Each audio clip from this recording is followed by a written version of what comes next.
All right, here we go for Sol 496, Tuesday, September the 9th. Big comeback win on Monday Night Football for the Chicago Bears. Wow. Exciting finish, slow start, but in the end, big, massive win for the Minnesota Vikings in Chicago, 27-20. Hey, welcome to the Kevin Karius Show on Sports 1440 on your AM radio dial on your morning drive into work. We're always now in the last week and a little bit, we're on YouTube as well. So stream us on YouTube at Sports 1440 AM. We're always streaming on iHeartRadio, the Radio Player Canada, the TuneIn app, even on sports1440.ca. So we're getting out there, that's for sure. If you miss any part of any show, you can catch up by searching it.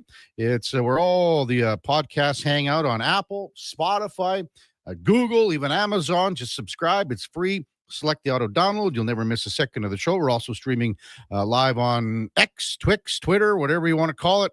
So plenty of ways to check us out. So glad you're with us on the morning drive, wherever you're heading out this fine Tuesday morning. Again, weather in the City of Champions, really, really good for, starting the second week of September for sure. Looking at a high of 28 today, into the 20s for the rest of the week. So pretty good.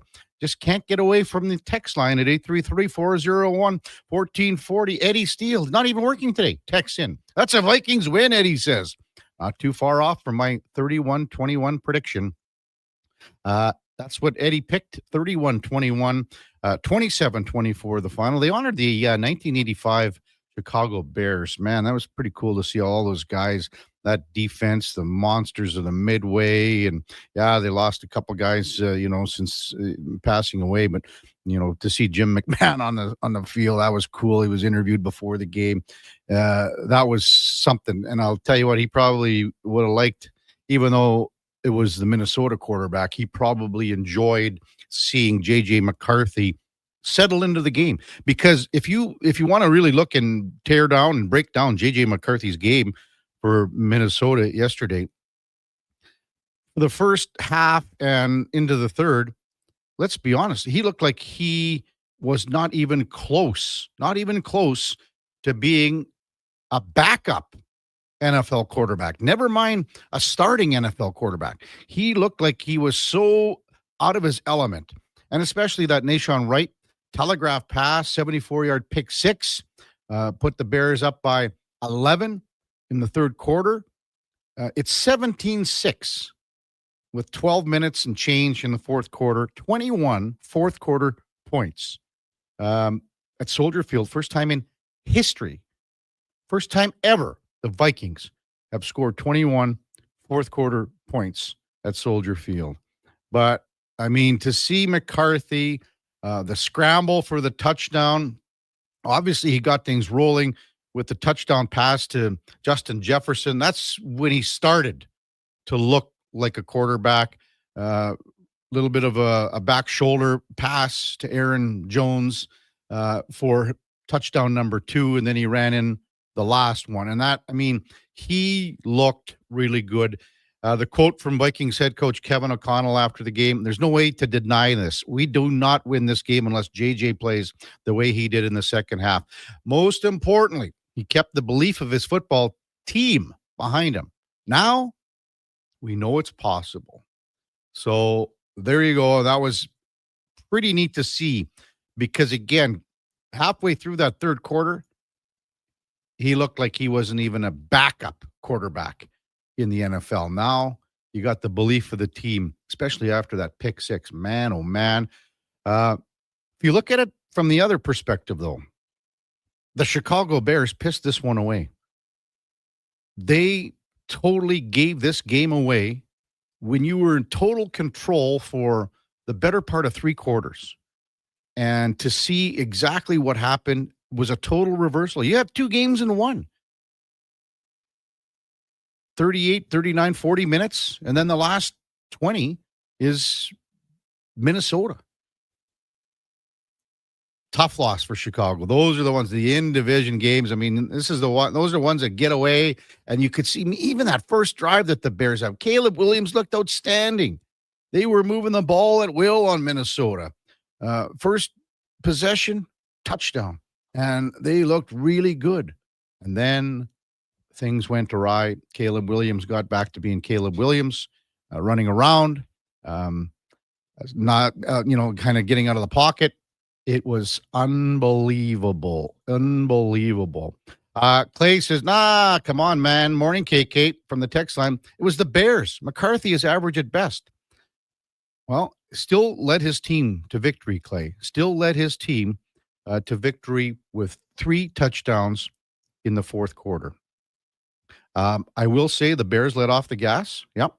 But it was a very solid performance by J.J. McCarthy. Around the league, San Fran banged up again. George Kittle out a month probably. Brock Purdy nursing shoulder, toe injuries. He's his status is up in the air for week number 2, but they're banged up right off the bat in San Fran.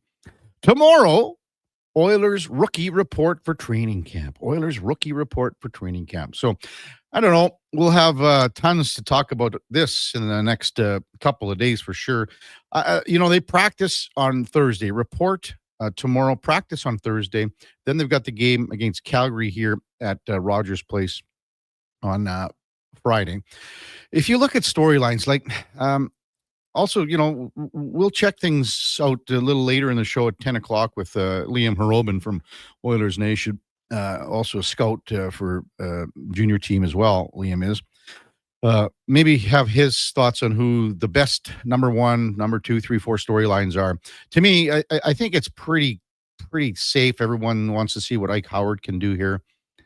For me, number 2 storyline, and maybe I'm out to lunch on it, but Samuel Johnson, the young goaltender that, they're hoping that they can develop him in Bakersfield for a year, 2, 3, whatever it is, 2 years, hopefully, and he's ready to take a step here.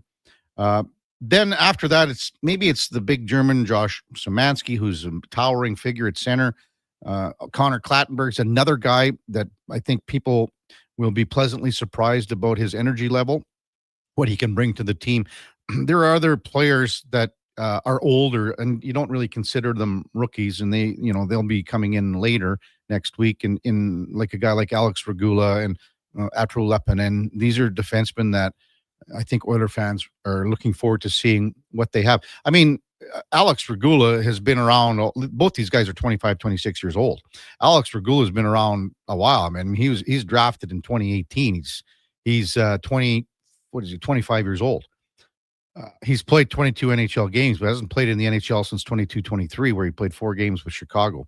So all of his NHL service time is with the Blackhawks. He's moved around, man. He was drafted by Detroit, traded to Chicago for Brendan Perlini, another ex-Oiler, traded from Chicago with Ian Mitchell, local product, for Taylor Hall and Nick Foligno. So there's something there. What's there? Again, people are unsure because he hasn't played in the NHL for a long time, and he's only basically had a cup of coffee playing the 22 games as well. So, again, camp gets underway Thursday for the rookies. They'll report tomorrow, have medicals, fitness testing, etc., all that kind of jazz. Hey, let's welcome in the Duke of Delburne on a Tuesday morning. Duke doing double duty.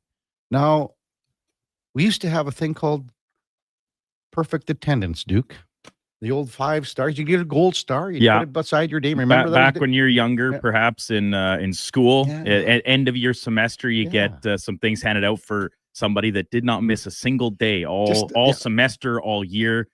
No sick days, no excused absences. Doesn't matter. It was just perfect. That it was binary. You either were or you weren't. Simple. Exactly. Very simple. I mean, you're not hiding when they're doing roll call. That's right. Well, definitely not in Delburne. I'll tell you that much. I know nowhere to hide when there's only 15 to 20 kids in each class. And of course, we're talking about our good friend Josh Fenwick. Poor little guy. Kind of looking over there, and I thought maybe he was hiding down low somewhere. Yeah, no, he had taken a lot of pride in his first week being a full-time member of this morning show. Yeah. As when I say take pride, I mean outwardly bragging to other people saying, I'll beat Kevin and Brandon in every morning. I'm the first guy in the building. And credit to him, he had been. And then yesterday, he pulled in as I was finishing parking my truck. You pretty much immediately thereafter in the Durango from St. Albert Dodge. Thank you. And then this morning, I pull in, I see aforementioned Durango, and I do not see Josh's car. Get in here. All of a sudden, it's creeping past 6:30. Send him a text saying, hey, are you all good? And his text, his reply read, and this is a direct quote, so far from good.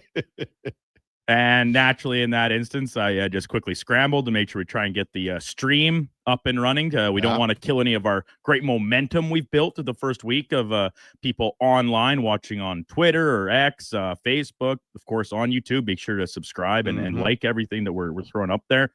And here's the thing. I don't really know how to do that, but I'd had to fill in for Declan doing it on Gregor's show back in, like, I'm talking the first 2 months we were on air, period. And Gregor, of course, being on YouTube from day one.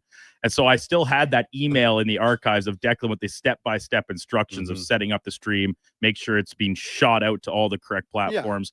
And I think we got her. If anybody is having struggles with the stream this morning, please just send a text. I don't have time to monitor the YouTube comments, so just send a text in instead. Duke, we're looking good on old Twix. I just see it. It seems to be. I checked it. All the audio's coming out. I think we're flying and laughing. So way to work, Duke. Yeah. Now, like, is there a fine? What do we do here? Like, is there a good question? Really good question. You have to think there's got to be something in order here, whether it be maybe some coffees for the fellas or a round of donuts or something.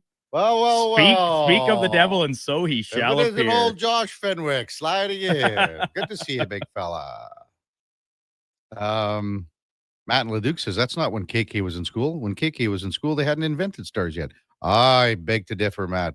We had those stars that Duke's talking about. Small school again, and you knew absolutely everyone in your class because small town, you lived right next to everybody. Blah blah blah. And yes, there were stars definitely for attendance. Keep your desk clean, things like that, Duke, right? We're talking a one-room schoolhouse here, man. For you, yeah. Yeah. Yeah, I still lived in a time where it was a real school. Yeah. So, Duke, I guess we go 2-2 in the opening week. You go from thinking that you're up 3-0 and thinking that you are going to win the Chicago game because I was confident. Yes. And things were looking quite good, I had to say. The beginning of the game and that opening drive, I think, rang really similar for anybody that maybe watched the Bears in the one preseason game where they similarly went out there and opening drive just kind of methodically and by design worked your way down the field. Nothing crazy. Find the easy completions.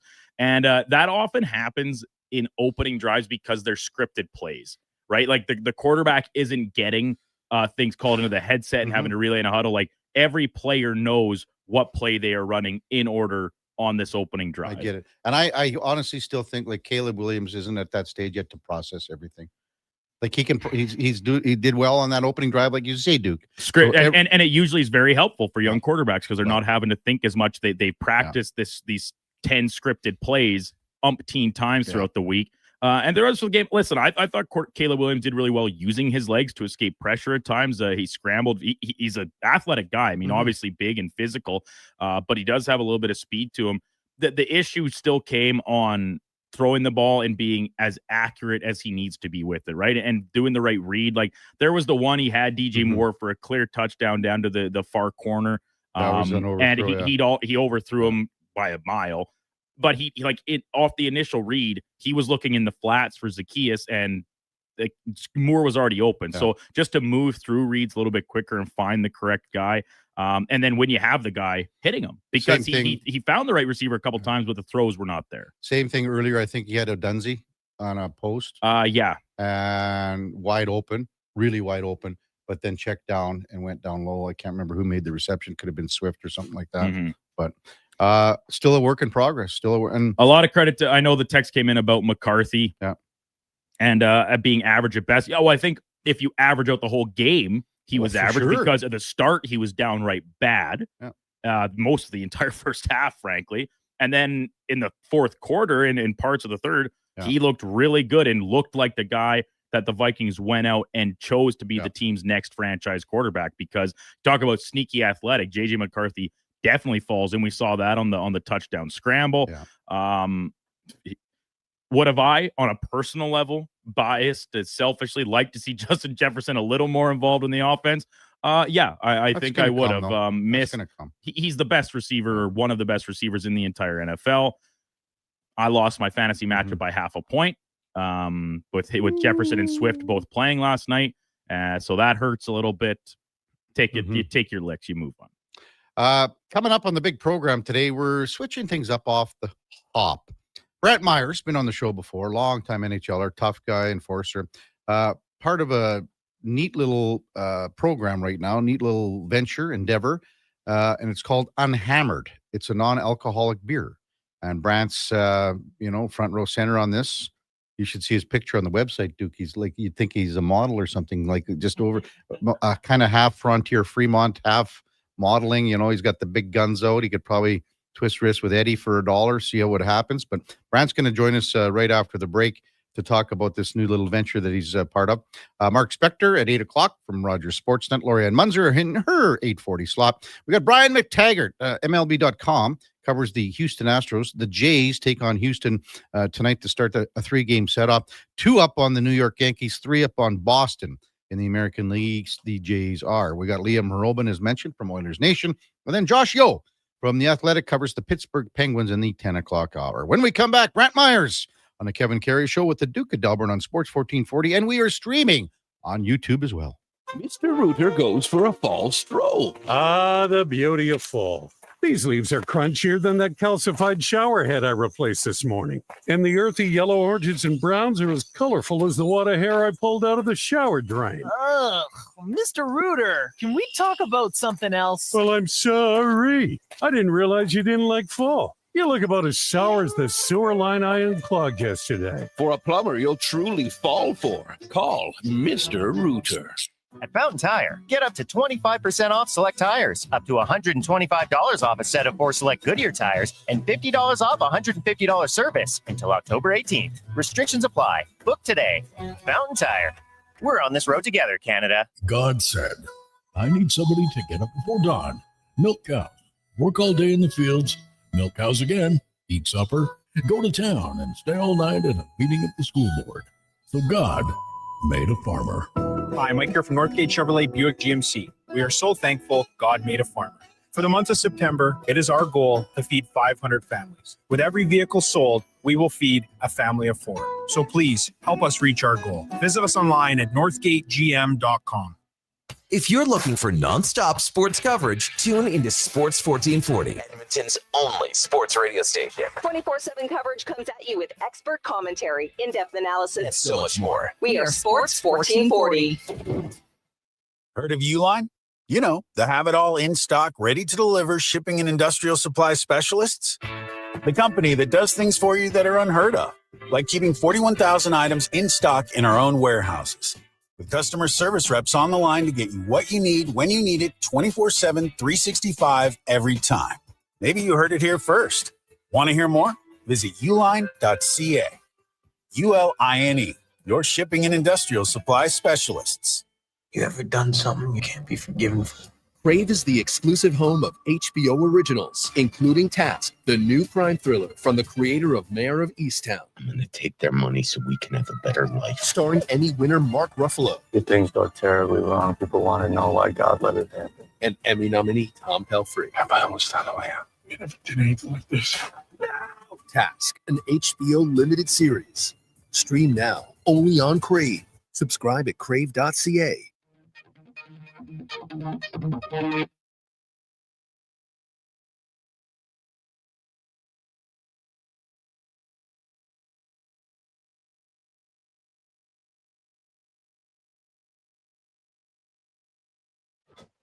The Karius Show, breaking down Edmonton's favorite teams, even though his favorite Junior A hockey team is the Yorkton Terriers. Thanks for checking in with Sports 1440.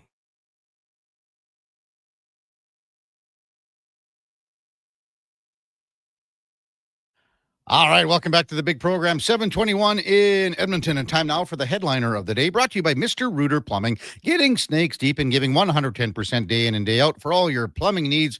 Go to mrrooter.ca as we welcome back Brant Myers to the show. Morning, Mizey. Thanks for jumping on Sports 1440 this morning. Really appreciate it, big fella. Morning, KK. How you doing, bud? Doing great. And I'm even doing better now that I'm looking. I've got you punched up on the old internet here. Your beautiful picture on this unhammered website overlooking. Where's this picture taken, Mizey? Oh, that was in Idaho when I went to see Mr. Surrey down there. Oh, okay. Yeah. Is that a golf course behind you? It's just to see a trap, I think. Yeah, there's a golf course and then the lake, and it's Gaza Ranch is absolutely stunning. Yeah. Well, how's our buddy Sheldon doing?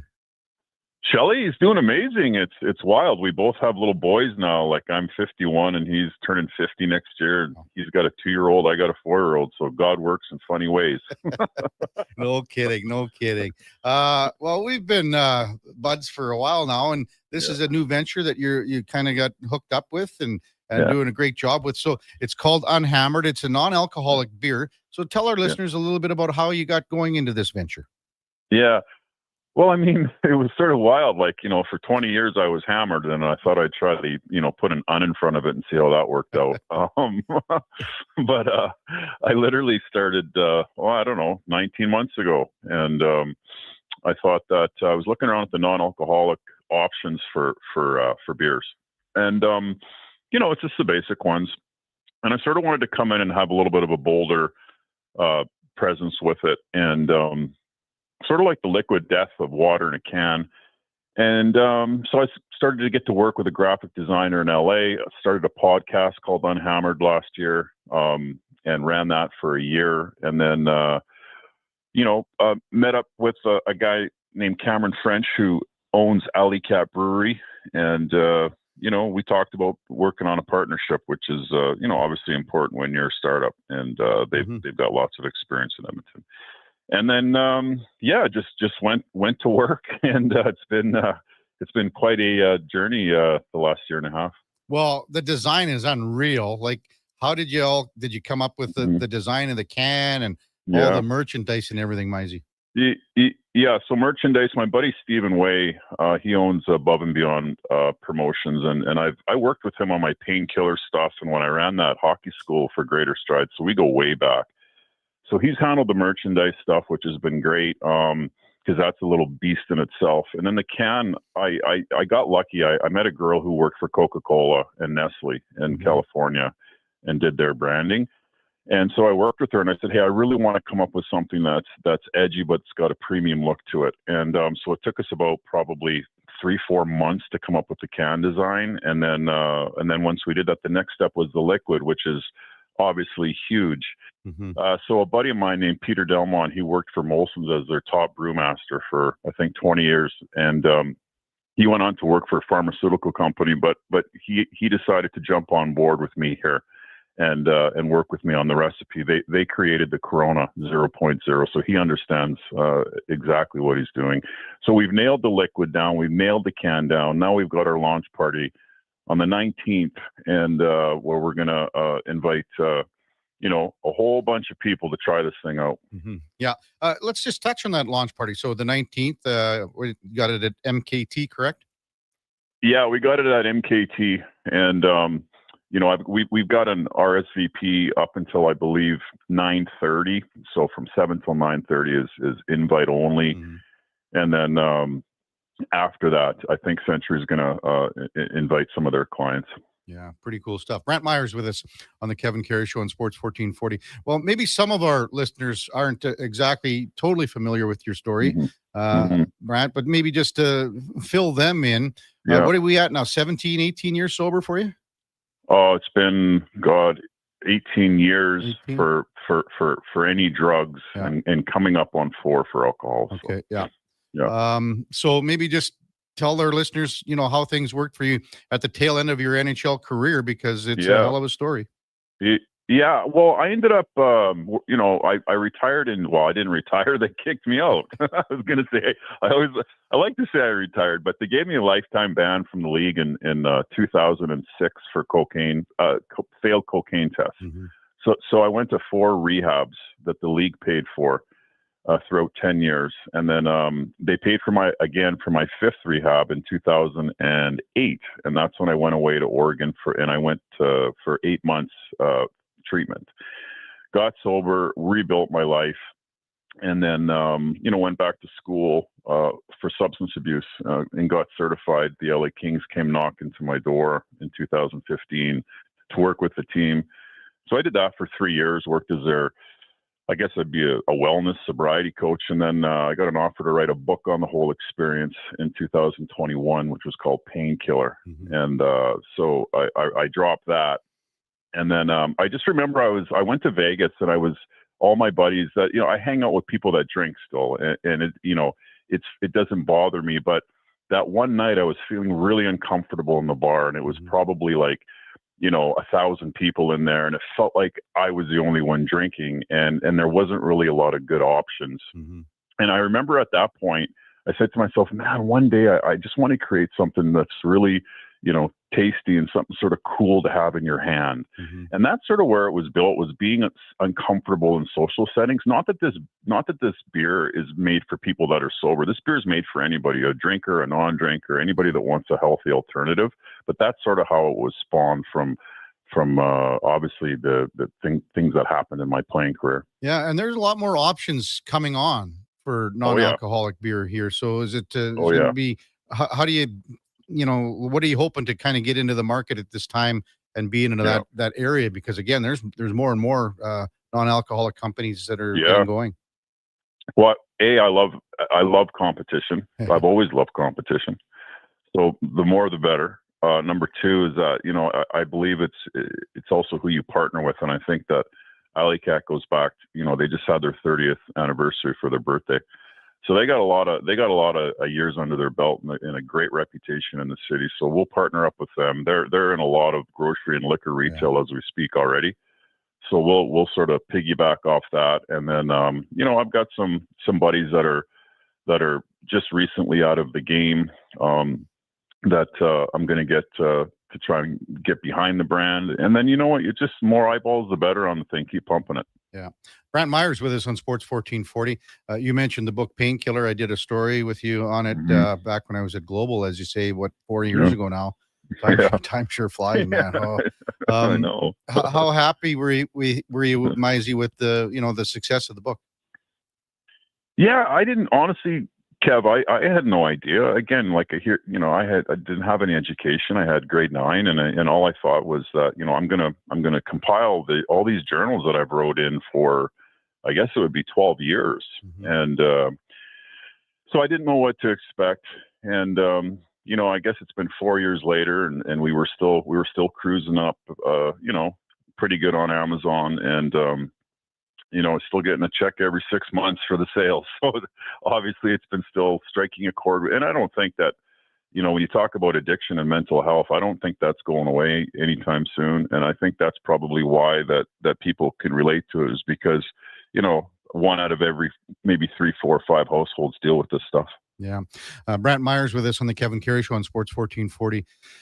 When you had to deal, again, it's everything that you and many other enforcers had to deal with. As you know, I don't have to tell you, and I think a lot of people and a lot of our listeners know, but I mean, it seemed you had to have the substance to help you get through things, because it was such a difficult job for you guys.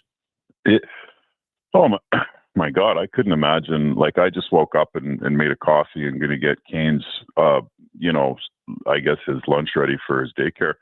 But usually I'd be getting up and just sick to my stomach about 7 p.m. tonight, and that would last all day. And then you had to worry about it again the next day.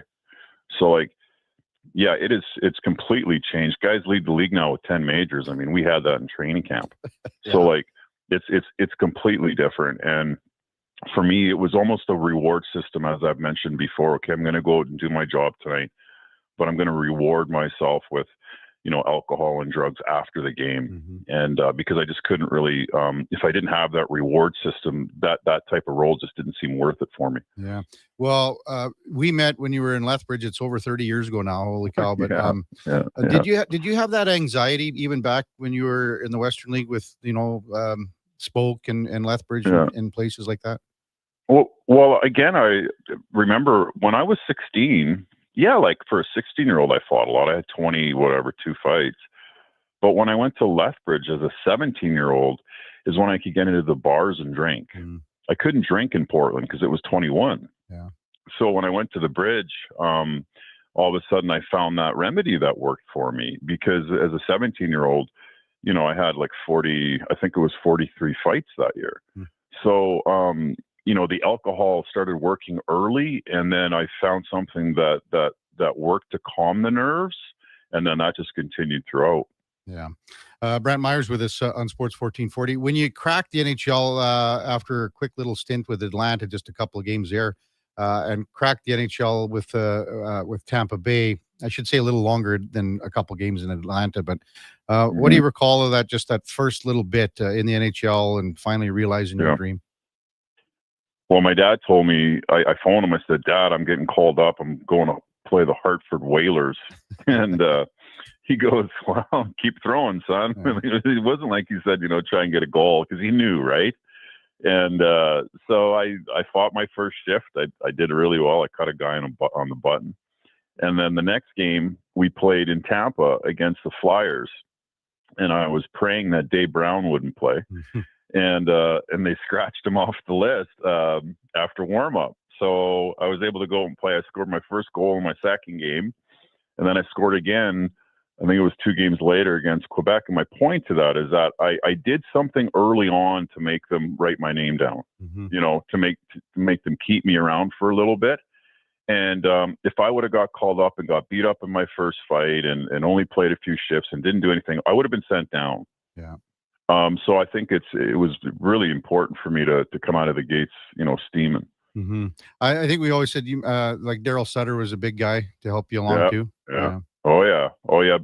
Daryl. I mean, it was almost like my dad wasn't around, but I respected him like my father. And he sort of left me like he was really hard, but I thought fair on the players. But in a guy like my role, he just sort of left me alone.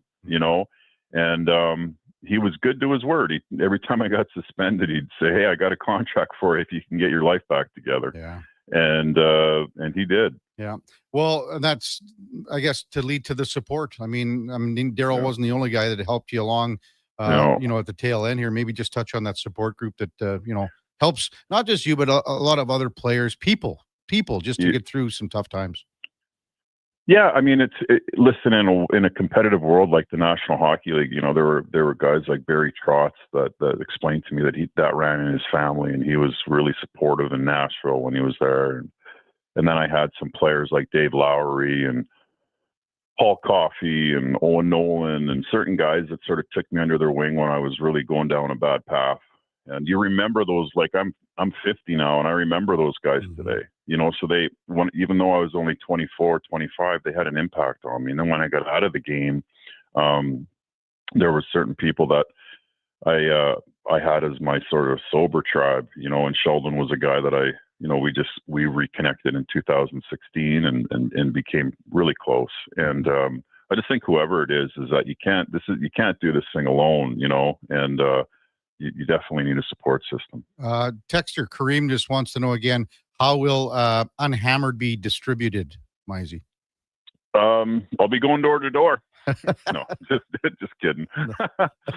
No, actually, I believe that Alley Cat has the distribution through most of the grocery stores here in Edmonton, as well as the liquor retail. So I believe that once we start the canning process on next Monday. And then the party's on Friday, and then I believe we'll start rolling out to the grocery and liquor stores right after that. What else is keeping you busy? Are we going to see you at some alumni skates here, or what's going on? Oh, 100%. Yeah. I get a little disappointed, KK, when I get out there. I mean, I used to dangle, right? Score 40. And it just bothers me now that my feet don't line up with my hands anymore. And then, You know, like you're way better of a hockey player than I am, and I never would have thought I'd say that. Oh, come on. I might have thought you started drinking again by saying that. I'm he's in better shape than me, Oh. right? And you're flying out there, dude. I can't Oh, like it. man. So it's depressing as you're getting older to have a guy like you fly by me. Well, I'll tell you what, I'm looking at this picture in Idaho. Holy smokes. Like I was saying that you look like Eddie Steele's our co-host on Mondays and Fridays. I'm thinking that you could twist wrist with Eddie for $1 here. Anytime. Yeah. So just maybe let our listeners know again. So it's on the 19th at MKT, sort of VIP till, what'd you say, 9:30? 9:30, yeah. And if there's any, I didn't get a chance to do a traditional book signing, and if there's anybody in Edmonton that's had a book or bought a book and you want to come down and either get it signed or talk about it, come on down. Perfect. Mizey, always great talking to you. It's I can't wait to be there on the 19th. It's going to be good. Awesome. Best of luck with this new venture, and we'll see you soon. All right. Thanks, KK. All right. That's Brant Myers. It's a new beer out, Unhammered. Launch party, I guess, next on the 19th at MKT. You could check it out. And again, it'll be in stores wherever you find your best alcoholic or non-alcoholic products. That's the headliner of the day, brought to you by Mr. Rooter Plumbing, your top defense pairing against leaks. That's mrrooter.ca. When we come back, we'll get to some of your texts, 833-401-1440. It's the Kevin Karius Show with the Duke of Delburne on Sports 1440 and streaming on YouTube. Today on Hey Culligan, how smart is your water? Here's Tracy. Hey Culligan, I think my water might be dumb. Good news, Tracy. Your water's not dumb. It's just not talking to you. You can make my water talk. No, but the new Culligan Smart Drinking Water System can talk to your phone to tell you when your water filters need changing and help you meet drinking water goals. Now that's some brilliant H2O. You said it, Tracy, and we're already on the way. Let us help you out with a free in-home water test from a local Culligan water expert at culligan.ca. Well, get ready for a silly hockey fans. Your partner in power just skated onto the ice. EWEL.ca, the new e-commerce website for electrical wholesalers Edmonton, is ready for the power play 24/7, 365. UL skates to where the puck will be in 5 years. Now that's forward thinking. Killer selection, slamming products from the best brands, and legendary service. Don't sit on the bench. Get your account today at EWEL.ca and win that project. Plug into your partner in power. Get an EWEL.ca account today. Seriously, another door knocker? I really want to go solar, but these high-pressure tactics are exhausting. And their prices are unbelievable. Before we do anything, let's call Great Canadian Solar. There's a better way to go solar. Great Canadian Solar provides honest advice and fair pricing to save you from overpaying. They're easy to deal with and will never put pressure on you to buy. As a trusted local business for over 15 years, Great Canadian Solar will support you in your solar journey. Visit greatcanadiansolar.com and call today to get started. I'm a little hungry. I've got Booster Balls from Booster Juice. Booster what now? Booster Balls. They're little protein bites packed with nutrients. Chewy, crunchy, yummy, and new flavors all the time. Like this little guy. The new mint chocolate Booster Ball. Peppermint, cocoa, coconut, peanut butter, maple syrup, all rolled up into a delightful little bite-sized snack. Why am I just hearing about this now? I don't know. Can I have one? No. Booster Juice. Canadian born. Blending since 1999. Listen up, because you're not going to want to miss this. Right now is your chance to get in on Play Alberta's biggest offer ever. For a limited time only, new players can get up to a $1,000 casino bonus when they sign up. There's never been a better time to join the fun. Visit playalberta.ca today to get started with casino, sports, and lottery all in one app. Must be 18 plus to play. Remember, if you gamble, use your game sense. Every weekend, listen right here for live broadcasts of Toronto Blue Jays baseball. Sports 1440, proud to be the home of the Blue Jays. Imagine a busy classroom. Now imagine it if no one was willing to teach. Here's the reality. It's getting harder to keep teachers in the profession and to attract new people to an increasingly challenging job. Pay for teachers has fallen far behind inflation and cost of living. With fair wages, we can keep the ones we have and hire more. But we need the provincial government to step up. Because a fair deal for teachers is a good deal for kids. A message from the Alberta Teachers Association. farm, ranch, acreage, or lake lot. They're here to help at Bashaw Concrete Products. Family owned and operated for 60 years. They continue to provide the best products and service, period. Call now for your free quote on the highest quality ready mix and gravel, a new septic tank, or an outhouse pad and tank, plus precast cattle water pads, garage sumps, and more. Call 780-372-3854 for prompt delivery. Bashaw Concrete Products, 780-372-3854. BashawConcrete.com.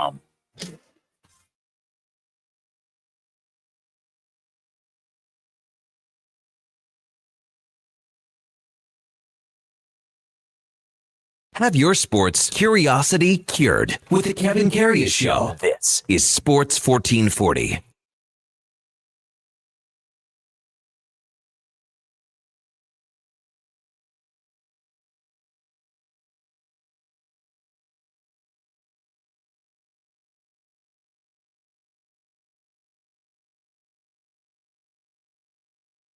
Welcome back to the big program. 742 in Edmonton. Kevin Karius, Duke of Delburne with you on Sports 1440, streaming on YouTube. Massive news out of Calgary. Massive news. Frank Saravalli reporting that the Calgary Flames have signed goaltender Dustin Wolf to a 7-year contract extension worth $52.5 million. That's an AAV of $7.5 million. $52.5 million for 7 years. And this is following a very good, very, very good rookie season. We have not seen a contract like this ever, I don't think. Even Frank is saying surpassing deals for Igor Shesterkin for total dollars in AAV as far as tenure goes in the NHL. Dustin Wolf has played 71 games in the NHL.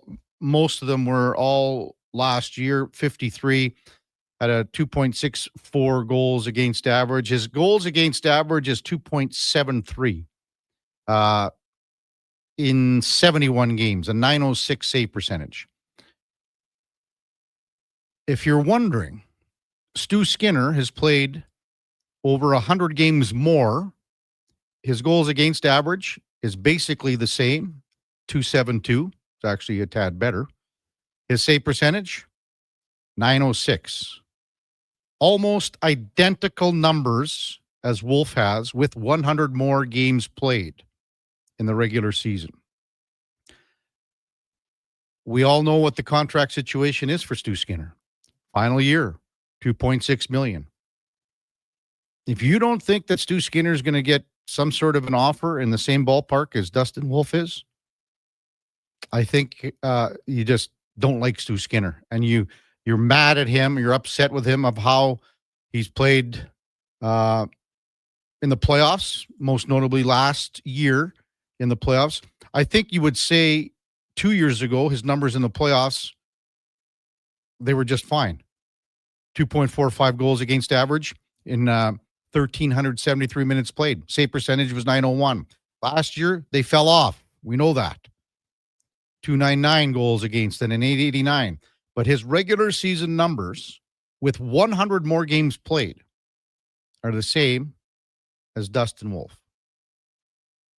And we are going to get texts. Bad captain. LOL. Are you really comparing the two? Well, what did I just do, bad captain? Did I just give you the numbers? Were the numbers exactly the same with 100 more games played? Even Tim says could be worth a lot more than that in 2 years. The numbers are the same, bad captain. Look at them. Duke, what do you make of this contract? 71 games played. It's a big bet place, and far from the riskiest I think we've seen. The biggest risk does come in exactly what you're talking about, where his tenure so far in the NHL is so limited. Yeah. But first full kind of campaign last year clearly took the league by storm. You know, a lot of consideration and love for the Calder Trophy. When you look at like the Flames timeline, yeah, where are they trying to be competitive? And I get it. They were in the mix last year. I do think that they overachieved a little bit. Mm-hmm. Now they've compiled some good young draft picks, Zane Parekh, Cole Reshny. They've things are looking up for them, right? But all of a sudden, if they are that firm in believing he's a bona fide number one goaltender, well, all of a sudden $7.5 million for that type of a guy is a pretty good bargain. The going rate for those are anywhere between $9 to $11 million these days. You look at Shesterkin, Vasilevsky, Hellebuck. Now he's got a long way to go to match their resumes, but it's a bet Craig Conroy is clearly comfortable taking. What's that, Duke? Sorry, I was just reading something here when you said that last thing. It's the bet, the gamble, and the risk that's assumed with it. Craig Conroy, clearly, as a former player, he's been around some pretty good goaltenders in his game. Craig, I think Mika Kiprusoff would come top to mind for a lot of people as someone that was pretty unheralded initially. There's a minor comparison that maybe be pulled to Wolf there. So Conroy, he's comfortable with this risk. Yeah, it's a big ticket. 7 years, again, $52.5 million, 7.5 AAV. And I mean, the Flames have, they have a lot of cap room. Like, I mean, I'm just going to check what they're exactly at right now because they had a lot to, let me just see here. They were at 11.6. I think, does that go? I think they are at 11.6 now, Duke. Would that be correct after the 7.5? So they got 11.6 projected cap space. Well, because the 7.5 won't kick in until next year. Right? He's still on the final year of his kind of entry level deal, if you want to call it. We got him at $850 for this year. So I'm just trying to let me see here for next year. They don't really have anyone coming off the books after this year, Duke. In fact, they have nobody coming off. The Michael Backlund. Oh, yeah, you're right. He's playing in the final year of his deal. Ryan Lomberg is a depth player. Justin Kirkland ditto. Rasmus Anderson, but most people don't expect him to be a Flame for even the entirety of this season, let alone beyond that. And then after that, there's a couple more depth pieces. So, I mean, you have to look at, I think, Backlund as a guy they'd probably be interested in bringing back as the captain, probably on maybe his final contract. Yeah. If it's for 2 or 3 years. So, yeah, the cap situation seems still pretty comfortable for the Flames, especially if we factor in the continued escalation of that upper ceiling. Tim texts in. I'd say the Oilers are a much better team. So curious what Wolf's numbers would look like on superior Edmonton team, but agree that Stu Skinner's hate is so overwhelming. It is. Ask Woodley if the numbers you are using are relevant. The one thing that I only care about, to be honest with you, Noel, is wins. 37 wins for Dustin Wolf. Stu's got 98 wins. Nail says Skinner's good. He'll get paid somewhere. I hope in Edmonton. I'm giving yes. Do we need to consider this is Peter, the team in front of them? I would suggest the Oilers team is better in front of Skinner than what the Flames are in front of Wolf. Peter, I'm getting it. Wins are a team stat. I don't think people think are too highly of what my comparison is here, Duke. What do you think? In one season as a full-time NHLer, has Dustin Wolf shown a higher ceiling than what we've seen from Stuart Skinner through his, what are we talking now, 3 full NHL seasons as a starter? Like Dustin Wolf still, split time pretty decently last year. Yeah, 57, right? Right. I'll hear the arguments that the answer is yes, but the sample size is still so much smaller. Like I said, this is an assumed risk, as it is with any player. What the Blackhawks signed Frankie Nazar to earlier this summer. Fair. What the Minnesota Wild signed Brock Faber to last year, the year previous, whatever it was. 8.5. We're talking very long-term projections that the teams hope within 2, maybe 3 years, these are some of the best bargains in the NHL. Now, that does not come without risk. Because the track record is so short at the NHL level, we've seen players with longer resumes fall off a cliff or struggle in new environments. Teams change, coaching changes, any number of factors. But to say that Stuart Skinner or Dustin Wolf has accomplished more than Stuart Skinner to this point is ridiculous. Stuart Skinner's been to 2 straight Stanley Cup finals and was a game away from winning one of them. So Dr. Will Gibbons, KK, come on. Stats the same, but the eye test and Skinner plays on the Stanley Cup contender and Wolf plays on a non-playoff team. Even stats don't equate then. Tim, it's a gamble. Look what the Leafs did with Stolars. That was a risk. Paid off big time. No, Stolars, but he couldn't stay healthy. That's been his MO almost his whole career. Like, and I know Woodley talked about this with Gregor yesterday about Stolars's overall numbers the past couple seasons. He's statistically one of the best goalies in the league. Well, it doesn't do you any good when you can only play less than half the games. 2 years younger. 2 years younger. Dustin Wolf is on Stuart Skinner. Stu's 26. And Dustin Wolf is 24. From Gilroy, California, Duke. Pretty neat. Gilroy, California. Hockey hotbed. 833-401. Yeah, hockey hotbed 1440. It is a risk from Todd, the sign god. Brandon says, okay, Bill Belichick, is that about wins? Just being wins? Better to compare from NHL Wookie with GSAA, Duke. Now, all I did was compare the numbers, Duke. I didn't say that Stu Skinner was a better goaltender than Dustin Wolf. Kareem is clicking the image. Just do it. Oilers. Well, that's a neat one. Duke, have you seen this before? I'm just seeing this for the first time. So it's like an Oilers, it's like it's a Nike, takeoff of Nike, right? So it's got the Oilers logo, but not the logo. And it's got a mustache that looks like the Nike swoosh. And then it says, just stew it. I think that could get some legs, no, Duke? It's exciting. Maybe it already has legs and we just don't know, Kev. Maybe we're in the dark on this, but that is a pretty cool little take on a Nike spin-off, we'll call it, rather than a rip-off. 833-401-1440. I'm sure we'll get more texts as the morning progresses. Again, Dustin Wolf, big contract signing with the Calgary Flames, 7 years, $52.5 million, $7.5 million per season AAV. I'm sure we'll bust this down with Mark Spector coming up at the top of the hour.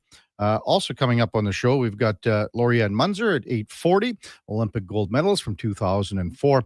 We'll check in with Brian McTaggart from MLB.com. Covers the Houston Astros. The Astros are in Toronto to take on the Blue Jays for a 3-game set. Going on the hill tonight will be Shane Bieber versus Luis Garcia. I thought it might have been Barrios, but maybe they've switched things up. But Bieber, it looks like he's getting the start, and then Barrios will go against Jason Alexander tomorrow. Kevin Gausman also in the mix. After this set against Houston, Baltimore's in Toronto, and then the Jays head to Tampa Bay for a big series with the Rays. That is going to be a tough one because the Rays have come on a little bit here. They had that little run where they won 7-8 in a row, and now they just faltered a little bit, but they're still in the wild card discussion, just playing basically 500 ball. Also coming up, Liam Harobin will chit-chat about Oilers camp. Coming up, the rookies report tomorrow. Practice is on Thursday. They'll play Calgary on Friday. The likes of Ike Howard, Samuel Janssen, the goaltender, Josh Szymanski, even Connor Clattenburg will be top of mind and to discuss the rookies going in to camp. And then, of course, the veterans report next week. And then we'll bust away and talk a little NHL hockey with Josh Yeo from the Athletic, covers the Pittsburgh Penguins. Lots to discuss in Pittsburgh. Man, oh man. They got a team that everyone's just going, well, where are we going with this? What are we looking at? I mean, is Sidney Crosby going to finish his career? Everyone says yes. But are they a threat to make the playoffs? Well, everyone calls them a bubble team. Are they close? Well, maybe, but they're aging. They're getting older. And Sid's obviously got the Olympics top of mind for him as well, too. So that'll be in the 10 o'clock hour. Before that, time now for a Sports 1440 update brought to you by Nectar.io. Learn more about how we can help your business automate processes, streamline operations, and save money at Nectar.io. That is Nectar.io, your business made better. Here is the Duke. This is a Sports 1440 update.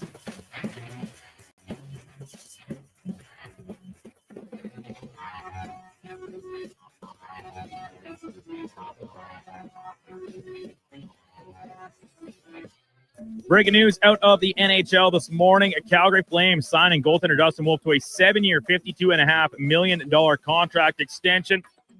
Wolf entering the final year of his contract to pace him an $850K AAV. Was a runner-up in the Calder Trophy last season, went 29-16-8 with a .910 save percentage. Week 1 in the NFL wrapping up last night from Chicago. The Bears blow a first-half lead to lose to the Vikings 27-24. J.J. McCarthy in his first NFL start goes for 143 yards, 2 scores a pick, and a rushing touchdown along with 25 yards on the ground. Off the field, San Francisco 49ers revealing some injury issues. George Kittle expected to be out several weeks dealing with a hamstring injury, while Brock Purdy could also be shelved as he deals with a few different injury problems. Philadelphia Eagles acquiring running back Tank Bigsby from Jacksonville in exchange for a 2026 5th and 6th round selections. And yesterday in the majors, light slate of games, the Guardians, they beat the Royals 10-2. Phillies blanked the Mets in a close one, 1-0. Braves over the Cubbies, 4-1. Brewers blanked by the Rangers, 5-0. Mariners doubling up on the Cardinals, 4-2. And the Red Sox keeping pace in the wild card race, 7-0 over the Athletics. Coming up in hour 2 of the Kevin Karius Show, we'll be joined by Sportsnet's Mark Spector, as well as Olympic gold medalist Lori Ann Munzer. I'm Brandon Douglas at your Sports 1440 update. Sports 1440 in West Edmonton Mall and Wetaskiwin. CKJR is a Stingray radio station. Download the free radio player app and listen wherever you go. Mr. Rooter goes for a fall stroll. Ah, the beauty of fall. These leaves are crunchier than that calcified shower head I replaced this morning. And the earthy yellow, oranges, and browns are as colorful as the wad of hair I pulled out of the shower drain. Ugh, Mr. Rooter, can we talk about something else? Well, I'm sorry. I didn't realize you didn't like fall. You look about as sour as the sewer line I unclogged yesterday. For a plumber you'll truly fall for, call Mr. Rooter. Hey, sports fans, we've got a clear choice for you. At Crystal Glass, we provide customers with the perfect glass for any job. From home to auto and even commercial, installation or repairs, we're your team. Call 310 Glass or visit crystalglass.ca. Crystal Glass. It's the Bricks famous tent sale. Save up to 60% off clearance items in the tent and store, with more amazing deals arriving daily in every department. Like up to $1,800 off power reclining sectionals and up to $700 off big screen TVs. Buy more, save more when you buy 2 or more major appliances up to $1,000 off. Plus, get a free Bluetooth party speaker when you spend $9.99 or more on furniture. Some exclusions apply. See in-store for details. The Brick, saving you more. Come for Canada's largest trade shows, the biggest names in entertainment, exhilarating sporting events, and more. Stay for the experience at the Edmonton Expo Centre. TNA Wrestling makes its explosive debut at the Expo Center on Friday, September 26th and Saturday, September 27th for back-to-back nights. Buy your tickets online today. Learn more about what's happening at the Expo Center by visiting the calendar of events online at edmontonexpocenter.com today. You wanted local sports on weekends. Saturday mornings at 9, check out the Saturday Sports Setup, where we'll tee up what's happening on the weekend sports scene. Tune in Saturday morning at 9 on Sports 1440. The ATB Classic is returning to Northern Bear Golf Club. An international field of professionals will battle it out on their path towards the PGA Tour. Advance tickets are $20 or upgrade your access to sit greenside in the Sports 1440 Birdie Bar, presented by Sleeman. Net proceeds go to Youth on Course to give kids age 6 to 18 access to play golf for just $5. Come see the future stars of the PGA Tour. The ATB Classic, September 11th to 14th. Get your tickets at atbclassic.com. You ever done something you can't be forgiven for? Crave is the exclusive home of HBO originals, including Task, the new crime thriller from the creator of Mayor of Easttown. I'm going to take their money so we can have a better life. Starring Emmy winner Mark Ruffalo. If things go terribly wrong, people want to know why God let it happen. And Emmy nominee Tom Pelfrey. I almost found a way out. We never did anything like this. Task, an HBO limited series. Stream now, only on Crave. Subscribe at crave.ca.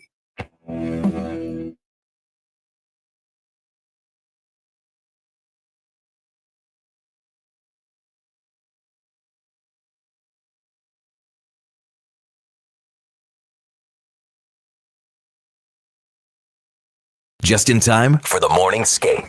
This is the Kevin Karius Show on Sports 1440.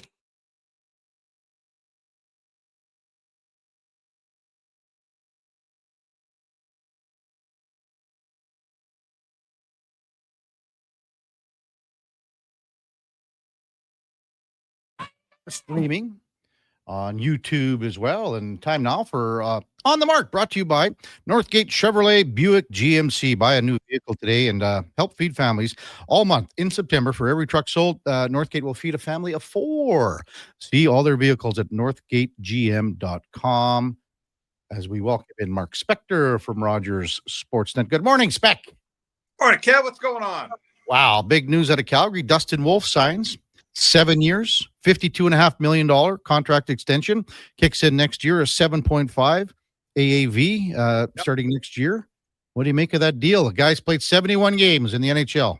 Yeah, I love that contract. I think Craig Conroy is, listen, he's also AHL goalie of the year 2 years in a row. He came in the NHL. He showed that he was in no way overwhelmed. He's ready to be an NHL goalie. This guy is really the young pillar, right? Is he not Calgary's top, what we'd call a young player? I think he is he not? Well, he's 24, right? So, I mean, when you talk about some of their younger players, I mean, I would imagine you would put a guy like Connor Zary into that conversation. He's a couple of years younger, was hurt a lot last year, needs to be more dependable. But Zane Parekh.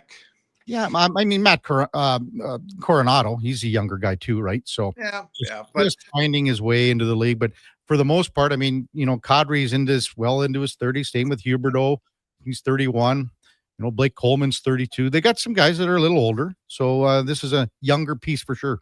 Oh, listen, this is the pillar around which you're going to build your hockey team, right? You got a goalie now till he's 31. Right through the prime years, you are set in goal now for 7 years.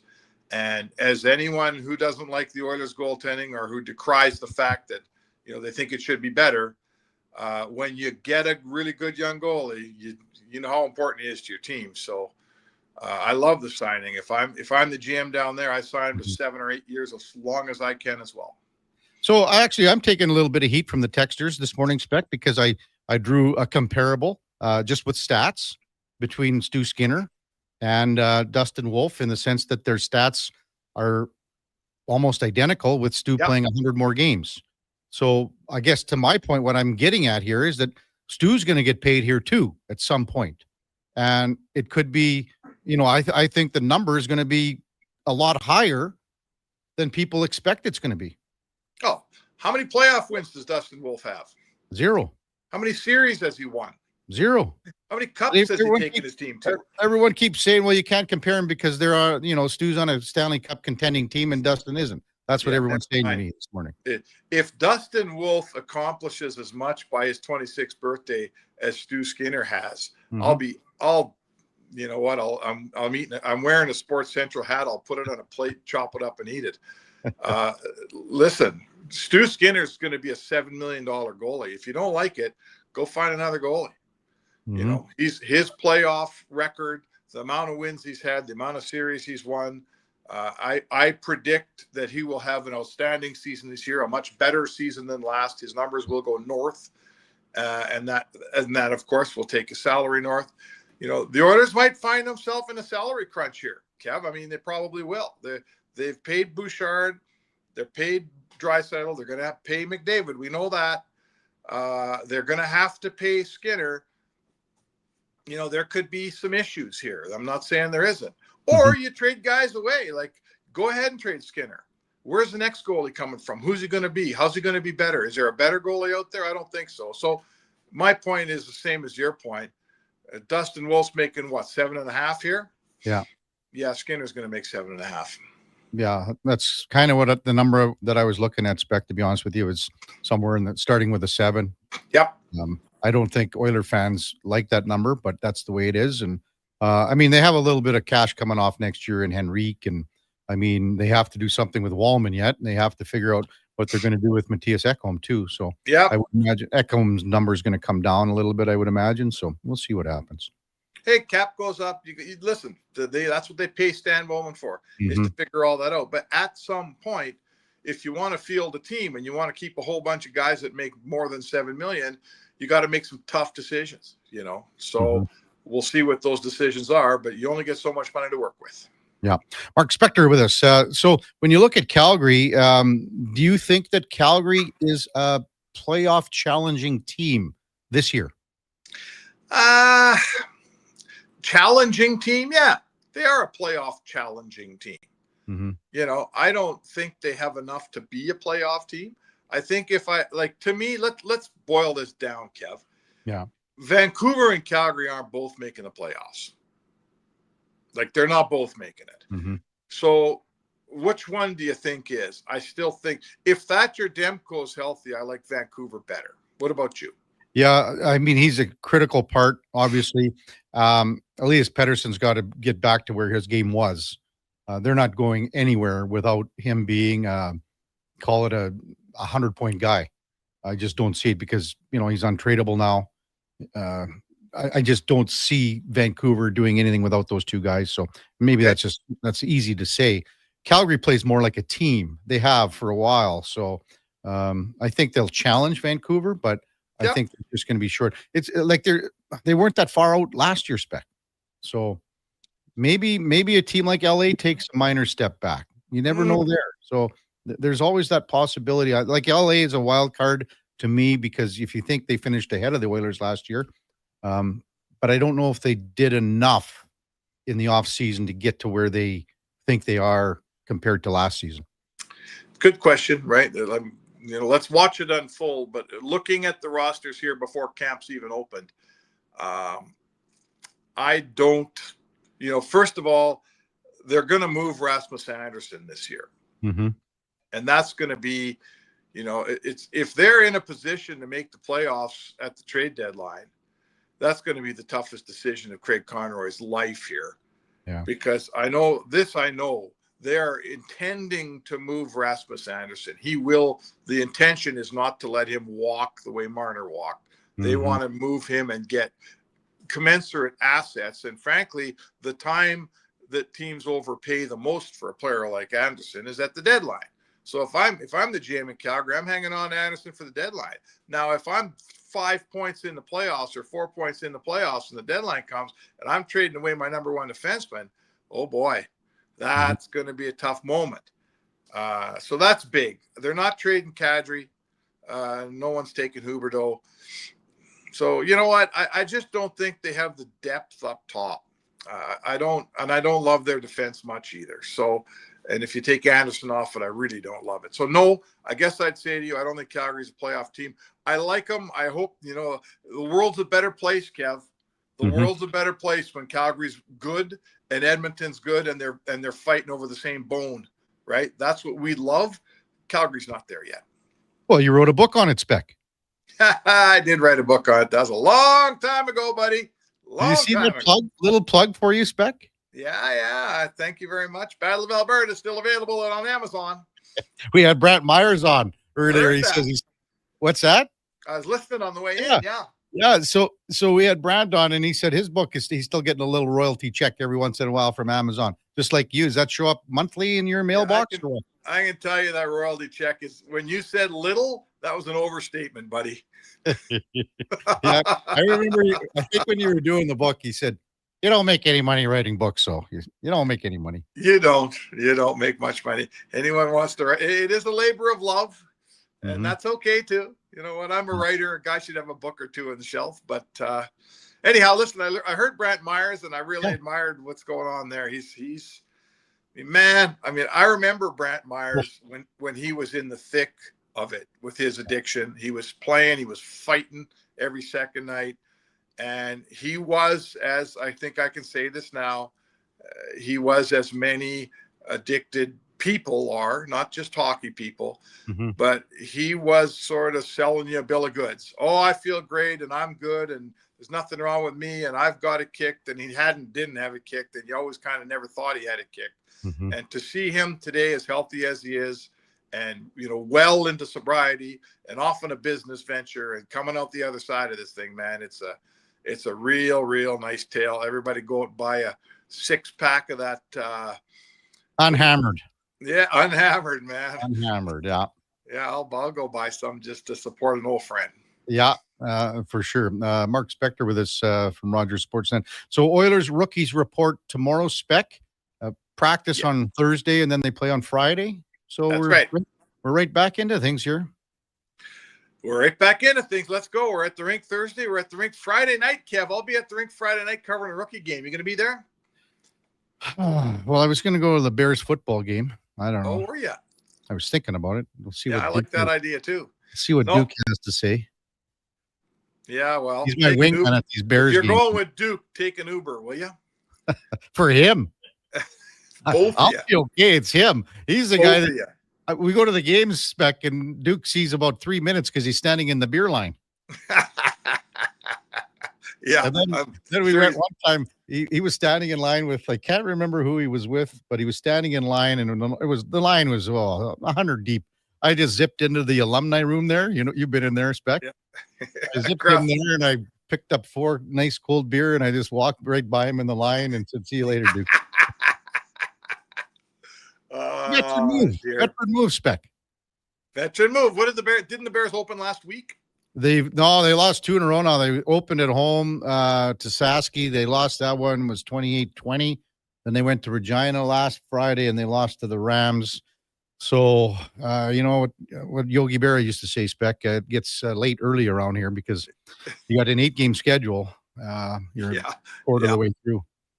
So yeah, that's for sure. Well, I'm looking forward to the Royals rookies. There's, let's go, man. Let's see some of these kids.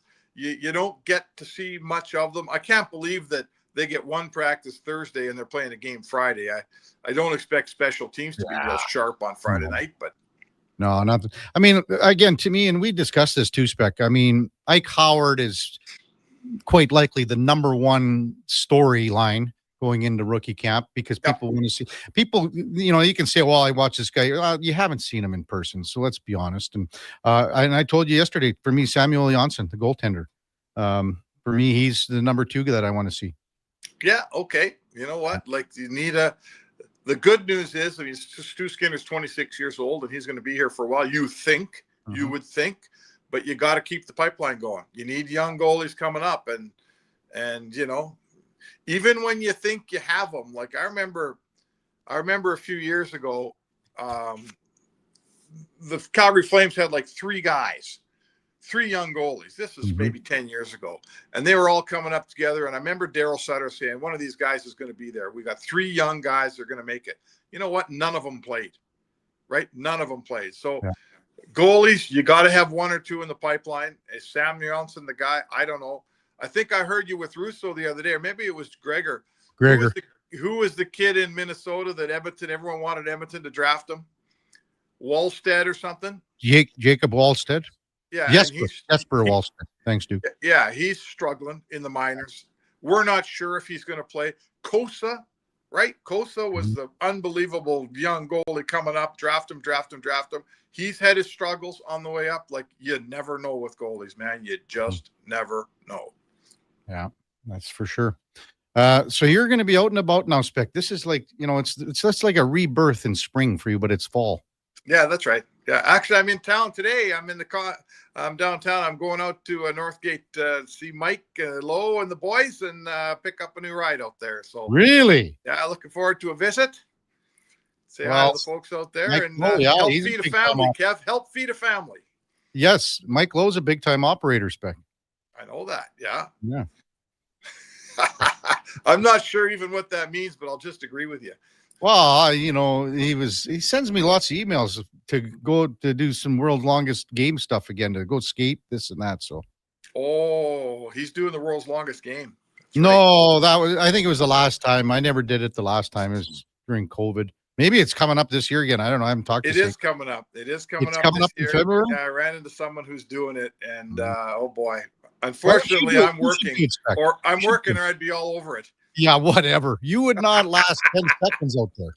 I'll be on the road. The Oilers are on a road trip that time of year. I believe actually it's during the Olympic break. So why you're not going to the Olympics? I might be. Yeah, I think I am. Really? Yeah, you know you're not going. Buddy. Huh? I'll go out and see the boys, leave a little money behind, and have a nice visit. But 2.5 weeks of skating overnight in February, I'm not so sure, bud. Yeah, it's pretty wild, that's for sure. Did it 5 times, and A lot of times I wasn't sure if a guy was going to make it through. And then all of a sudden, a little kid comes out and it picks you up, Spec. It picks you up. So. Oh yeah, I'm sure it does. I listen. Total admiration for you guys. Like, holy man, that is real. I ran into a guy one day that does the one in Calgary. They do it in May in an indoor arena. Mm-hmm. And even he was a little sheepish. I said, yeah, I know those guys. They do it February outside in Edmonton. And he was kind of a little sheepish. Like, yeah, I know. Those guys are pretty tough. Those guys would send some pictures out in Calgary, Spec, of them sitting outside in their lawn chairs, having a beer outside, just after a game or whatever, or a shift. And that's what we were doing here. Yeah. So yeah, I think it's a real metaphor for Edmonton and Calgary, right? We're way tougher and have far more character, don't we? Mm-hmm. Yeah, I agree. All right, Spec, we'll see you down at the rink at some point this week. All right, sounds good, Kev. Mark Spector, Rogers Sportsnet, on the mark. Powered by Northgate Chevrolet Buick GMC. Check them out at northgategm.com. This truck's for you. Also coming up in the 8 o'clock hour, we will check in with Lorianne Munzer at 8:40. Brian McTaggart from MLB.com covers the Houston Astros. Also Liam Harobin and Josh Yeo in the 10 o'clock hour. It's the Kevin Carey Show with the Duke of Delburne on Sports 1440, also streaming on YouTube. Want some good news? St. Albert Dodge is holding the biggest sale of the year on their in-stock Ram 1500 Sports. Every single one on the lot is discounted by a whopping $14,000. Yeah, 14 grand. And St. Albert Dodge has the best selection in Alberta. Over 90 Ram 1500 Sports to choose from, with great packages, including the Night Edition and GT models, all $14,000 off the ticket price. Get down there and see how easy it is to do business at St. Albert Dodge. $1 plus tax for a smooth, small premium roast coffee at McDonald's? That means rich, full-bodied flavor at a price that's just as satisfying. Must be McCafe. Enjoy a small McCafe premium roast coffee for just $1 plus tax at participating McDonald's in Canada. Prices exclude delivery. Is your company drowning in paperwork and administrative tasks? Do you need more data to make better decisions? Nectar.io is your company's all-in-one solution for fleet and materials management, safety, time cards, and GIS-based project management. Now is the time to capture and transform field, site, and shop data into boardroom-level business intelligence, all with one login. Visit Nectar.io to book a demo today. Nectar.io, your business made better. At Fountain Tire, you can save $50 off tire storage with the purchase of 4 select tires now until September 30th at participating locations. Okay. Or you could squeeze them into your backseat, possibly causing upholstery damage, drive them home, struggle, sweating buckets trying to get them out of your vehicle, resulting in you feeling guilty for not going to the gym more often, or at all. But at the end of the day, it's your choice. Totally up to you. Definitely $50 off the tire storage. You got it. Book your appointment today at fountaintire.com. Fountain Tire. We're on this road together, Canada. If you're looking for nonstop sports coverage, tune into Sports 1440, Edmonton's only sports radio station. 24/7 coverage comes at you with expert commentary, in-depth analysis, And so much more. We are Sports 1440. Listen up, because we're about to tell you what nobody else will. There's a serious problem in auto service. The price you expect is almost never the price you pay. Big Toy Shop tells it like it is. No BS, no false inflated bill. It's just the honest service you need, done quickly and done well at a price that doesn't make you feel like a chump. Take your ride to Big Toy Shop, 8315 Argyle Road. Call 780-298-2797. Imagine a busy classroom. Now imagine it if no one was willing to teach. Here's the reality. It's getting harder to keep teachers in the profession and to attract new people to an increasingly challenging job. Pay for teachers has fallen far behind inflation and cost of living. With fair wages, we can keep the ones we have and hire more. But we need the provincial government to step up, because a fair deal for teachers is a good deal for kids. A message from the Alberta Teachers Association.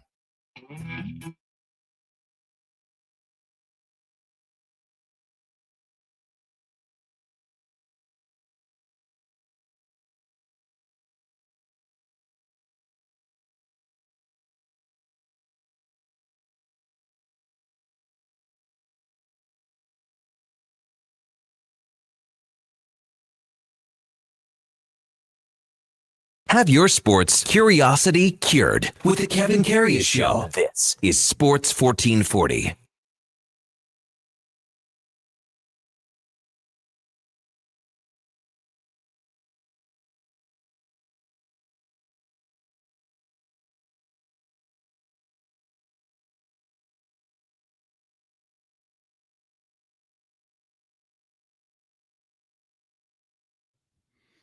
All right, welcome back to the big program. 821 in Edmonton. Kevin Karius, Duke of Delburne with you. Josh Fenwick and Sam the Record Man also in the house. We're also streaming on YouTube. Been, what are we at here? Day number 6, I guess. And thanks everybody for clicking on a like and following us on there and checking us out on the old video as well. So cool to be broadcasting on several areas right here on Sports 1440, YouTube, Twix, the whole bit. Duke, did you have a chance to look at the Peyton Manning, Eli Manning cast last night at all, or did you just watch the game? I just watched the game, but some of the clips and the ones that make a few more waves do come across my timeline. So I saw the one when they were talking with Bill Murray, and then I saw the end of the game. Okay. The Bears' last possession when the DJ Moore in motion, snap gets botched, and then it's a penalty. You take 5 seconds off the clock, and you're further back. Peyton not too happy with that order of operation. Well, the thing that caught my eye the most last night, that Peyton Manning revealed that he hand wrote letters to Pope Leo. What is he, the 14th? I don't know. Pope Leo, I think he's 14. I don't know. It's hard to keep track. Pope Leo the 14th to come on the Manning broadcasts. Handwritten letters to Leo and his executive assistant. The Bears opened up the 2025 cast, 2025 season with the Manning cast, obviously last night, Peyton and Eli. Peyton went on to say that I kind of like I failed to recruit Randy Moss to Tennessee. I couldn't close the deal on the Pope, but I made the effort. These are handwritten letters. And if you're watching, Your Holiness, this is an open invitation, he says. Come on the show anytime. It's you, it's Tiger Woods, it's Bradley Cooper, it's President Bush, it's Larry David. Y'all are on our most wanted list for the Manning cast. Can you imagine the Pope being on there, dude? That would really be something. I could see Larry David, and maybe Larry David doesn't like the Mannings, obviously. Yeah, maybe. I guess. But you think he'd like Eli because Larry's a New York guy. I guess. But is he a Jets guy or a Giants guy? I can't say I know. In Curb, he's always in L.A., so he's like a Dodgers guy. Went to the Dodgers game with in the carpool lane, yeah. Need the extra passenger. Lakers game he's gone to, right? Larry David. We were talking about that episode from Curb Your Enthusiasm when he is because at the it was a whatever golf event I was at, and when he was stealing the lesson there on the bench. Oh yeah, so he's watching the lesson, watching. and the guy says, I can give you no, I'm fine. I can give you a lesson anytime. No, I'm fine. And then I believe the guy was deaf, correct? Was he? Yeah, because Larry hit into him because he got the tips. Oh, yelling at him, yeah. And well, he yelled up. He put up his 4 fingers for 4. Terry says Larry's a big Jets fan. Season 9.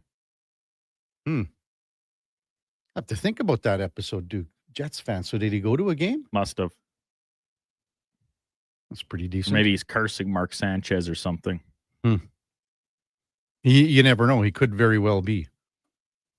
Anyway, Minnesota beat Chicago 27-24. That's, when you look at the division's going to be close. It's tight.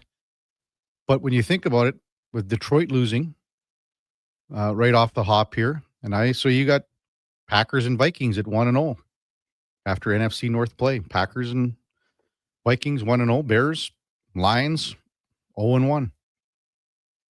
Duke, what do you make about Kittle and Purdy? Most notably Kittle. He's going to be out a month or so, right?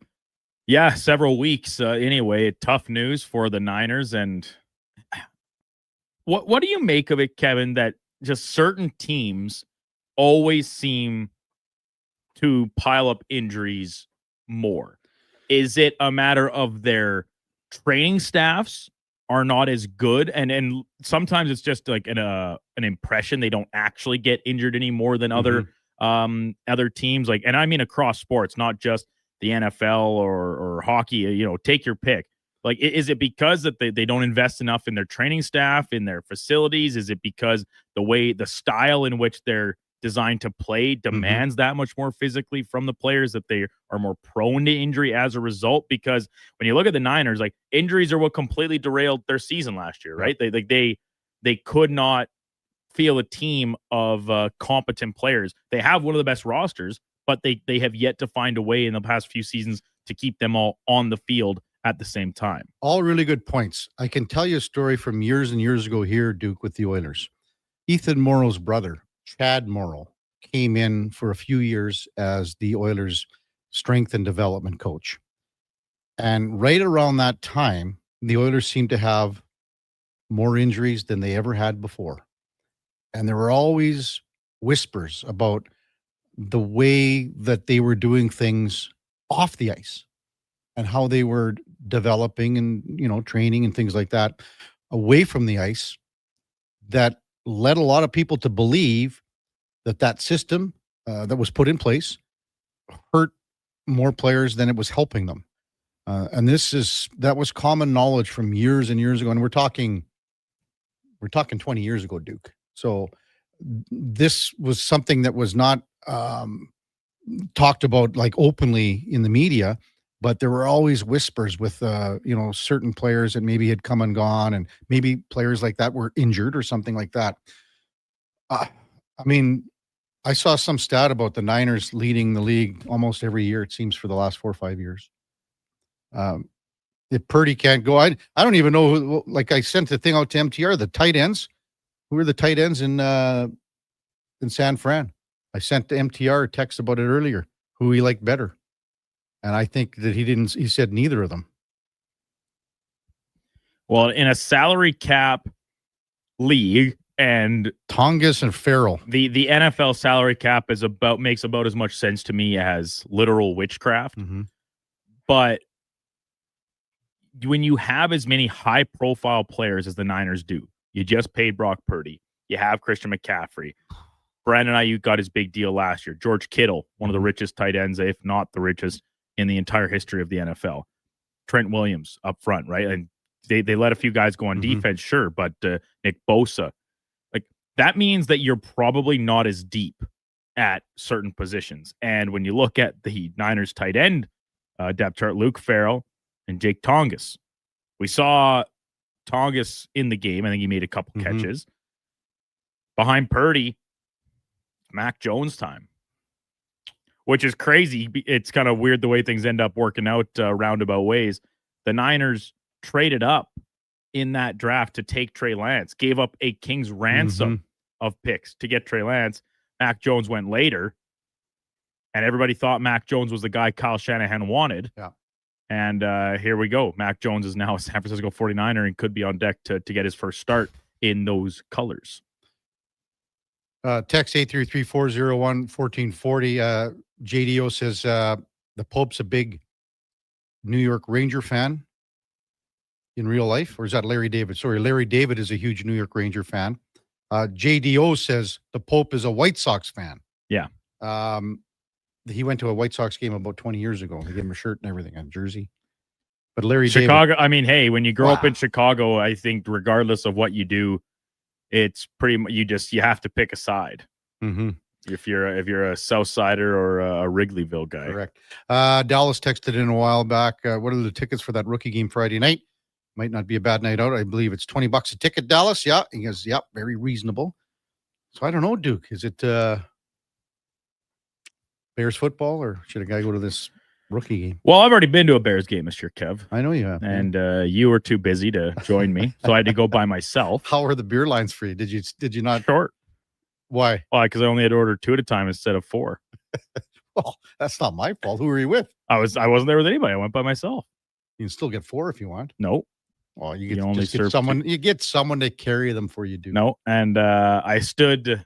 I did not interact with, but just down the what'd you call it? The bar, the top row in the concourse, just down the way from me was the legendary Bob Stauffer, Cam Moon, your buddy Tyler. They were all chopping it up. Didn't want to intrude on their fun little evening out. Bob, I just thought, though, that if you were there, you'd be over there schmoozing with them, and I'd be standing in the same Duke, spot all by myself. No, Duke. You're my wingman at the Bears games. Bobby leaves early anyway all the time. They did leave before I did. Yeah. And I left before the game was over. Yeah. But no, I don't think I'm going to be doing. I don't think I'm in for the Bears this Friday. My buddy Chucky Slick. What's up with him now? He's so they're getting settled in the new place out east of Sherwood Park, and I've been invited over for a Friday night get together, which involves the newly calibrated and set up golf sim in the shop. You know, I was thinking about when we got to bring in Sam, the record man, for a quick little chat. I think we're going to do it right now. Sam, slide over here to the mic. Sam, the intern's here. You got time right now, or yeah, you got them? Okay, perfect. So just to introduce our newest intern, Sam, the record man. Well, are you okay with Sam, the record man? Do you know anything about Sam, the record man?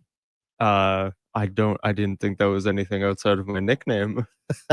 Oh no, it was a big time store back in the days where they sold records. Oh, okay. So now you're there. Anyway, well, welcome to Sports 1440, Sam. Thank you. So it's been a week and a little bit here. Yeah. And how are you enjoying things so far? Enjoying it quite well. You know, everyone seems pretty nice. I seem to be flowing quite well. Who's the nicest guy that you met here so far, besides me? I'd probably have to say Connor. Really? Yeah. Like even ahead of Duke and Josh that you're sitting beside here? Well, unreal, right?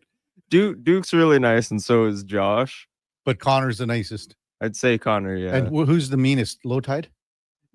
No, I don't think there really is anyone. Really?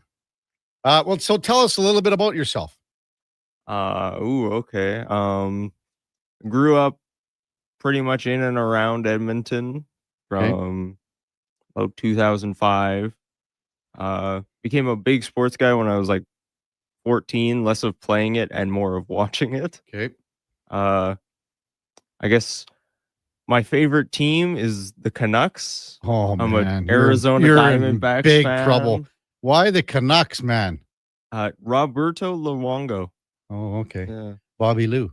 Yeah. And why do you like Arizona? I mean, the Diamondbacks. They have, I'd say, some of the best logos in sports history. Also, Randy Johnson. Oh, yeah. So what got you into Jordan says this interview is not a record, but it's above average. That's a line from Sam, the record man. What got you into wanting to be in sports? Just watching it. It's one of those things that's like just so entertaining, and there's so much like interesting history about it, and just being able to like go in and watch this and just be like, it's one of the best forms of entertainment, I think. Just being able to sit down and watch this form of entertainment. Okay. Like football, for example, was absolutely incredible on Sunday. Just all those comebacks, and it's crazy. What do you want to do? Like, how long's your internship here? It goes until the 16th of December. Hopefully, I'm here for longer than that. Okay. But I think if I were to shoot really high, I'd want to do probably broadcasting for any professional sports team. Okay. Stulo Texan says, do this guy a favor, buy him an Oilers jersey. Fenwick was a Flames fan. Now you guys get a Canucks fan. Like, what's going on over there, you guys? What's wrong with you? Like, you're gonna get chased out of this town, man. I don't know why he's a Flames fan. I feel like that's a chased little out of worse. this guy. Even Big Rig says, hey, really like this Sam guy. Need the Canuck fans. Thank you, Big Rig. Well, welcome aboard here, Sam. And you never know. Like, I mean, Josh was 20 minutes late today. There's always what? 10 minutes. Huh? 10 minutes. Quarter after, man. No way. We hadn't even gone to first break yet. You can just turn my mic on. Yeah, it is. Yeah. Someone changed the Look at these lineup guys. here. Or is this like working at the remand center here? When we come back, we got Lorianne Munzer. She'll be with us right after the break. Also coming up in the 9 o'clock hour, Brian McTaggart from MLB.com covers the Houston Astros big series. Jays and Astros kicking off tonight in Toronto. Luis Garcia looks like will go up against Shane Bieber for the Blue Jays. Before all that, time now, just for a quick little break before we get to Lorianne Munzer. What are you guys laughing at? What? What's the matter? You lost track of time there for a No, second, well, I Kev, was or what? no, you know why? Lorianne texted me right when I was and distracted you. Yeah, You're easily distracted this morning. That's got to be the third time already. No, We're only an hour and a half. No, into this show. no, Duke. That's squirrel. What do you This mean? is it, Earlier, you asked me for my thoughts, and then I finished explaining something. And you're like, "What was that?" After I just talked for 7 minutes straight. Well, no, I heard all of the stuff early on, but Sorry, what the was last that? one. Yeah. What was there was just the last thing because that's happened before too, Duke. So when we come back, Lorianne Munzer, it's Kevin Karius Show with the Duke of Delburne on Sports 1440, streaming on YouTube. $1 plus tax for a smooth, small premium roast coffee at McDonald's? That means rich, full-bodied flavor at a price that's just as satisfying. Must be McCafe. Enjoy a small McCafe premium roast coffee for just $1 plus tax at participating McDonald's in Canada. Prices exclude delivery. That's the sound of Harley you've been dreaming about. And this is the sound of opportunity knocking. And it's coming from Harley-Davidson of Edmonton. Our end of season sale is on, and we're clearing the floor with unbelievable prices on a huge selection of pre-owned bikes. This is your moment to own the legend. Find your dream machine at Harley-Davidson of Edmonton on the Yellowhead Trail. Locally owned and operated by the Kent family and celebrating 45 years. Come for Canada's largest trade shows, the biggest names in entertainment, exhilarating sporting events, and more. Stay for the experience at the Edmonton Expo Center.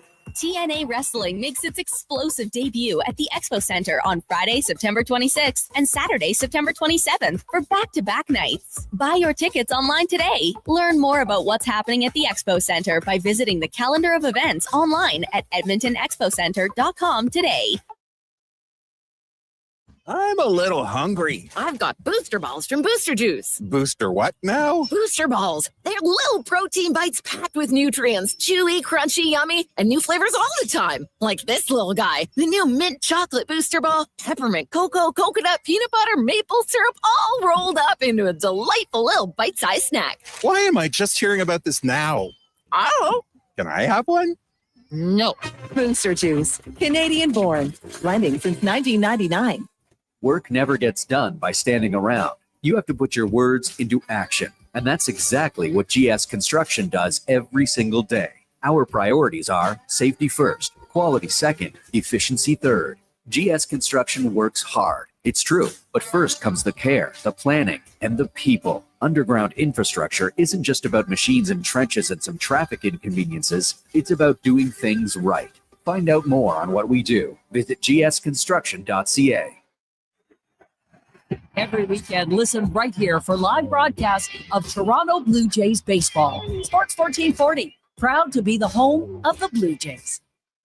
Farm, ranch, acreage, or lake lot. They're here to help at Bashaw Concrete Products. Family owned and operated for 60 years. They continue to provide the best products and service, period. Call now for your free quote on the highest quality ready mix and gravel, a new septic tank, or an outhouse pad and tank, plus precast cattle water pads, garage sumps, and more. Call 780-372-3854 for prompt delivery. Bashaw Concrete Products, 780-372-3854. BashawConcrete.com.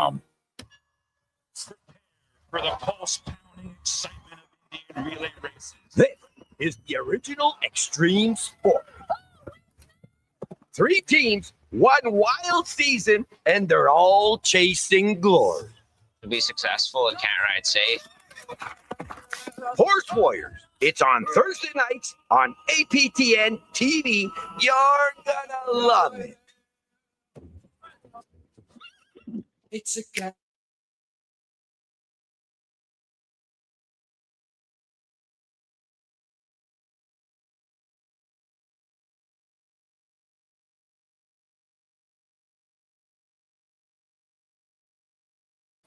Stories, guests, and insights. This is Sports 1440 and the Kevin Karius Show.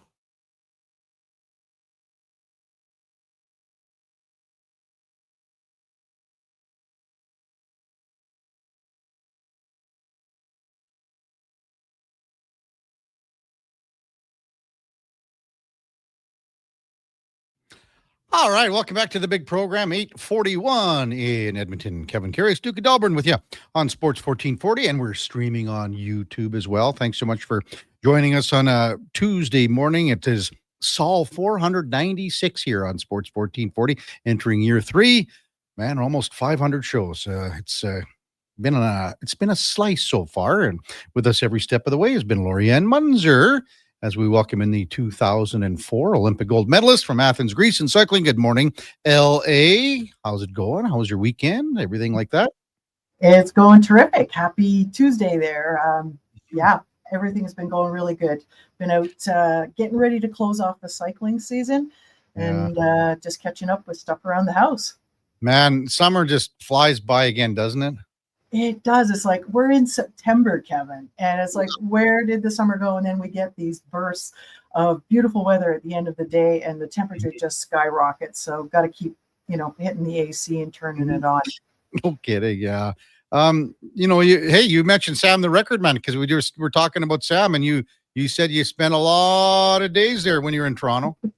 Oh my goodness. Well, when you were talking about Sam the Record Man, I'm going, who do you have in the studio? And I'm just going, okay, who is this guy? And then it's like, okay, the intern here. So super awesome. Yeah. My sister and I, we used to head down to Yonge Street Friday night and Saturday nights. Well, number one, go for a movie. And then when the movie was out, we would, walk up the street to Sam the Record Man. And it was like the biggest building on Yonge Street that was always packed with people and vinyl, right? DVDs hadn't been invented, CDs hadn't been invented. And I just think about, what the days would have been like with music if we could have, searched it easier, quicker, like what we do nowadays. Because when I did my first Olympics in Sydney, Australia in 2000, the biggest thing was the iPod Shuffle. And people were just, the medical staff, they were putting all their tunes on the iPod Shuffle. And then what was the next bigger one that came out? It was just the iPod, the one that you mostly saved all of your music to. And like people were putting their music collections onto it. And I was so sad the day that I saw Sam the Record Man close the doors, because Kevin, that's an end of the era, sort of like, Kodak cameras and paper print photos. Yeah. So. Yeah. In Calgary, Lorianne, I was the assistant manager at one of the locations there back in the late 80s. Oh, wow. Okay. Did you spend your whole entire paycheck on the vinyl? Oh, no. I was busy doing other things. Just to keep the store going was a chore in itself, though. Oh, wow. Yeah. Cool. Lots of stories there. Hey, you were listening. We had Brant Myers on earlier. It's a hell of a story, isn't it? Oh my goodness, I had no idea. I think I'm going to have to go out and buy his book and learn more about all the shenanigans and all the ins and outs, and like what a record he has. Like, holy smokes. Yeah, I highly recommend the book. In fact, I'll tell you what, I might have it kicking around the house somewhere. I know it's downstairs somewhere. I'll have to find it if I can maybe get it to you or something like that. But I've known Brant for over 30 years when he started playing junior in Lethbridge. And I was down there for a short time. But as you said, that anxiety, like to be an enforcer, and it's not just Brant. There's so many other guys that ended up not, they fought the demons, but they didn't totally beat them. And I'm talking guys like Derek Bugard and Wade Belak. It's such a tough job. Fortunately for Brant, he came out on the other side and he's doing great right now. But I don't know. I don't know how you would, if you had someone, Lorianne, that would talk to you, that would be an enforcer back in the day, because as Brant says, the enforcers, they're basically gone from the game now. They're just not in the game anymore. There's a couple of them, but not like it used to be. So I don't know, what would you have said to someone if you were dealing with them back in the day where it wasn't an easy job, I guess? Well, it's interesting that you asked that question, because I was thinking about it after hearing his story, and I was like, well, what would I do? And number one, it's how can you compartmentalize it so that the anxiety doesn't keep coming back and, kicking you out from underneath, and just really leveling out.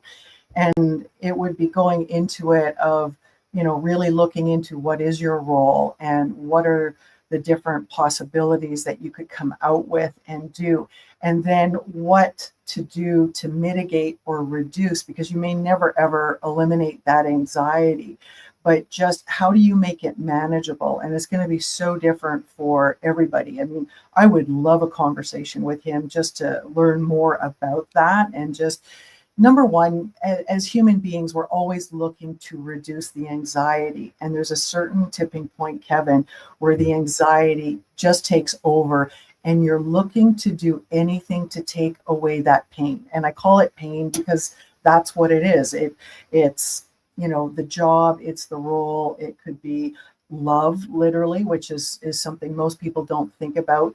But there is something there that is just so deep that we don't always want to go there. And I'm not a professional in the psychology part of it. I look at this from a mindset point of view and then the application point of view. Sometimes we do need to bring in that professional help of a psychologist, somebody who can help you, but also who understands what you're going through, what the role is, and also your sporting venue, because it's a little different in the sports arena because you literally sleep, breathe, eat sports, hockey, cycling, anything like that. And then how do you manage the regular day-to-day life? Because sport will end, whether you get injured or, like in his case, he got let go, or there's something else that comes the way, and eventually we all have to come back to this game called life. And then how do you navigate it? The other thing is, how does the athlete want to navigate this road that's ahead of them? And one of the biggest, darkest things is there's confusion and chaos that comes out when we don't have a picture. As human beings, we think in pictures. You behind the mic, I got a picture of you. Sam the record man now, who's the intern, I got a picture of him. I know a little bit about him because of a couple of questions. We got the Duke holding the fort down. So there's a picture, and everybody has a picture of what they want to do. But when we don't have a picture of what's going on or what's going to happen, that's when we start to hit that anxiety downward spiral. And to be able to course correct or alleviate some of the pain or some of the stuff that's going to come up that you don't necessarily want to deal with is how can you create a picture that works for you? And that's going to be different for everybody. But having that picture is key. It is absolutely key to success. Lorianne Munzer with us on Sports 1440. Well, if you heard, Brant saying, I said, what was it like for you back in the day? And I think this would be more towards the end of his career. I shouldn't say that it was like this the whole time, but, he said he was getting up with his son here, getting ready to make him lunch for daycare. And, he said right about now, years ago, for the next 12 hours, he'd be like he had anxiety because he was just looking forward to seeing who's in the lineup. All right. Like, even as he said, well, his second game, Dave Brown in Philadelphia. I mean, and he gets scratched and it's like, oh, big sigh of relief. So I don't know, like, unless you can crawl into that guy's head, a guy's head and body and mind and figure out exactly what he's dealing with or a person's dealing with like that. I mean, I don't know how they get through it. I just don't. Well, you just said a really interesting point there. Crawl into the guy's head. Yeah. And that's what I try to do. And that you're trying to get a picture of what the heck is going on, good or bad, or maybe neutral, right? And it's just, there's that, you can sit and marinate in the anxiety and go, oh, well, who's going to be in the lineup? And it's hell waiting for that 12 hours. Like, it really is. Like, my jaw hit the ground when he said that. And it was just, okay, so he has a picture when that guy got scratched. And he's like, okay, now then the floodgates open so that maybe he doesn't have to deal with that situation or that player. And then he can go out and he can play a different style of game that is more true to his essence and his being. There is a picture of that. And then there's a picture of, oh man, I got to come out like guns a-blazing and just do whatever it takes to take the guy out. Yeah. Lorianne Munzer with us on Sports 1440. Edmonton Oilers rookie camp starts basically tomorrow with players reporting, Lorianne, and a lot of these guys are 20, 21, 22 years old, and it's the start of what they hope is, where they can make an impression. That's all it is. When guys go to camp like this, there's an old phrase that, you got to catch someone's eye.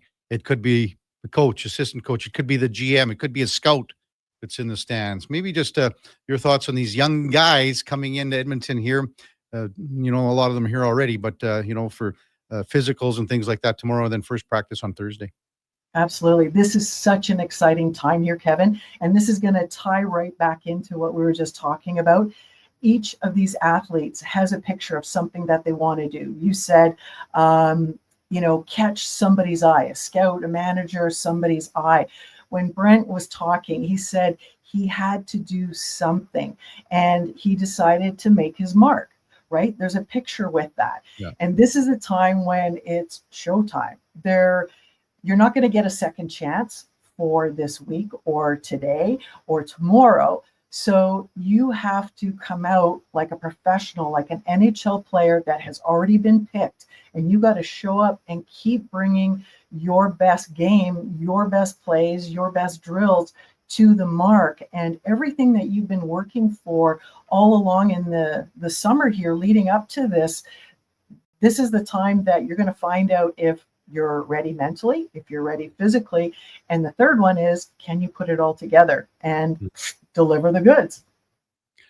You know what, Lorianne, last week we didn't have time, but we ended up talking about Kurt Harnett, remember? Yes. And someone texted in and sent the link to his Pert Plus hair commercial. Do you remember that? Goodness. Wasn't that something? I remember that from the Olympics and leading into it. Yeah, he had that one. That was crazy. I mean, that was his trademark, his locks, and he always had a pair of sunglasses. And you could count on him for that, for sure. Well, that commercial, I mean, when you have, when you're when you're peddling a product, if you want to call it that, sometimes, you're looking at this guy or that girl or whatever, and you go, well, this doesn't really make sense that this person is peddling this product. And then when you see this Pert Plus commercial, you go, this guy was born to make this commercial. Yep, totally. Trademark, perfect alignment, perfect product placement, and just what a great partnership. And I tell you, Kevin, I remember when I saw Kurt and he cut off his locks. He came with a normal haircut. Like you and I together combined, we don't have enough hair to match Kurt in his commercial. But when he cut it off, everybody thought he was crazy. Like, what happened? Did you get a corporate job or something? And I'm not sure why he cut it off, but that was one of his trademarks. Were you ever approached I can't remember, to do some spots or anything like that? In terms of hair commercials, no, I didn't have enough hair. But I had done some stuff locally with Norton Auto House after my Olympic win. One of my biggest sponsors and greatest supporters was Shimano.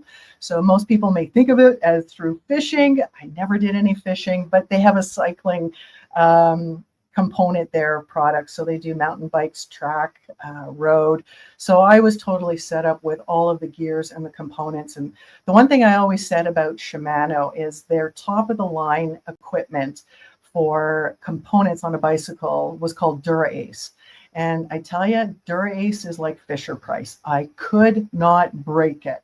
So that was the joke. If it said Dura-Ace, then you knew I was in good hands, and then we were on to good results.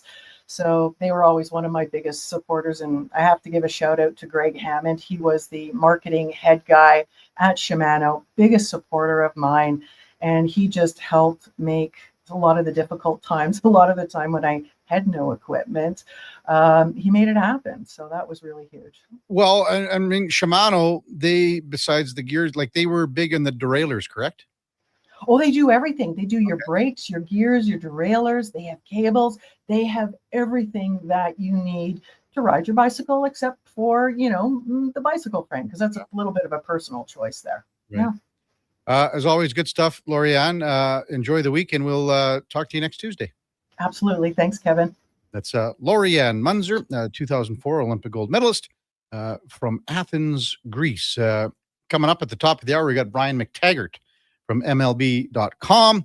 Covers the Houston Astros. Big series. Jays Astros kicking off tonight. Liam Harobin will be by at 10 o'clock from Oilers Nation. And then Josh Yo from The Athletic covers the Pittsburgh Penguins.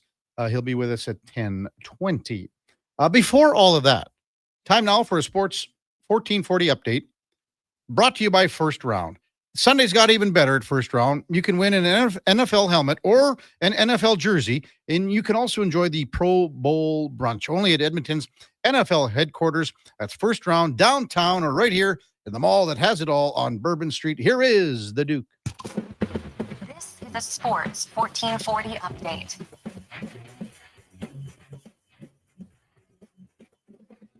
Breaking news out of Calgary this morning as the Flames have announced an extension for goaltender Dustin Wolf. 7 years, $52.5 million deals is the total. Wolf, 29 wins last season and was the league's runner-up for the Calder Trophy. NFL Week 1 wrapping up last night from Chicago. The Bears blow a second-half lead to the Vikings, 27-24 the final. J.J. McCarthy in his first NFL start goes 13 of 20 for 143 yards, adds 25 yards on the ground. 2 touchdown passes and a touchdown rush. Philadelphia Eagles bringing in running back Tank Bigsby from the Jaguars last night. 2026 5th and 6th round selections headed back the other way. And some injury updates from the San Francisco 49ers as George Kittle expected to be out a few weeks, according to head coach Kyle Shanahan, while Brock Purdy's status for next weekend's game is in question. In the majors yesterday, 11 games total, including the Brewers getting blanked by the Rangers 5-0. Red Sox keeping pace in the AL East with a 7-0 win over the Athletics. Mariners double up on the Cardinals 4-2, and the Cubbies lose to the Braves 4-1. Coming up in hour 3 of the Kevin Karius Show, we'll be joined by Brian McTaggart from MLB.com covering the Houston Astros, and we'll check in with a new edition of In or Out. I'm Brandon Douglas at your Sports 1440 update. This is Sports 1440, a Stingray radio station broadcasting on Treaty 6 territory. Download the free iHeartRadio app and listen to CKJR wherever you go. Looking for an all-season vehicle with room for the hockey gear, comfort for the daily commute, and rugged capability for your weekend adventures? That's the all-new 2025 Jeep Compass, and you'll find it during the biggest sale of the year this month at St. Albert Dodge. Now, what can I say? It's a Jeep, it's a 4x4, and it's loaded with standard features like an 8.4-inch touchscreen, keyless entry, and heated front seats, all starting from just $34,900. Head up the trail and see how easy it is to do business at St. Albert Dodge. You wanted local sports on weekends. Saturday mornings at 9, check out the Saturday Sports Setup, where we'll tee up what's happening on the weekend sports scene. Tune in Saturday morning at 9 on Sports 1440. At Fountain Tire, get up to 25% off select tires, up to $125 off a set of 4 select Goodyear tires, and $50 off $150 service until October 18th. Restrictions apply. Book today. Fountain Tire. We're on this road together, Canada. At Leading Edge Physiotherapy, we believe that life shouldn't hurt. Now, that doesn't mean that we don't know that sometimes it really hurts. I mean, we've seen people at their worst moments in life, when they feel they have nowhere to turn, or at a time when they felt like their problem just wouldn't ever go away. We've also seen people who thought to themselves, it'll just go away on its own, or this is no big deal. I don't want to bother anyone about this. Don't know where to turn to, or think it's no big deal. Either way, we have the technology, techniques, and skills to help you get back to it, whatever your it may be. Life shouldn't hurt. LeadingEdgePhysio.com. The ATB Classic is returning to Northern Bear Golf Club. An international field of professionals will battle it out on their path towards the PGA Tour. Advance tickets are $20 or upgrade your access to sit greenside in the Sports 1440 Birdie Bar, presented by Sleeman. Net proceeds go to Youth on Course to give kids age 6 to 18 access to play golf for just $5. Come see the future stars of the PGA Tour. The ATB Classic, September 11th to 14th. Get your tickets at atbclassic.com.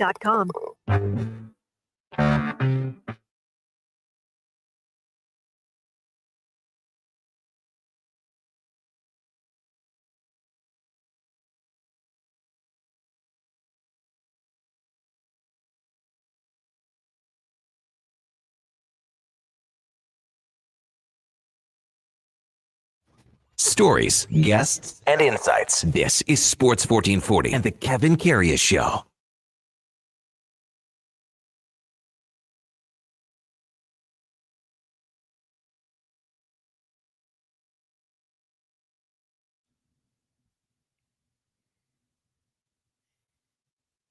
All right, welcome back to the big program, 9 o'clock in Edmonton. Kevin Karius, Duke of Delburne with you on Sports 1440, and time now for the game of the day, brought to you by St. Albert Dodge, where 2025 Jeep Wrangler 1500s have 0% financing for up to 72 months. The great selection with all the new colors in the Sport, the Willys, Sahara, even the Rubicons are on the lot at stalbertdodge.com as we welcome in Brian McTaggart from MLB.com. Morning, Brian. You're with Kevin Karius. Thanks for jumping on Sports 1440 this morning. Really appreciate it. Yeah, good morning. How are y'all doing? Doing great up here. I was just looking at one of your profiles, Brian, and I see a picture with the old number 21 and Terry Poole on it. Can you give us a little background on that? Why you've got that picture? It's sort of on your X thing a little bit, but there's a Terry Poole picture on there, and I'll get to why it's a big thing for me after you let our listeners know all about it. Yeah, well, I try to, before every game, I try to post a fan jersey of the game. If I see a fan in the stands wearing an interesting jersey or whatever, I'll post one. We were in Arlington over the weekend, and I was walking around, and I saw a Terry Poole jersey. And so I snapped that and took it. I grew up in Houston and used to go to Astros games, and we'd sit in the outfield, and my favorite player was Terry Poole because he played right field, and he was the only player I could really see. And so Terry Poole, in fact, I saw him about a month ago at Billy Wagner's little Hall of Fame thing they had in Houston, and talked to him for a little while, and said he was a big fan of my work. And I was like, well, I'm a big fan of your work, believe me. So, yeah, I'm a big Terry Poole fan. It's such a cool story, Brian. So Terry Poole's from my hometown, Melville, Saskatchewan. Oh, wow. And as you know, he would have been the best positional player that Canada ever produced before the likes of Larry Walker and guys like that came along. But when I first got into the business here, Brian, my first year was in 1990 in a little station in Saskatchewan, and Terry was one of the very first interviews. I had met him before because he always came back to Melville in the summers, and I've interviewed him on this show and other times over the course of my career. But I just, as soon as I open it up and I see this Terry Poole jersey, I was like, wow, this is almost like it's meant to be.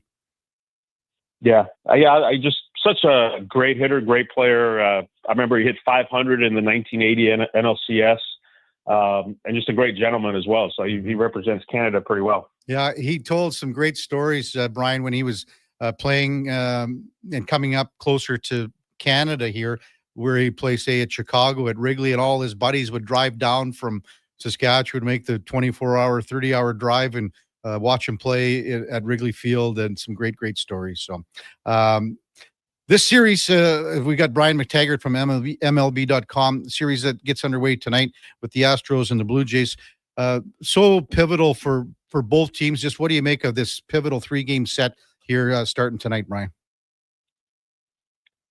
Yeah, this is, the Astros have 18 games left, and I think all of them are really big at this point. They've really been sort of spinning their wheels here, I guess, for the better part of for 2 months now. They went to Dodger Stadium at the beginning of July and swept the Dodgers. They were 20 over 500.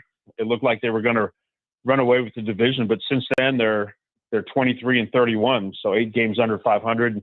The Mariners now have closed to within 2 games. The Rangers are 3.5 back, so they need to start stacking up some wins because it's getting a little dicey. So this is a big series for them for sure. They go to Atlanta after this, and then their last homestand is massive. They have the Rangers and the Mariners. So they would like to go into that homestand maybe with a little bit bigger lead than they have now. So, yeah, this is really crunch time for both of these teams. Yeah. Do you recall a pitching staff that since you've covered the Astros, that's just been – pieced together, besides Hunter Brown and Framber Valdez being healthy as starters? It's just been one injury after another and guys coming in and out. How have they survived this year?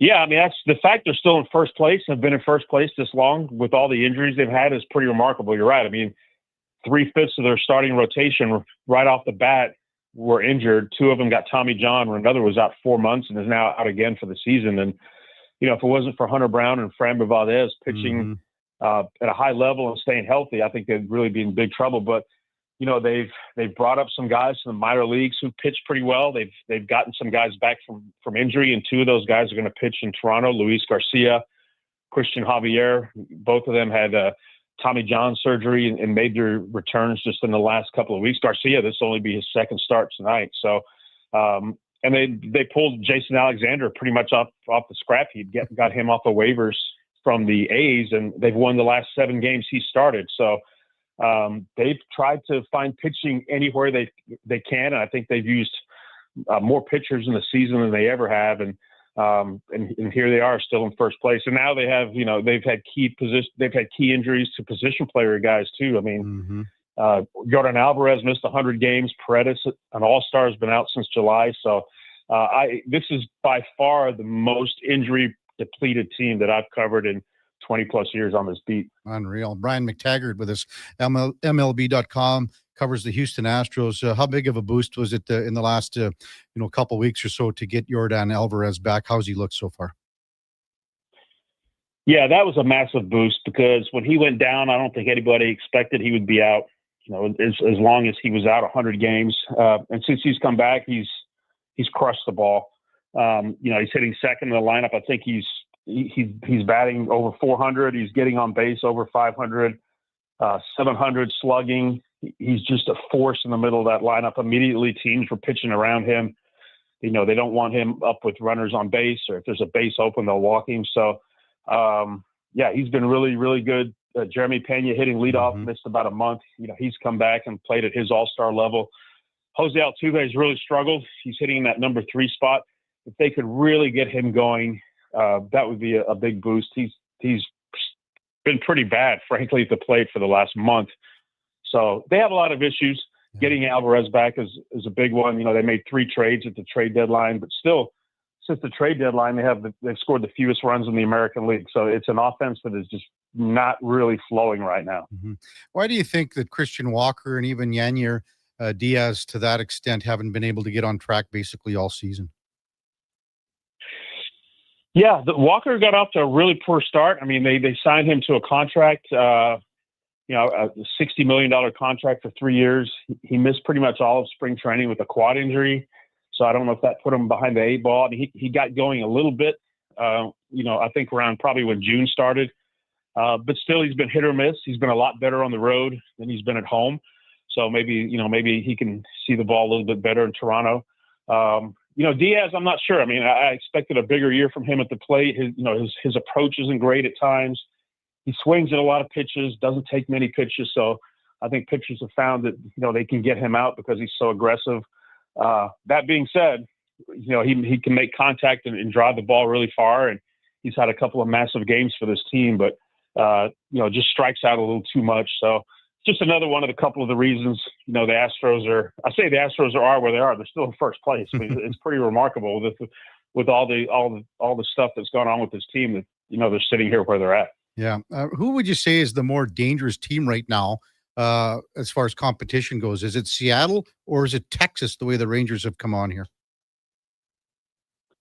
Yeah, just got a chance to watch the Rangers in Arlington over the weekend, and obviously they have elite pitching. I mean, the Astros lost 2 out of 3. The one game they won was started by Jacob deGrom. They won that 11-0. So that doesn't make much sense. But I still think the Mariners are the most dangerous. I mean, their pitching is still really good, not at Rangers level, but they have a much better offense. The Rangers have a lot of injuries right now. Seager and Semien are out. Adolis Garcia is out. Nathan Eovaldi's out. I mean, those are 4 big key contributors to them. The Mariners are much healthier.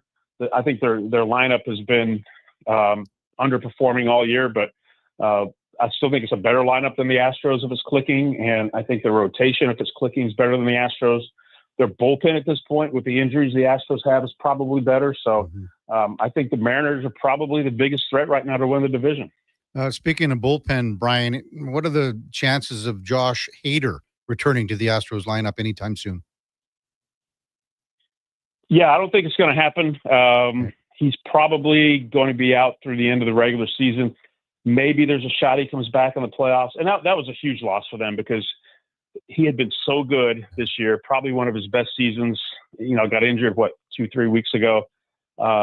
And their bullpen has really missed him. Brian Abreu slid up to the closer role, but he's not Josh Hader. And now you have unproven guys in the 8th inning role. Their bullpen, just like their starting pitching staff, decimated by injuries. And I think that's one of the really key reasons I don't see the Astros making a long playoff run is just they just do not have the bullpen. I think their lineup can get hot. Their starting pitching, I think, with Valdez and Brown can hold up with a lot of teams, but I just don't see that bullpen being able to really withstand some of these lineups in a long series. MLB.com's Brian McTaggart, our guest on the Kevin Karius Show on Sports 1440. You mentioned Louis Garcia starting for the Astros tonight. It's going to be Shane Bieber for the Toronto Blue Jays. How excited are you to see Bieber up close and personal after basically a couple of years off? Yeah, I mean, he was one of the most dominating arms in the game there for a while, and I think a guy the Astros had interest in at some point, and you never know when guys come back after long layoffs. I mean, we've seen that with the Astros with a couple of guys. With Javier came back this year. Garcia came back this year after 28 months, so this will only be his second start. His first start wasn't bad, so you never know what to expect. But he has such good stuff that. I would be surprised if we don't see him just sort of settle in and be this, the Bieber that we saw when he was so good when he was in Cleveland. What do you make of this Blue Jays team, the opponent for the next 3 nights? I mean, we've been sort of talking about the scrappiness of them. They remind a lot of people about, similar to Milwaukee, in the National League. What are you seeing from this Toronto team from afar? Yeah, I think that's the word you put it. I mean, they're scrappy. Playing a lot better now than they were earlier in the year. It looks like. Same with the Brewers, and I mean, I think a big part of it probably has to be what George Springer's been able to do, and he's having the kind of season that he did for the Astros back when they won the World Series and went back to the World Series a couple of years later. He can be a real threat and a catalyst and carry an offense. I think he's doing a lot of that. So. They're a dangerous team. I know they have a couple of guys on offense that are a little bit underperforming, but I think that's still a team that you would not want to play in a playoff series. I know they're very tough at home. So I think Toronto fans have a lot of reasons to be excited about this team because, hey, the American League is wide open. I mean, there are no really, really good teams. There's just a lot of pretty good teams, and we know the playoffs are a crapshoot. It comes down to who gets hot, whose pitching is better. Hey, I think the Blue Jays have as good a shot if they get in than anybody else. How much has Springer surprised you with his output this season, Brian, compared to his off year last year? Yeah, he surprised me a lot. I mean, I really thought after last year that probably his best days were behind him. And what is he, 33, 34 now? 36. He's 36. Wow. Yeah. I forget he was older. He was quite a bit older when he made his debut because the Astros kept him in the minor leagues. But yeah, I mean, kudos to him. I mean, a little bit of a late career resurgence there. But I was totally surprised. And like I said, I mean, he looks like the guy we saw in 17, 18, 19, who was just one of the most dynamic players in the league. So I don't know. What the key is for him turning it around like that, but good for him and good for the Blue Jays. Yeah, no kidding. So what team is I agree with you too, Brian, that the American League is wide open. Is there a team in particular that you go, I don't really maybe want to face these guys when it comes to the playoffs? Yeah, I mean, recently was in Detroit. I mean, they didn't scare me a whole lot. I mean, they got Skubal. And after that, I'm not so sure about their starting pitching. Again, I think the one team that I just would not want to face, and it's weird to say, is just the Mariners. I mean, I'm just bullish on the Mariners, and I know they haven't done it. They seem to fade every year, and the Astros have won this division and beat the Mariners over and over and knocked them out of the playoffs a couple of years ago. But I still think with their starting pitching depth that. And their bullpen, they could be the toughest matchup. And you have an MVP candidate in Cal Raleigh in the middle of that lineup, and some of the other guys they have, Julio Rodriguez, J.P. Crawford, Suarez, who they got in a trade. I just think that to me is the most dangerous team if they get in the postseason. Do the Yankees do anything for you, or are they just that bad defensively that when it comes to crunch time and they rely so much on the long ball that they're not going to be able to maybe put it all together? Yeah, like Yankees came to Houston last homestand, and my takeaway on them was right. Their lineup is power 1 through 9. I mean, it's everyone I think 18, 19 homers at least. With Judge in the middle of it, Grisham at the top can hit the ball out of the yard with anybody. Very, very good lineup. yeah, they have trouble fielding. Chisholm's not the best second baseman. Volpe had some issues. Even in the outfield, they had some issues. I don't like their defense.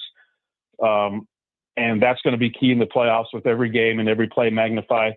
The rotation, didn't do a whole lot for me either. It'd be a different story if Garrett Cole was injured, but their lineup is no joke. I mean, they bring the thunder, but I think there's ways you can, pitch around some guys, and their pitching is, doesn't really scare me. And like you said, they just don't make plays. Their defense is kind of shaky. That's what would scare me about the Yankees, but there's no doubt their lineup is tremendous. Brian, thanks for this conversation. Really appreciate it. Enjoy this 3-game set with the Blue Jays, then I guess off to Atlanta and then Texas. So again, not much time off, but it's going to be a hell of a pennant race. Thanks for coming on. Yeah, sure. Should be a fun couple of weeks. Thanks for having me. That's Brian McTaggart, MLB.com. Covers the Houston Astros. And our game of the day brought to you by St. Albert Dodge. The biggest sale of the year is on. Right now, our in-stock Ram 1,500 Sports, all discounted by a whopping $14,000. Check them out only at stalbertdodge.com. When we come back, we'll have some open time. Also, in or out with the Duke. It's our Tuesday in or out with the Duke. We might even get going right away here. Just to spend more time. Just to spend more time with the Duke. Is that something you might be interested in, Duke? No. No? What? Well, I'm interested. I get to spend the whole morning with you, Kevin, regardless of if my mic is on or not. So I cherish every moment of that. You know where that line is from? Is that something you might be interested in? You use it all the time. Its origins, I'm unclear. It's from Entourage. Oh, yeah. Okay. Yeah. Sure. Entourage. And the one line in it is hilarious. So when we come back, maybe we'll go in or out with the Duke of Delburne on the Kevin Karius Show on Sports 1440, streaming on YouTube. Whether you're a craft beer connoisseur or more of a wine aficionado, there's always something new to discover at Sherbrooke Liquor, a unique family-owned independent liquor store. The selection, incredible. The non-alcohol section is also very impressive. Sherbrooke Liquor, expert, knowledgeable staff with a passion for unique finds. More than just a liquor store, we're a community. Alberta's best, the one and only Sherbrooke Liquor. Wine, spirits, and oodles of beer. Visit SherbrookeLiquor.com. Weekly NFL giveaways, drink specials, huge screen TVs. The hits keep coming at First Round, Edmonton's NFL headquarters. Watch NFL football at First Round, and you could win a trip to your favorite NFL city for a regular season game next season. Catch NFL action Thursday nights, all day Sunday, starting with the Pro Bowl brunch from 10:30 to 2. Then Monday night with half-price boneless wings after 6 p.m. First Round, burgers, beer, sports. Downtown and Bourbon Street, West Edmonton Mall. Summit Restaurant, located in the heart of the Silent Ice Center and just minutes from South Edmonton Common. Summit is your destination for exceptional house-made pizza, delicious entrees, and expertly crafted cocktails. Experience the perfect blend of flavor and ambiance in a modern setting. Join us for a straightforward yet elevated dining experience where our commitment to quality speaks to every bite and sip. Make Summit Restaurant your next night on the town. At Fountain Tire, get up to 25% off select tires, up to $125 off a set of 4 select Goodyear tires, and $50 off $150 service until October 18th. Restrictions apply. Book today. Fountain Tire. We're on this road together, Canada. A huge thank you for making Sports 1440 the most listened to sports radio station in Edmonton. From Gregor to Karius to Low Tide, we've got in-depth analysis on all your favorite sports. We are Sports 1440. It's happened again, and construction season is in full swing. Job delayed, money lost, and clients disappointed because your rigging failed and it wasn't inspected. Don't let this happen to you. Have your lifting slings, fittings, hoisting tools, and safety harnesses checked with Titan Supply. Titan Supply offers certified on-site and in-house rigging inspections and service, so they can repair it, replace it, and recertify it. Titan Supply in Edmonton, Grand Prairie, Red Deer, and Calgary, and at titansupply.ca. Lift, dig, haul. I'm Rick Showers from No Bull RV, and you'd think that as a used RV expert, I'd be a real do-it-yourself guy. Oh, I know all the dirty and grungy stuff that has to be done to keep your quality used RV healthy, and I actually don't like doing it. That's why I hired a whole service team at No Bull. I get to talk about it on TikTok, and they get their hands dirty. Gotta be some perks to being the boss, Rick. That's right, Bob. It's only fair that I share it with everyone, which is why we created our Camp Ready Club. Here's how it works. For one low monthly cost of just $30, we'll do your spring opening, fall closing, and all your regular scheduled maintenance on your used RV. Plus, club members get priority discounts and perks as well. You know it, Bob. Camp Ready means you've got everything you need. But if you require service or repair during the peak summer season, Camp Ready members go to the front of the line to get you back to the great outdoors faster. And that's no bull. NobleRV.ca.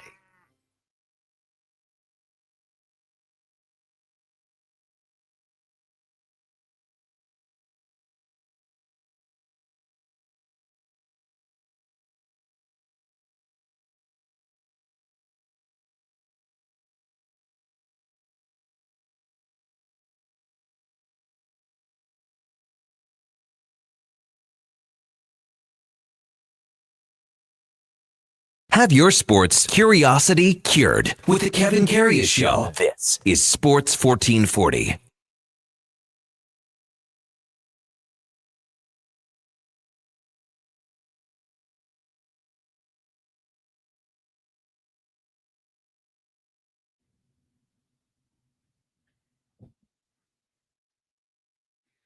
All right, welcome back to the big program. 9:22 in Edmonton. Duke trying to butter a guy up for in or out with a little Keith Whitley, huh? Just want to put you in the best mood I can, Kev. Mm-hmm. Need to have you on my side here. Well, just before we get to in or out, John texts in and says, "Hey, fellas, the Unhammered podcast, Brant Myers, episode where Brant had Sheldon Souray on was an eye-opening podcast, to say the least. Definitely an insight to what was happening in the decade of darkness with the Oilers. A lot of things were not handled very well at that point. And Sheldon Souray was in the middle of a lot of it. He had a hand injury that was not handled very well by the organization. There was also a trade that was in the works, more than in the works, and it was with Philadelphia.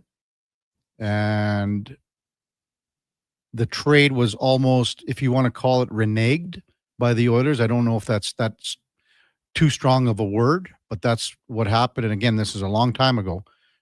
Stories have changed a lot in that time, but there was a trade because, obviously the Oilers were floundering. It was the decade of darkness.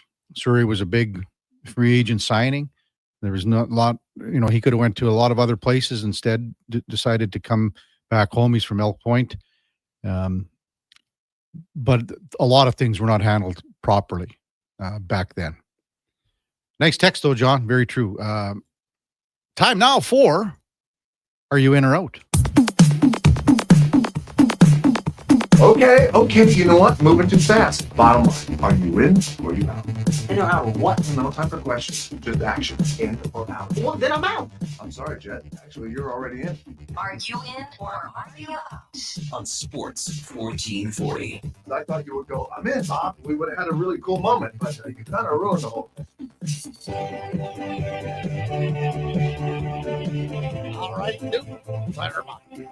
NFL week number 1, wrapping up last night in Chicago. Into the game for a few average expected love of Vikings offensively. Bears favoring with the half number 2. However, I thought Chicago was still alive in the game until their final kickoff after the touchdown that brought them in 3. Did not put it out of play and gave Minnesota a chance to return it and burn the 2-minute warning, plus a few more valuable seconds off of the clock. Sure, I'll go in on this one, Duke. I thought it was an amazing, and the replay of O'Connell. Looking Duvernay. over to the sideline to Duvernay, it's so perfectly captured by the broadcast. And Duvernay's, he catches the ball first thing, like split second later, looks over to the sideline. Amazing pictures that were filmed last night. Totally agree with you. And then again, if they still have that timeout, they would be getting the ball back with approximately, call it 50 seconds left. Yeah, a lot more than 15, which is what they ended up with. Yeah. And way more time, obviously no timeouts, but that's coaching. And man, okay, so that was Karius Santos on the kick. Yeah.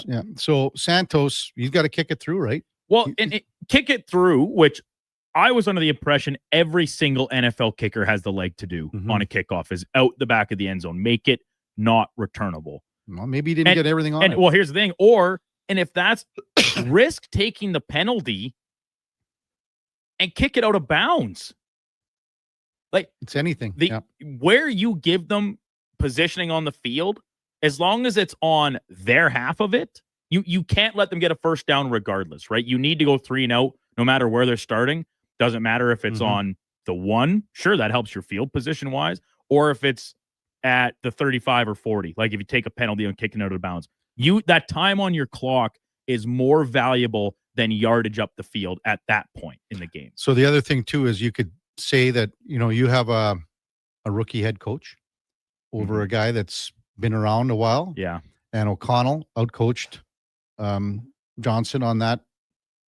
I thought he outcoached him in the second half for sure. And I get it. Like neither of these guys are calling the respective defensive plays, but man, but here's the thing, go back to your rookie head coaching, the challenge that had cost Johnson one of those seemingly very important timeouts he would need later in the game.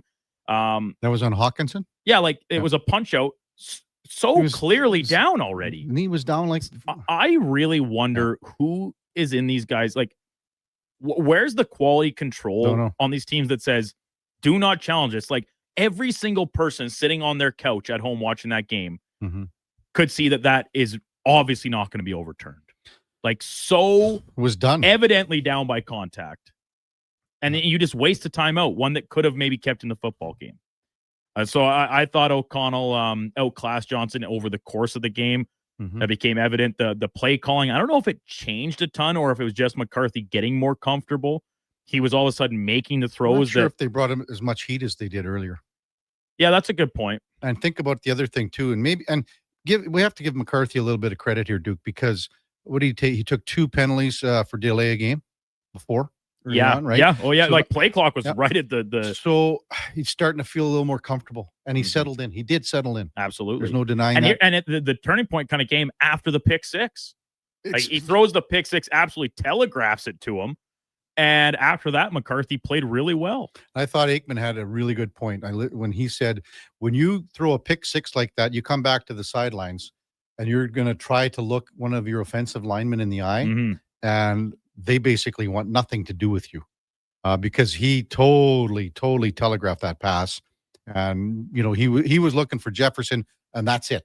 Yeah. And there was a great jump of the route and a pick six. And just like that, Nashawn Wright had, you would thought at that point, given Minnesota, giving Minnesota giving Minnesota all of the momentum going into what was then still, 25 minutes left, if that. So, yeah, it was an interesting game, and kind of curious to see how Chicago will bounce back next week, and if Minnesota can ride this momentum a little bit heading into week number 2 as well. The Jefferson thing, like the Bears were without their best cornerback, one of the best in the league, in Jalen Johnson, and you still only managed to target Jefferson a handful of times. Yeah. Like even this text just comes in from Tim. Morning, KK, Duke, crew. I've been a diehard Bears fan for many years. Started the night's game with Williams going 10 for 10. I believe we had turned the corner. And I think everyone was thinking that too. It was kind of at the halftime for me where I thought it, once again, basically right after the pick six, next possession, they're moving the ball a little bit. And you kind of say this, like the Bears let them stay in the game too long when the Vikings were struggling. So, the Bears deserved to lose the game 100%. And the O-line kind of fell apart as the game went along. Penalties really ate them up on both sides of the ball. Tough scene for Chicago and the Bears fans that follow them. Number 2, Oilers rookie camp getting underway tomorrow, all kind of pushing towards the big game Friday against the Flames. Under the radar name, and I don't even know if maybe this classifies as under the radar, but I think it's become one over the past couple seasons to maybe keep tabs on. Bo Akey. This is a guy that was at one point the Oilers' top pick, right-handed defenseman, played for Team Canada at the World Juniors last year, even if it was in sparingly fashion. But this is a guy that, if things all fall the right way, he's got some hurdles to clear in terms of seeing, legitimate NHL time this year. But moving forward, as cap crunch has become bigger and bigger for a club with high-profile players, you have to think that the ceiling is still looked at as decently high on this player. It's a weird, the way you're saying this and wording the question, Duke, saying that he is an under the radar name. Okay. So I look at Bo Akey, and I remember interviewing him after camp was just ending, and it would have been in 23-24. He gets hurt right away at the start of the year. He was so fired up to have a really good year and go on to make the World Junior team, and basically missed the entire year. He only played 14 games 2 years ago, played 52 last year, and as you mentioned, sparingly used in the World Junior Championship. The one thing that concerns me about Akey is that it's almost like some players on the defensive side of things have zipped past him when it comes to, if you want to call it, a depth chart. Right. And I say that hesitantly only because he's just 20 years old. So I still he needs 2-3 years in the minors here, 2-3 years, and he's got to be healthy.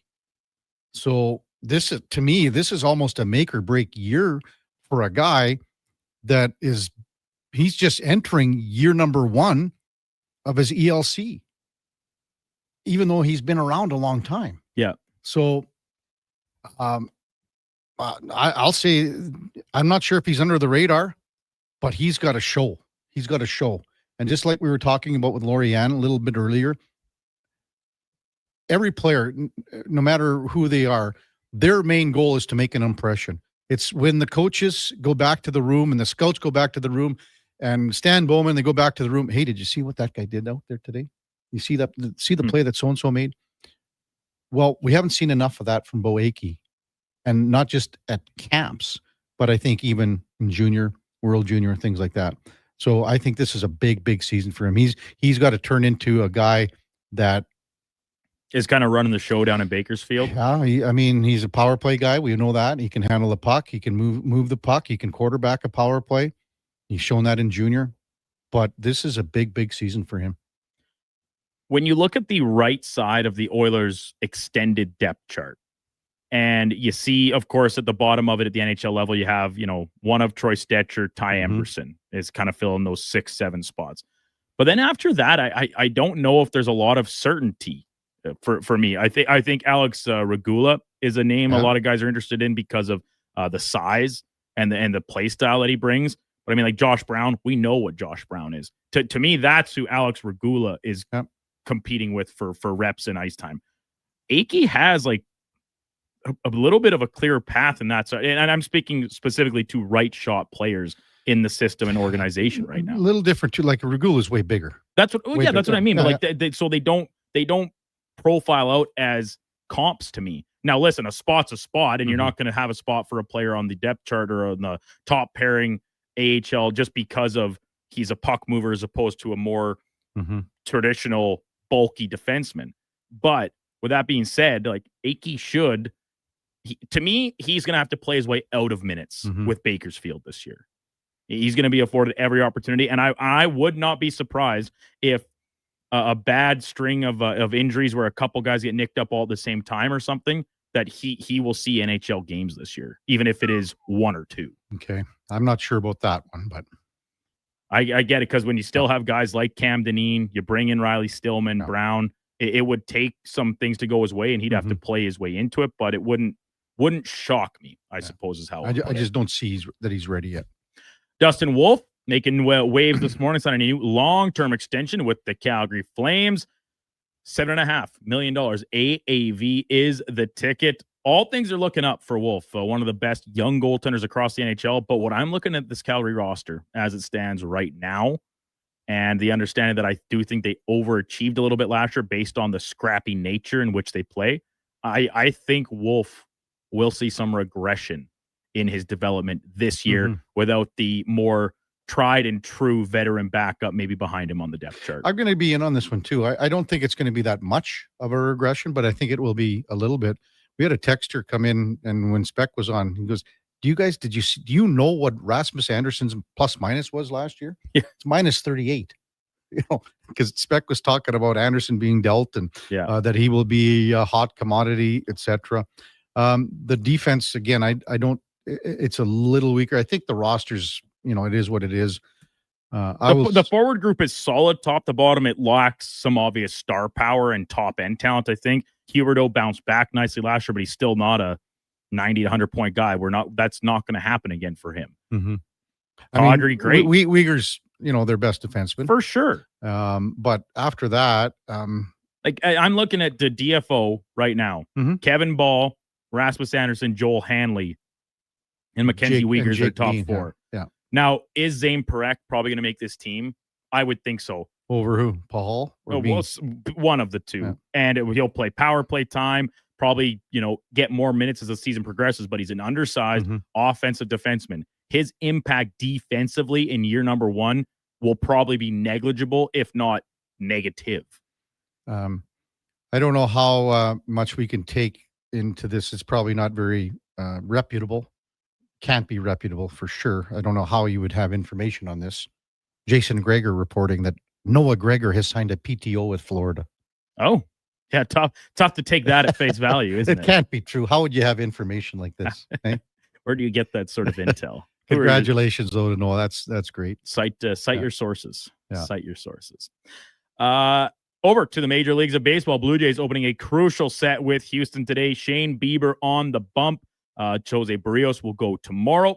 First of 6 remaining series for the Jays as they wrap up the regular season here in the month of September. I'm trying to profile out, comparing the Yankees schedule to the Jays. And yes, the Red Sox are still in it very much as well. But I'm thinking if the Jays can win 3 of the remaining 6 series, that will be enough to take home the AL East pennant.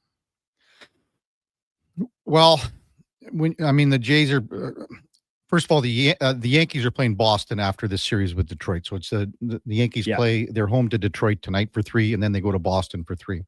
So remember last time that Boston and the Yankees played, Boston took 3 out of 4 from the Yankees. So maybe there's something cooking there, and that the Yankees haven't been able to play. It's the same with the Jays, and the Yankees lost the season series with the Jays. So I'll probably go in on this one, Duke. Having said that, Toronto, after this 3-game set with Houston, Baltimore obviously is the worst team in the division with 66 wins. But they just give the Jays fits. Like much like what you just said about in-division games, sometimes teams just have each other's numbers.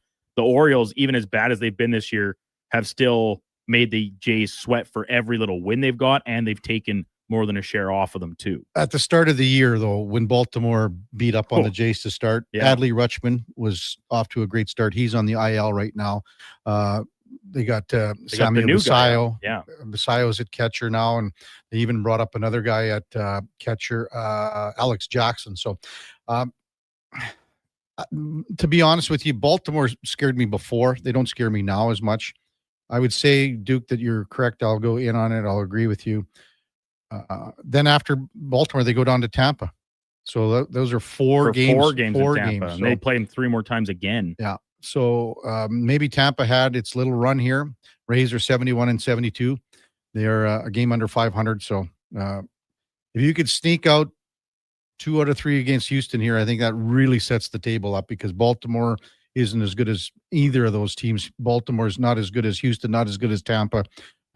They are ready for some pickings there, and then just get to Tampa and see what happens down there.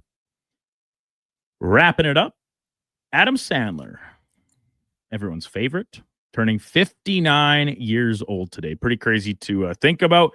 We've talked about what we thought his best movies are in this exact segment before. I can't remember what the co-host was in on that one, as we broke down his original works back in the 90s into some of his newer stuff. So I'm going to take it in a different direction today.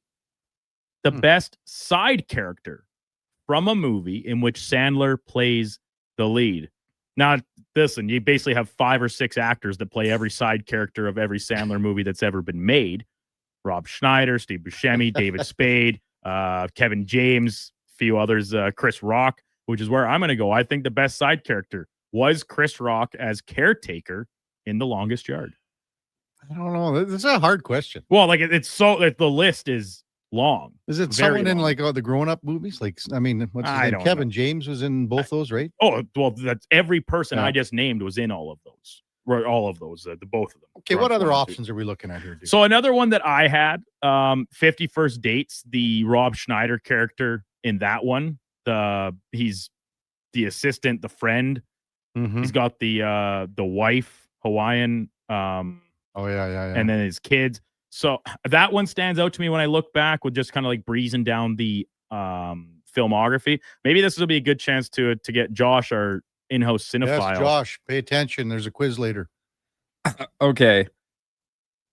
There is a very correct answer to this, and it is Kevin Garnett in Uncut Gems. In what? Uncut Gems. Sorry, I did mostly keep my perusing to the comedy roles. Oh, the comedies. But well, yeah, Uncut Gems I think is arguably Sandler's actually best movie, without a doubt. But it's a drama. He's a comedy actor. He's shown his chops as a dramatic actor, but he's a comedy actor. Can I give you Scotty Scheffler and Happy Gilmore too? No. I still haven't seen that. I don't think I ever will. You will. What are we looking at? Was there anything with Chris Farley? Going back, maybe, I guess. There is Billy Madison. Okay. He's the bus driver. Yeah, that'd be a good one. That would be a good one. That is So really that's good. Kevin Nealon. Kevin Nealon in Happy Gilmore. I was gonna say Carl Weathers in Happy Carl Gilmore Weathers, as Chubbs, Chubbs. yeah. Thought that That's was all you pretty- got, Josh? Some movie that Well, I mean, I really like Uncut Gems, and Kevin Garnett is really good in it. Okay. But Chris Farley as the bus driver and Billy Madison, all the guys in Grown Ups. What's the best one with David Spade then? Something from Grown Ups or what? Oh, it's got to be Grown Ups. David Spade, not great. I'll tell you what, if I could say, and it's not a movie, if I could change the question a little bit, I think the best one is the pepper mill guy from Saturday Night Live when it's Chris Farley, like the pepper, you know. And Sandler, during the documentary, the Chris Farley, he said that he was just really trying to crack him up, and he did. Because Farley's just there, like, boisterous, and changed the script a little bit. And he got Sandler, because Sandler was supposed to be the head, the lead of that, and it almost ended up to be Farley sitting down at the table. I don't know. Canadian icon. Yeah. I've just been while I let you guys go, I just buzzed through a couple more. So I'm pretty sure when we talked about best Sandler movies, or maybe favorites, not necessarily best, I really like Big Daddy, and both Rob Schneider and Steve Buscemi in that one. So Schneider's the delivery guy, Buscemi's the homeless guy. I thought both of those are really funny, and they're kind of in and out spots throughout the film. I think Rob Schneider is really funny. I do. And Steve Buscemi, I think, is maybe the best actual actor of all these guys that we bounce their names around. Maybe Kevin James in any one of these. I like Kevin James, but in the Sandler movies specifically, nothing jumps out in my memory as one of his We're better getting a lot of spots. Shooter McGavin too. I suppose. Yeah, that's probably the chalk answer. Rob Schneider, he's in the Seinfeld episode where he's hard of hearing, right? Yeah. Sorry, it. what? Yeah. Well, nice title. Oh, thank you very much. And then he's up in the Well, but then Peterman he thinks him and Elaine are having some like heated affair. Riggs says one thing about Sandler is he makes sure that his buddies have work. Well, yeah, that's like the Sandler bit is like, since he really made it, it's just like, all right, yeah, let's I'm gonna produce this movie, star in it. Oh, by the way, we're filming in Hawaii for a couple weeks, and all the other actors are all my friends and their families. Not a bad gig. Blake says Chris Farley is the cop in Airheads. I've never seen Airheads. Me neither. Playbook Vic Kate Beckinsale. Beckinsale? Yeah. As his wife, the one with the paused life. That was in Click. What's that? Click? Yeah, she's really good looking. Jared Montana says Chubbs, but Jared says Happy Gilmore from It Has to Be Shooter. Lots of Shooter McGavin, The Bear, Butler and Mr. Deeds, Steve Buscemi and Wedding Singers from we don't have a name on that one. John Turturro in Mr. Deeds. I'm very, very sneaky. What's that one? Is that a line from there? John That Turturro? must be a John Turturro line. It's been a long time since I But said like you don't like the Chris Rock answer, Kevin? I know it's fine with it. I mean, I'm okay with it. So I never saw the original Longest Yard, right? It predates me. Yeah. I thought that the remake was a very good movie. the cameos by it. People don't like when the new Happy Gilmore came out. That's all anybody said was like all the cameos, all these people. The amount of big names in that movie in The Longest Yard was extensive. Athletes, wrestlers, comedians, of course, actual Hollywood actors. I thought it was a really good movie. Yeah, and when you say Big Daddy, who was would you say it was the kid then in Big Daddy? Yeah, the Sprouse twins. Kid. They were really good. Okay. But no, like I said, for Big Daddy, both Schneider and Buscemi had, I don't even know if supporting roles wouldn't count, but just like tertiary characters, kind of on the fringes. They were really funny. He's 59, eh, Duke? Getting up there. Man. Getting up there. Wonder what that's like being 59. I have no idea. Dude. Any insight, Kev? Coming up, buddy. Yeah. Well, actually, technically in a few months. Mm-hmm. I know you guys are just looking at an old raisin over here. And like the Three Stooges over here, you know. On this side of the board. Which one am I? I'm Curly. No, Larry, Curly, and Mo. But I like Curly's bald. Whatever. You guys could just interchange.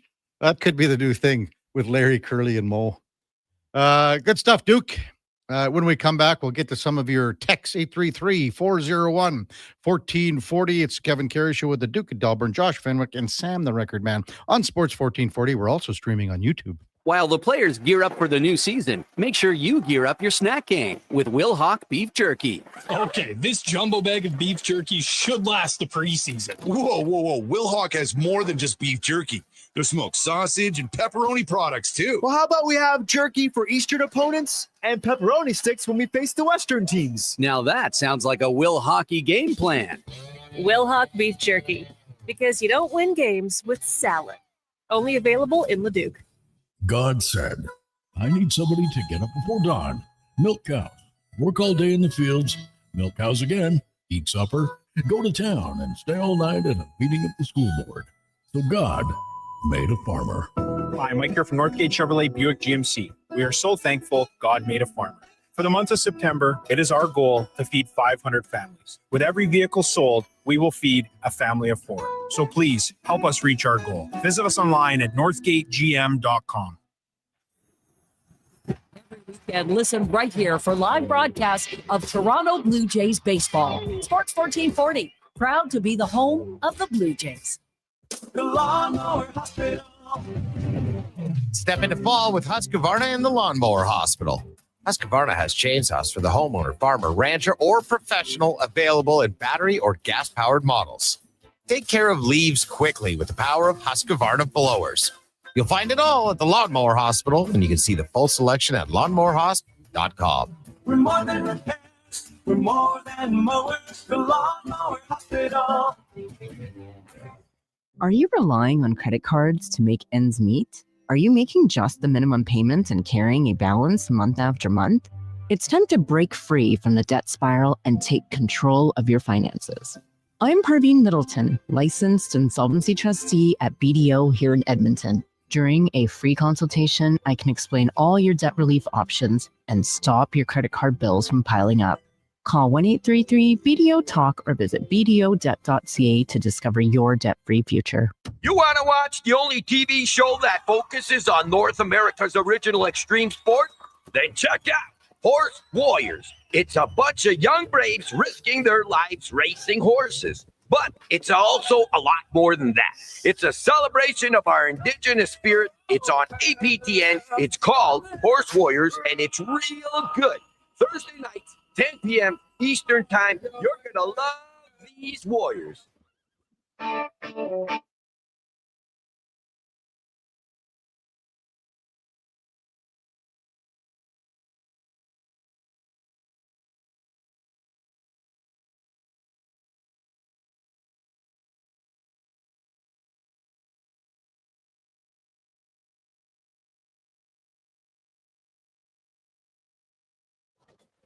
The Karius Show, breaking down Edmonton's favorite teams, even though his favorite Junior A hockey team is the Yorkton Terriers. Thanks for checking in with Sports 1440.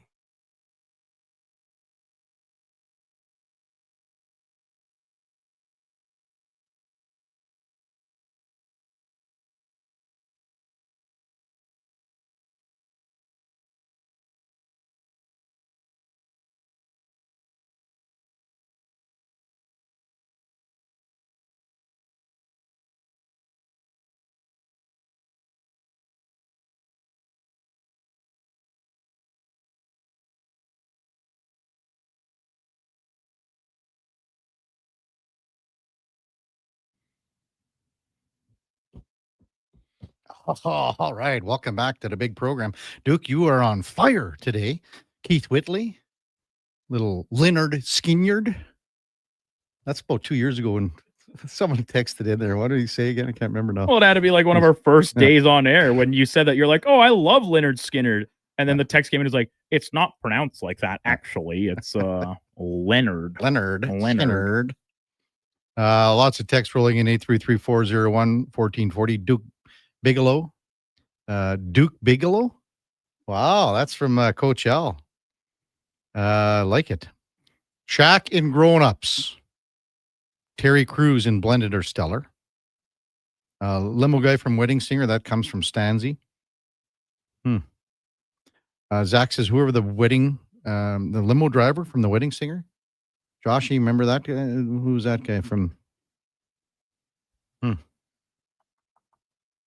John Turturro Stulo says he was Adam Sandler's butler and kept sneaking up on him.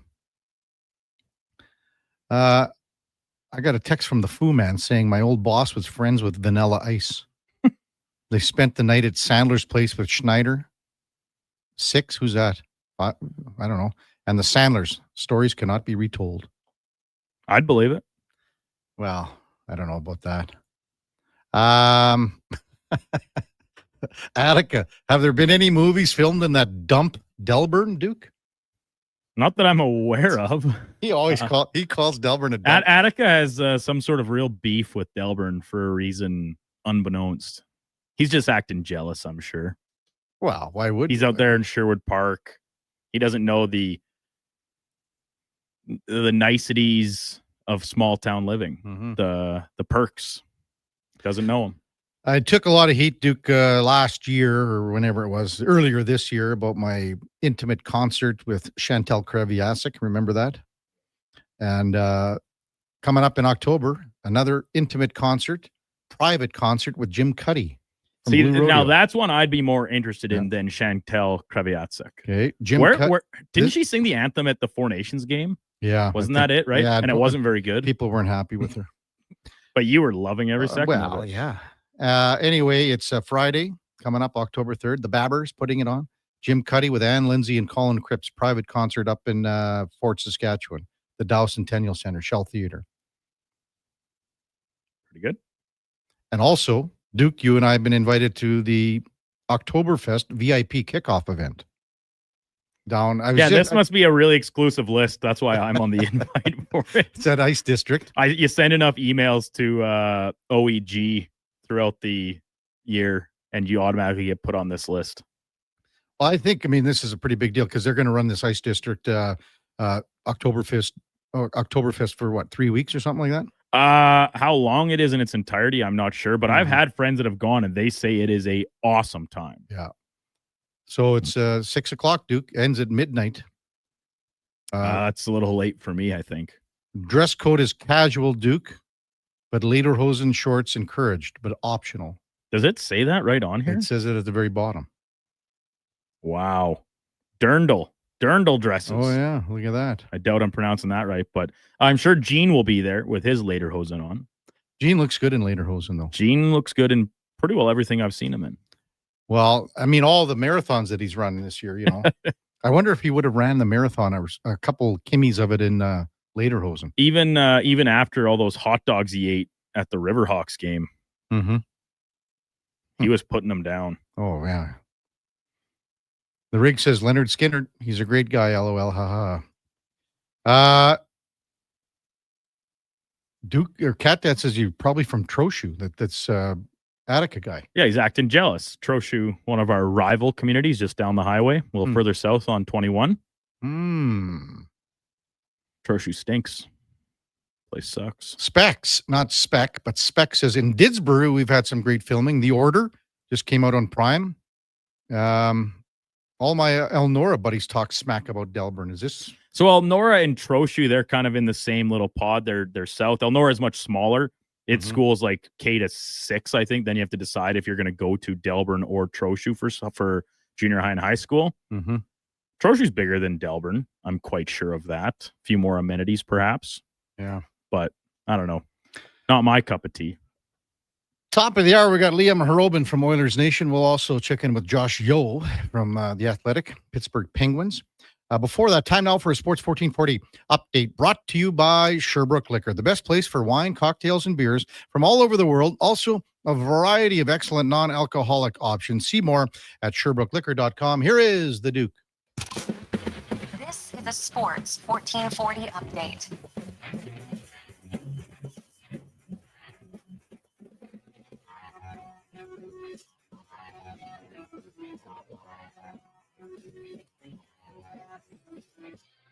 In case you missed it, breaking news out of Calgary this morning as the Flames extending goaltender Justin Wolfe on a 7-year deal. That will carry a cap hit of $7.5 million moving forward starting next season. Wolfe coming off a season in which he posted 29 wins and was a finalist, the runner-up, in fact, for the Calder Trophy.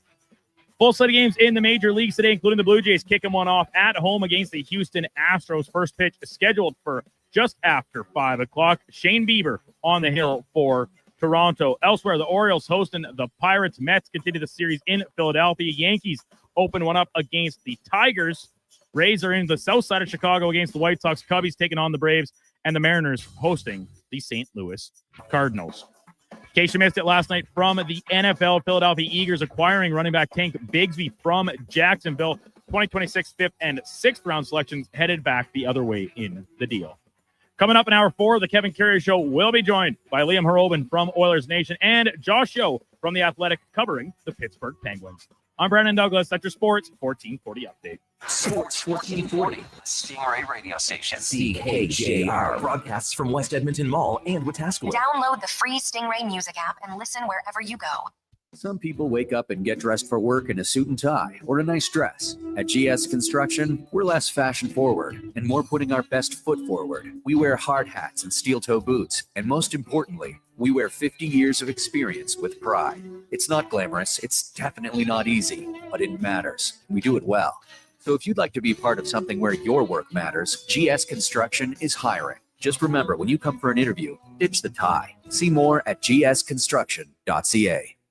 At Fountain Tire, we're fluent in saving you money. Fluent? Yes, we've mastered the language of deals. Like right now, you can save up to 25% off select tires and up to $125 off a set of 4 select Goodyear tires. Plus, $50 off $150 service when you buy those tires. All until October 18th. I'm sorry, I don't speak deals. Spend less, save more when you buy round black things from us. Oh, got it. Restrictions apply. Book your appointment online today. Fountain Tire. We're on this road together, Canada.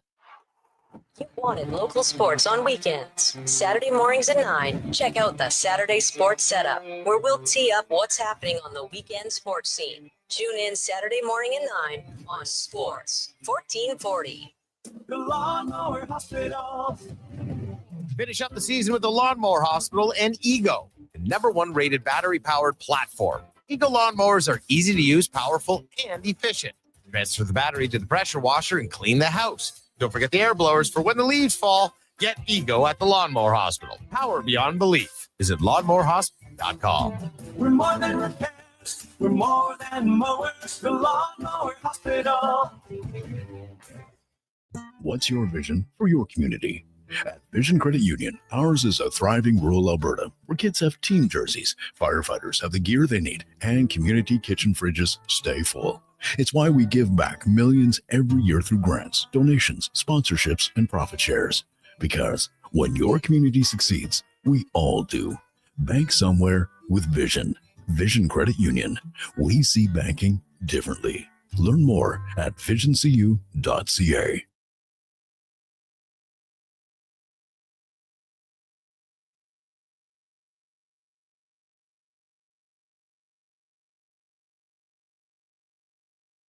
Just in time for the morning skate.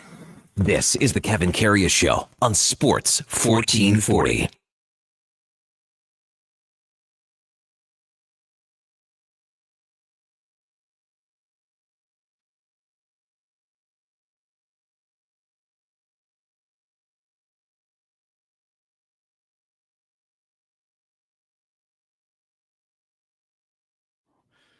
Woo! Duke is really rolling today on the tunes. Welcome back to the big program. Kevin Karius, Duke of Delburne with you on Sports 1440 now, Warren Zevon, he was, Duke, he was one of the top guests of all time for David Letterman. David Letterman loved having him on. He was one of his favorite guests of all time. Time to talk a little hockey from several areas with Liam Harobin from Oilers Nation. Morning, Liam. You're with Kevin Karius. Thanks for jumping on Sports 1440. It's been a little while, hasn't it? It has been a while, Kevin. It's the first time I've had to brush my hair to come on your show as well. Usually we're just on a phone call at 7 o'clock in the morning. So you're looking good, big guy. Thank you. Quick shower. Everything can change for a man. It's been great. How are you doing? Shower too? Really? I know. I did it. I gave you everything I got today so far, Kevin. First one this month, eh? It's summer still. Yeah, I guess that's right. So Liam, Oilers rookies report tomorrow, and then first practice on Thursday, and then the game on Friday at Rogers Place with Calgary here. Have you got top of mind maybe 2 or 3 storylines, maybe a player or two that you're looking forward to seeing at rookie camp here? Well, there's the obvious two with the guys who can make the roster, right? In Howard and Savoy. But I'm very curious about Bo Akey. He's obviously wasn't a first-round pick, but the first pick the Oilers had in that draft. And his numbers at junior haven't been impressive. I know he had an shoulder surgery, I think it was a couple of years back. And then guys jumped over him in the depth chart this year with the Barrie Colts as well. So it wasn't as glamorous as maybe as it could have been for him. So I'm curious to see what kind of summer he had. And he came out and had a quote to NHL.com, I think it was, where he said, I want to try and make the team. And obviously you want to have guys to have high expectations. And I do not expect him to make the team at all. But how long can he last at camp? Can he push a bit of the competition level? I just want to be impressed by him. I feel like the hype around him has dropped a lot. And I'm also curious about Samuel Johansson, the goalie they got. I think he's Finnish or Swedish, isn't he? He's playing over in Europe either way. And won a goalie award over there. So I'm curious to see what he's about. A fifth round pick seems to have gone well so far for the Oilers. Mm-hmm. Yeah, Samuel Johansson is a 5th round pick. He's just he's 21 now. He's a bigger guy. He's 6'5", 200 pounds. I have him as my number 2 storyline going into camp, Liam, behind Ike Howard. I think we sort of know exactly, for rookie camp exactly where Savoy is a little bit more than Ike Howard. But if you got a goalie like this and Samuel Johansson, what do you think expectations would be here for him at camp and then moving forward, hopefully in Bakersfield?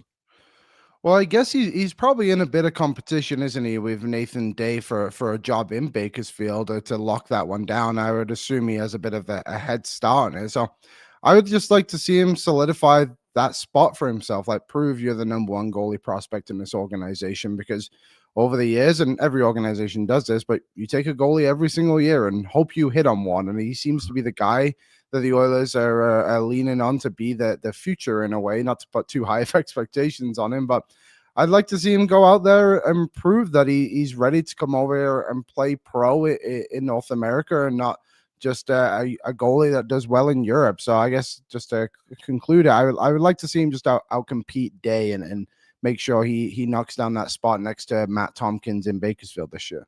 Yeah, I just want to circle back to where we started with Bo Akey, Liam, in the sense that we had him as a question for in or out about maybe flying under the radar right now. And I said, well, the way it's phrased, it's kind of a hard question to answer because to your point, he's been injured. He played on the World Junior team, but played sparingly, was in and out. I think he needs a couple seasons of just where he plays in Baco. But I don't even know if he's where he's at that stage to start the season because, they still have some, we got to talk about Alec Regula yet. And there's other guys that, that will be at main camp. And, they have a few guys that are older. Even Atro Lepinen will be coming over. These are older guys, but Akey's their youngest guy on the back end as far as a prospect goes. So I don't know, maybe just a little bit more of a thought on the direction of his development we'll be seeing here in the next year.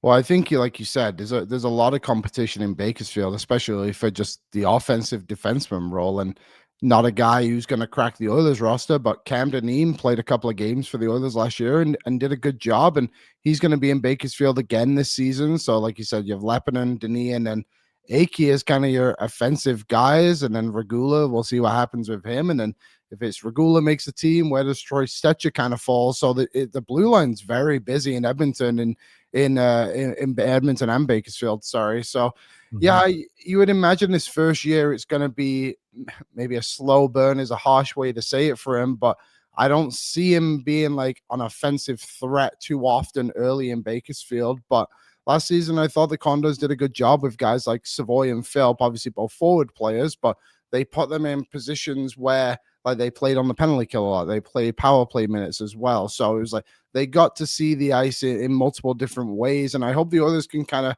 mold Akey into, you don't want to take away his offensive game at all, of course, but those minutes are going to be limited. So, like, can you mold his defensive game a little bit? Then year 2 as a pro, is that when he can take the step to become an offensive guy? And again, I don't expect him to make the team, but I want him to show that he is a legit prospect. Because again, like a few years ago, we were all very excited. Like you said, he made the World Junior team, essentially their 7th defenseman. So I just want to see that hype build up again, and people talk about Akey like he is a legit player for the Oilers one day. Liam Hurlbin from Oilers Nation, our guest on the Kevin Karius Show on Sports 1440. So for me, again, I had Ike Howard number 1. I had Samuel Johnson at number 2. My number 3 player that I want to see in person is Josh Szymanski. What have you seen from a guy that's been playing in Germany in the Dell? Came over and played a little bit in the OHL here to start his career off before going back to Germany. But what do you know about him? I don't know a lot about him, but he is a very intriguing player. What is he, 22, 23, something like that? Yeah, like playing pro over in Europe, putting up good numbers. It's like I went back and actually looked at Stan Bowman's history of finding players in Europe when he was with the Chicago Blackhawks, and he had a really good track record of bringing over these younger guys. A guy who just got paid a lot of money was Pius Suter this past summer, who Stan Bowman found him over in Europe. I think he was in the Swiss league, similar to where Szymanski was he in the Dell? So if he can kind of become something like that, just a bottom 6 player for the Oilers, he's got a really good size, and it's just nice to see that the Oilers didn't just sit on their hands this offseason, and I guess it was late last season too, and just saying, well, we'll see what we get in the draft. They went out and they were busy, and to find someone like Szymanski, I don't think he's going to be anything special, but if he can even play 50 games in the NHL, it's a win, right? At the end of the day, if you can chip him into your lineup. So, yeah, hopefully he can kind of become a good two-way power forward for the Oilers at some stage here, or even having just a successful season in Bakersfield and having the ability to call someone up of that caliber is a win in my eyes as well. What do you think of Quinn Hudson, Liam? Played a couple games with the Oilers at the tail end of last year. That was sort of like the promise, a little cherry on the top for signing with the Oilers. Played at Boston University for 3 years. I mean, he was used sparingly in those 2 games down the stretch, but this is another guy that you would think is hopefully going to maybe do some things in Baco and be someone to develop down the road here. I think Quinn Hudson has a little bit of too much hype around him. I think he's a decent little player, but I think if his name wasn't Hudson, we probably wouldn't talk about him as much as we do. But I think he's going to be a really solid American League player, but I don't know how much he really cracks an NHL roster. Maybe someone like a James Hamlin is a similar type to him, a respectable pro. But to me, he's a guy who his puck skills they're fine and nothing special, but you know he's going to go out there and he's going to work hard for you on a 4th line role. If it comes to that, maybe chip in on a penalty kill down the road for them, but I don't see him as any like kind of top prospect for the Oilers. And again, I think he's getting just that little bit of extra hype just because of what his last name is. And not to disrespect him, I hope he does well, obviously. Like he put up great numbers in college as well, but it's great too that the Oilers got an American college player of that caliber to come up and sign a pro deal with them. I think that's a good step in the right direction too. Another guy that was drafted later in 2024, Connor Clattenburg. And this is a guy that, you know, he leaves it out on every shift, played in the Sioux, played in Flint in the OHL, had 1 game in Baco last year. This is a project. This is a guy that's, you know, a 11th, 12th, 13th forward projecting if things work out. And he busts his butt off, and you know he's going to do that. I think a lot of people are curious to see what he's going to offer here. Liam, are you one of them? I really am, because again, like I think he was a draft +1 player. Like he drafted a year after his draft year. So for the Oilers to go out and get a guy like that, and then they were so excited about getting him, and it seems like he's just a a fearless player is kind of willing to do anything to help his team get across the line and win some hockey games. So I think the Oilers are just trying to look for guys later in the draft where, like talked about Hudson a second ago, like he's not going to be anything special, I don't think anyway, but he might chip on the fourth line, like you said, like Clattenburg. Like if he can just become that fourth line guy who, hey, maybe he's limited skill, but he's willing to drive the net when Draisaitl has the puck and just get whatever he can on the end of it. Like then the others are just trying to find the identity of a guy who's going to go out there and work really hard for them. And you look like he was the captain of Flint as well in his last year of junior, and they're looking for that kind of identity. So yeah, you're right. He's a really interesting prospect because you just look at it without hearing anyone talk. You're like, why would the others have much interest in this guy? He's clearly just a potential fourth line grinder, but he's out there and he's made a name for himself in a different way than just being a skill guy who puts up 50 goals in junior. Yeah. I used this yesterday, and I'm not comparing, but like a Kelly Buchberger was drafted really late and just would not be denied. Like he said, once I'm getting here, I'm not coming out of the lineup. Ended up to carve out 1,000-game career. I'm not saying that Clattenburg is even remotely close to this, but that's the journey that he's got to look at right now. Liam Harobin with us in Sports 1440. Hey, the big news this morning, Liam, in Calgary, Dustin Wolf signing the big contract with the Calgary Flames. It's a long one, 7 years, $52.5 million at 7.5 AAV. Your thoughts on what the Flames did this morning? I think Dustin Wolf is a great goalie and always has been a great goalie. Whenever you go back to his numbers, even in the Western League with Everett, he was always overlooked because he was small. And I'm glad just for him that somebody finally fully invested and believed in him like the Calgary Flames did. And to his credit too, he definitely did well enough last season to earn that contract. It's always risky, isn't it, with a goalie who's really only had one legit season to invest that much money in them. But Calgary's in a spot where it's low risk, high reward for them at the end of the day. And I know it's a lot of money, but they're not going to be good for quite a while. Even if they say they're not in a rebuild, they're clearly in a rebuild. I think he's a really good goalie. I think his numbers were also fairly similar to what Stuart Skinner's were when they were a rookie. And 3 years later, a lot of people don't want Stuart Skinner as the goalie in Edmonton. So I think it's going to be an interesting story to track in Calgary. I hope he does well from a personal perspective, just because of his journey so far. And maybe he can kind of change the narratives on, hey, you don't need to be 6'7" to get drafted into the NHL and be successful. You can just be a good goalie at the end of the day. So hopefully he does a good job. Personally, Liam, how are things going this year? So, being with Penticton V's now, to almost start from scratch here. What's it been like for you and everyone else involved in the organization? Really cool. I just got back 2 weeks ago from main camp, so it's always fun to spend a little bit of time in the Okanagan. You can never complain about that. So that was great to get out to. And if anyone's ever been to the V's rink, I think it's called the South Okanagan Center. That place is amazing. Like the Ring of Honor names they have: Andy Moog, Ray Ferraro, Duncan Keith, Paul Correa. Like it's crazy some of the players that have played in Penticton. So that was really cool for me to see, and I'm sure it was cool for the players to see as well when they were skating around. So I think they'll be okay, because in the expansion draft, we weren't allowed to draft any 2009 players. We were only allowed to take players from 2008 upwards, so 07, 06s as well, and 05. So we're a fairly older team in comparison to maybe quite a few other teams in our conference. So I think we have an outside shot of making the playoffs, which is kind of the goal of the organization. I know the V's have always had high standards of winning every single season, but we've obviously all come to realize where we're at in the moment. But it's been cool, a unique process. I don't think there's many people who can say they've been part of an expansion team in the Western Hockey League. So yeah, it's been good. And if they're not coming to Edmonton this year, the Oil Kings go to them, but next season the V's will be in town. Yeah, Jason McKee, he used to coach here in these parts for many, many years in the AJHL. He's assistant coach there, right? Yeah, he was a beauty. He's funny. He kind of stands on his own throughout the games and then comes up, and you can just see him do the odd comment here and there. He's a very funny guy. They have Cam Barker around as well, the former Oiler, and Duncan Keith is around quite a bit as well, fairly often. So it's a really good group they have over there in Penticton. Are they just doing so Barker and Duncan Keith are like player development, sort of like what Laddie Schmid is here, things like that? I think Barker is a part owner, and Keith, just his son, is on a team.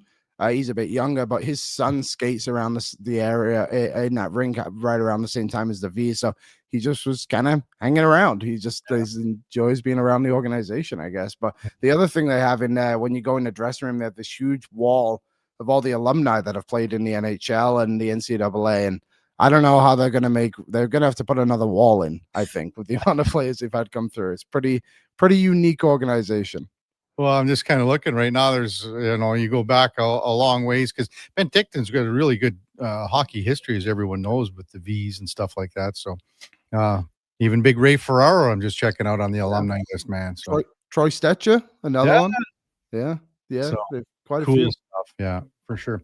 Hey, Liam, as always, good talking to you. Enjoy the camp here, rookie camp, and obviously your hands busy and hands full with Penticton. So thanks for coming on. As always, we'll chat soon. You bet. Thanks, Kevin. See you guys. That's Liam Hrobin from Oilers Nation.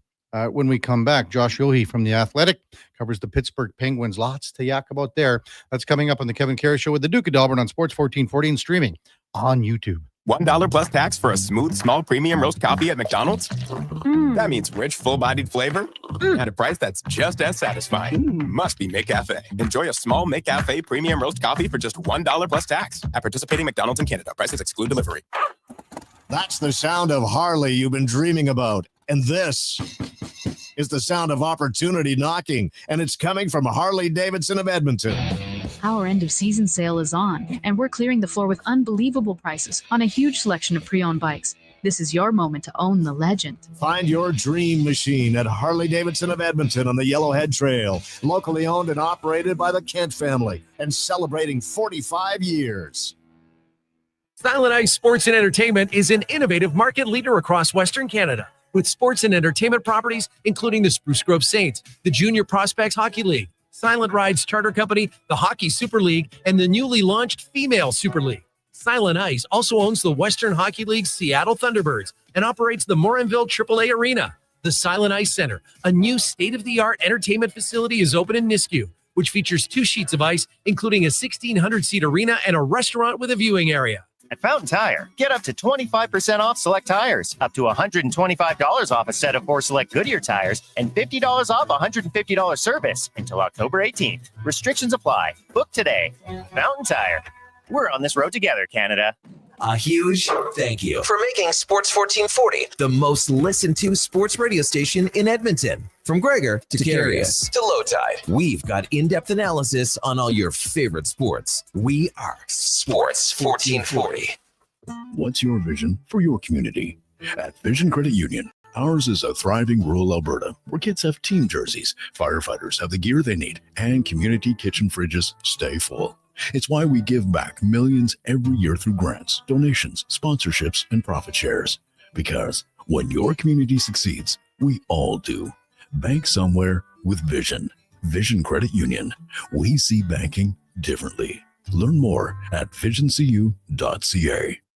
At jackpotcity.net, you can do amazing things with just one casino chip. Discover a world of incredible casino games with over 500 high-quality online slot games, including the world-renowned progressive jackpot slot Mega Moolah. Play for free at jackpotcity.net and get treated as a VIP 24/7. So visit jackpotcity.net today on your tablet, laptop, or mobile. Jackpot City, a whole world of casino games. 18 plus. Please play responsibly. This is not a gambling website.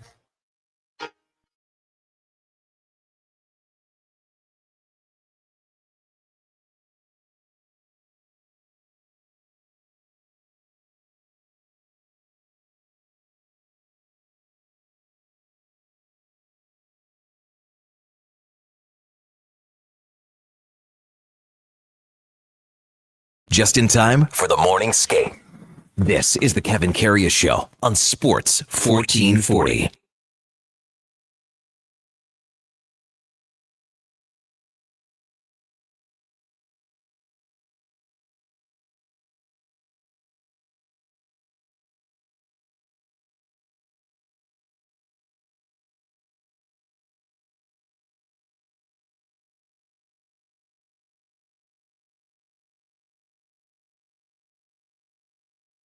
All right, welcome back to the big program. 1020 in Edmonton. Kevin Karius, Duke of Delburne with you on Sports 1440.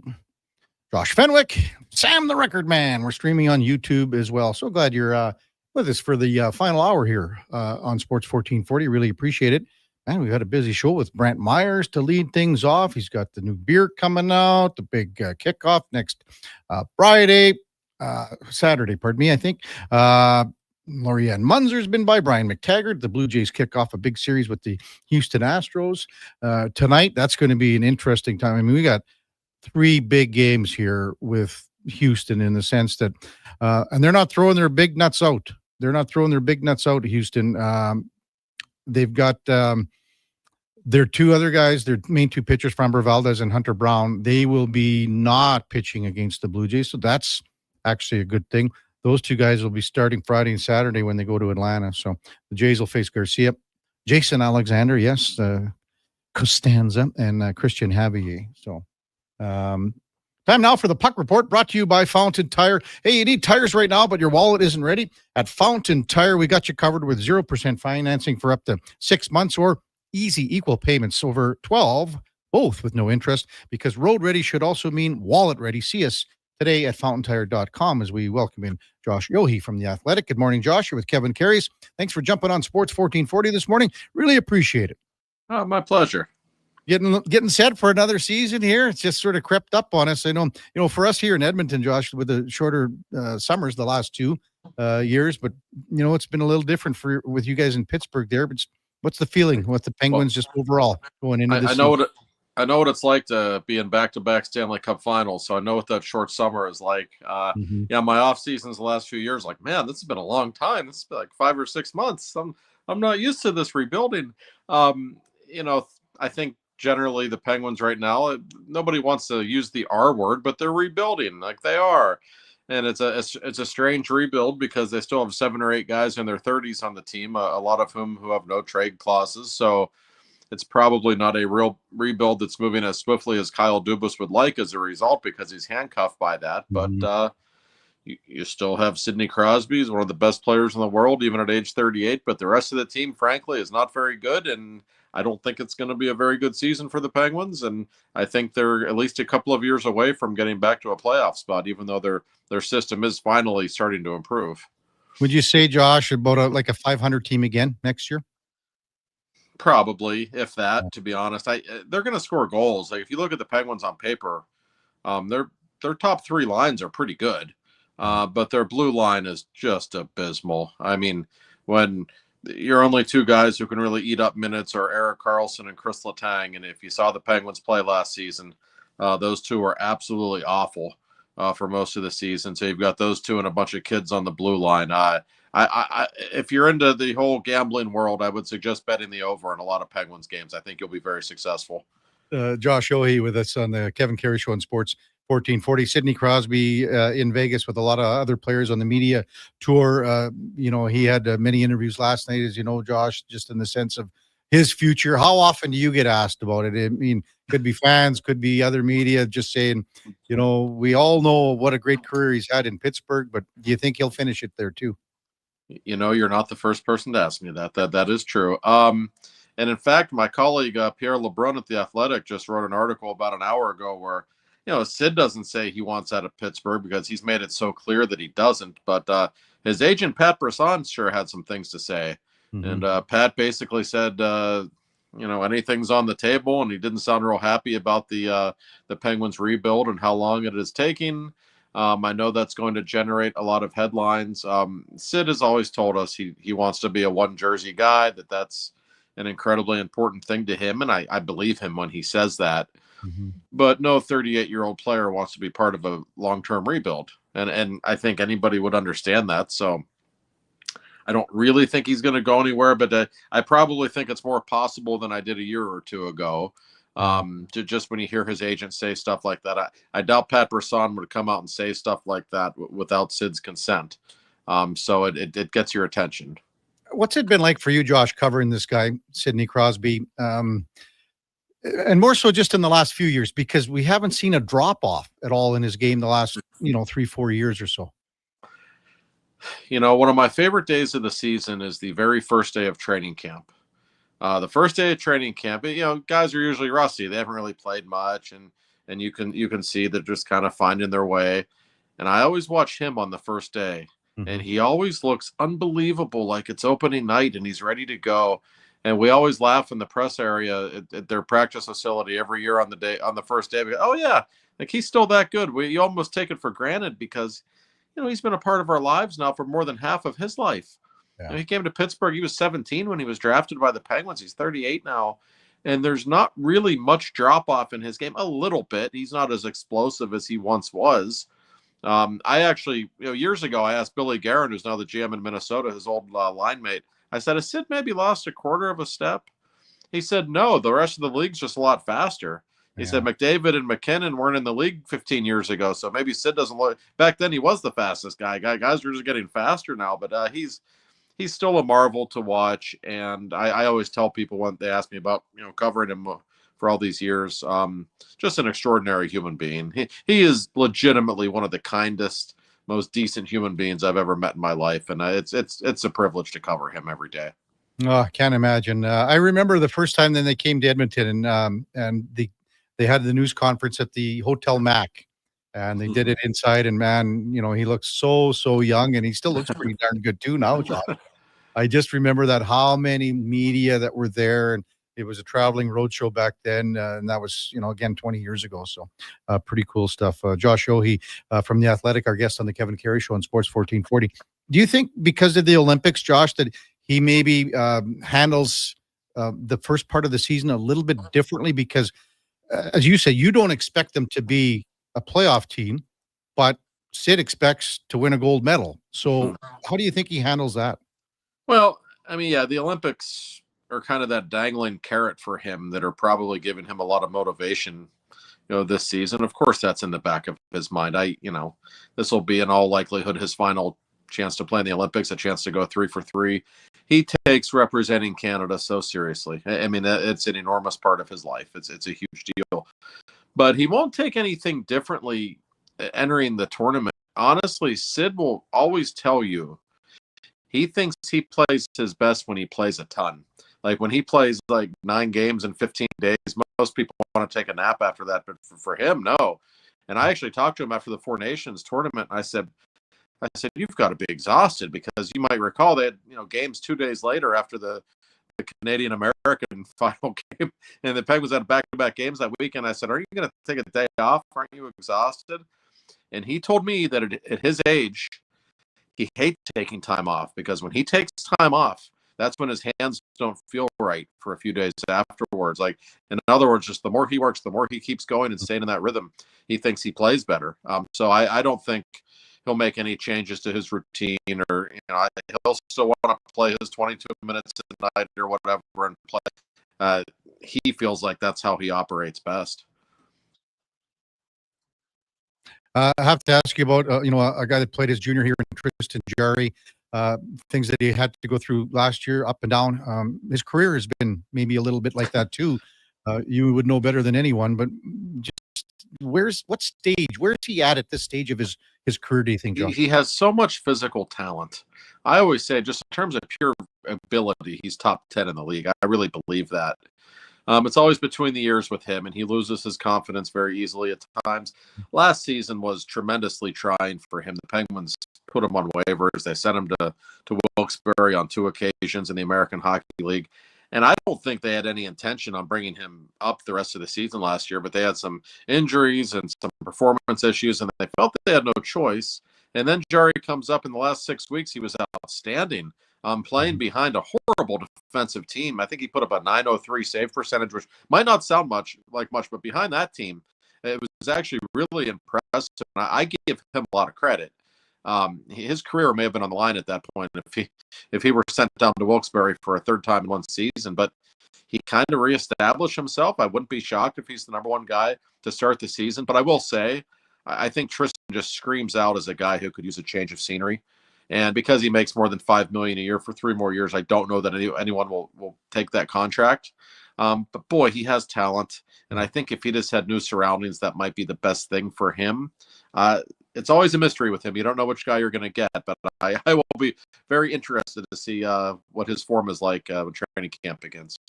Yeah, well, we saw it here, Josh, with the Edmonton Oil Kings, and he was such an integral part. And that's 10+ years now since their Memorial Cup here. So, what else in the pipeline coming down the pipeline is Rutger McGroarty? Is he the number one prospect or top of the list? Who else is coming here? He's a good one. The Penguins have a couple of young forwards, Rutger McGroarty and Ville Koivunen, who both had a cup of coffee late last season at the NHL level and were very impressive. I don't think they're going to be superstars, but I think they're legitimate second-line wingers probably in the National Hockey League. They're good-looking young players. I'll tell you, my favorite prospect is another Western Canadian kid, a defenseman by the name of Harrison Brunick. The Penguins got him in the second round of the draft last year in Vegas. And they were shocked that he was still there in the second round. He had some health problems. I think that's why he dropped. He, at 18 years old last September, he was their best defenseman in camp. He absolutely was. I mean, everybody was blown away by how impressive he was. I don't know that he'll make the team this season. Definitely by next year, I expect him to be in the NHL. But he's a good one. He really is. And, of course, they took Ben Kindle early in the first round this season. Another Western Canadian kid. They really love him. And one other name for you. There's a goaltender by the name of Sergei Murashov. He'll probably play all season in Wilkes-Barre. Got him in the fourth round a few years ago. But I will remind people, that was right after Russia invaded Ukraine. And a lot of teams were concerned about drafting Russian players, just not sure if they'd be able to get them over here then. That's probably why he dropped. He is just incredibly athletic. I think probably their goaltender of the future. Mm-hmm. In the sense of how busy Kyle Dubas is going to be here, Josh, over the course of the season with trade deadline and everything else like that, we'll see. Many things have to unfold here, but do you think he's going to be busier now than we've seen him in years past? Oh, yeah. I think he wanted to be busier this summer than he was. It takes two to tango. I really think he wants to trade Erik Karlsson. Karlsson has just not worked in Pittsburgh. It's been something of a disaster watching him play. But I know there are teams that are still interested in him. He played really well in the Four Nations. He may have been Sweden's best player. And I think that got people's attention around the league. They said, man, this guy can still play. Maybe Pittsburgh's not the right fit. Now, the Penguins will have to eat some money if they do trade him. No one wants the $10 million cap hit that he comes with. But I wouldn't be shocked if you hear his name pop up sooner rather than later. Detroit's the team I've heard the most, who might be the most interested in him. But also Brian Rust and Rickard Rakell. Those are two really good forwards who are aging now in their 30s. But I have to think there are a lot of contending teams that would be very interested in their services. I don't think those guys will be on the Penguins. Certainly one of them will be dealt before the deadline. Maybe both. The only problem with that is if you want to keep Sid, he has to have somebody to play with. And he's not going to be happy if both of those guys go. So that's something to keep in mind. Mm-hmm. Josh Yohe from The Athletic, our guest on the Kevin Karius Show on Sports 1440. What's your initial reaction and how you've had to deal with the new head coach in Dan Muse? What's it been like to deal with him so far in the early going here? Well, very nice man. I think Pittsburgh's going to like him. I think he'll be a player's coach. He's got that personality. It will be interesting with him. He has a very difficult job because he specializes in dealing with college-age players. That's what he is. That's what he does. He's great with 19, 20, 21-year-old players, developing them.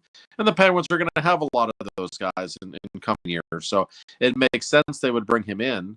But he still has Sidney Crosby and Evgeny Malkin and Erik Karlsson and Chris Letang and Kevin Hayes on his roster. So that's tough when that's your specialty. But you've got all these, a lot of future Hall of Famers at the end of their careers as well. That's not an easy thing to bridge at all, I don't think. So he's got his work cut out for him. And expectations are really low in Pittsburgh this season. This team is probably going to give up a lot of goals. It's very difficult for me to imagine them being a playoff team. But if you're Dan Muse, you got to sit down with your captain. And I promise you, your captain expects to make the playoffs. So there's a lot of pressure on whoever the head coach is of this team. And you're replacing Mike Sullivan, a guy who I think by anyone's accounts, one of the best coaches in hockey. So he's got his hands full, no question. Well, and there's no doubt, that he's paid his dues, Dan Muse. But were you expecting maybe that there would have been a higher profile name or someone to take over at this point going into the year? Yes and no. I think most people in Pittsburgh expected that just because the Penguins are still a pretty high-profile team, and you expect them to have a big-name coach. And I know for a fact Rick Tocchet was interested. Of course, Rick was an assistant here, also won a Stanley Cup as a player here. Very fond of this area. Rick Tocchet's the only man who is popular in Philadelphia and Pittsburgh. That's one of his many great distinctions. But Kyle Dubas, he likes to do things his way, a little bit outside the box. Nobody had Dan Muse on their list of favorites to come to Pittsburgh, but that's Kyle, right? He is an outside the box thinker if ever there's been one. And there was something about this guy and the way he works with young players that I think really struck him. And make no mistake, Kyle, he wants a youth movement in this organization. He's made that incredibly clear. So I guess when you look at it that way, it's not a shock that he would go with Dan Muse. I'm trying to think of another guy, Pittsburgh and Philadelphia. The only guy I can come up with, Josh, is Mark Recchi. Mark Recchi. Yeah, Mark's still very popular in both places. That might be it, though. Honest to God, there's not many of them. That's like Edmonton and Calgary, probably. There's just not there's not many people that are popular in both cities. Yeah, well, we got Ladislav Schmid as our co-host on Thursday, so maybe Laddie, I don't know. But Josh, thanks so much for this. Really appreciate it. Great conversation. Thanks for getting us up to speed with the Penguins, and we'll see you when you zip through town here. Thanks a lot. Be out there in January. Can't wait. Thank you. You betcha. That's Josh Yohe from The Athletic. Been a long time beat reporter on the Pittsburgh Penguin beat, and then I think with The Athletic for, oh man, it's got to be 8-9 years now. Or time sure flies, that's for sure. That was the Puck Report, brought to you by Fountain Tire. Again, if you need tires right now, but your wallet isn't ready, Fountain Tire is a place to be. You got 0% financing for 6 months because the road ready should also mean wallet ready. See us today. Check them out, fountaintire.com. When we come back, we'll wrap things up. Oh, Kevin Karius, Duke of Delburne on Sports 1440, also streaming on YouTube. September, back to class and back to carting the kids around. Good news. Until the end of the month at Wolf GMC Buick, get GMC employee pricing on all remaining 2025 GMC Sierras, so you'll have loads of room. Plus, get 0% financing on Sierra light-duty crew cabs. If you're eyeing up an SUV, we have the completely redesigned GMC Terrain and our entire Buick family with incredible prices. And Costco members up to $1,200 additional off the price. Come see us, corner of 184th Street and Stony Plain Road. Wolf GMC Buick. We're making it easy. Wing Wednesday at First Round. Whether you're coming for the first round, the last round, or a few rounds in between, they've got you covered with half-price wings every Wednesday night. Half-price wings. Over 35 delicious flavors like Cajun salt and pepper, maple bacon, and Inferno wings. Now half-price every Wednesday night. Wash them down with a cold pint of Canadian or Coors Light for only $5.75.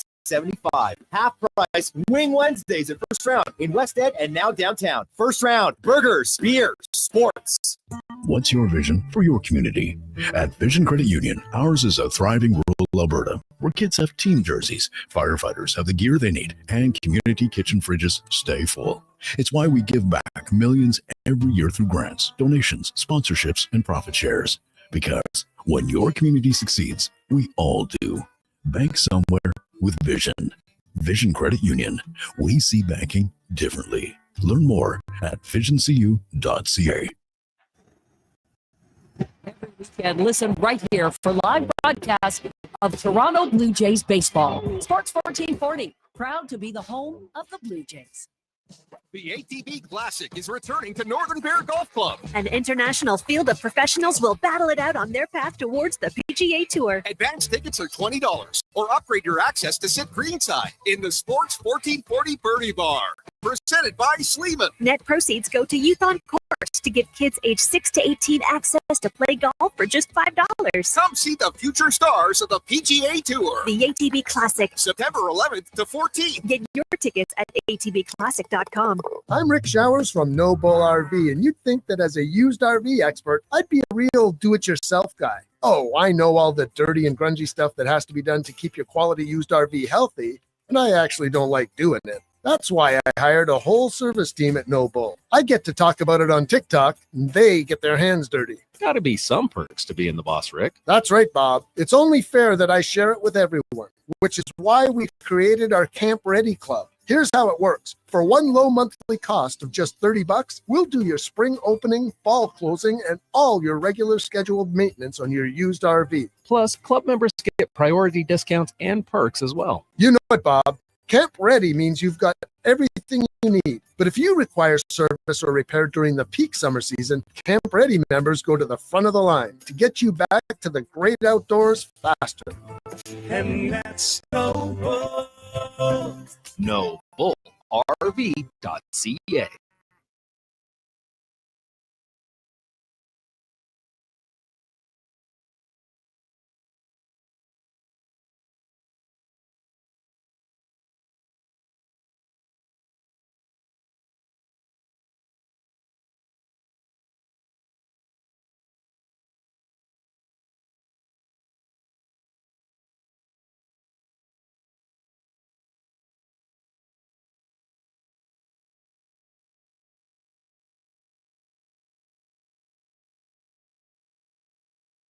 Have your sports curiosity cured with the Kevin Karius Show. This is Sports 1440.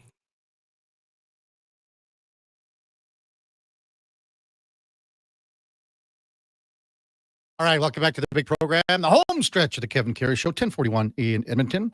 Duke of Delburne with you on Sports 1440. We're streaming on YouTube. Josh Fenwick and Sam the Record Man, our intern, who we met earlier in the show, and it was good to get to know Sam a little bit. Duke is just giving some tips to Sam all morning, you know, just kind of polishing him up for, you know, I'm just trying to think here, Duke.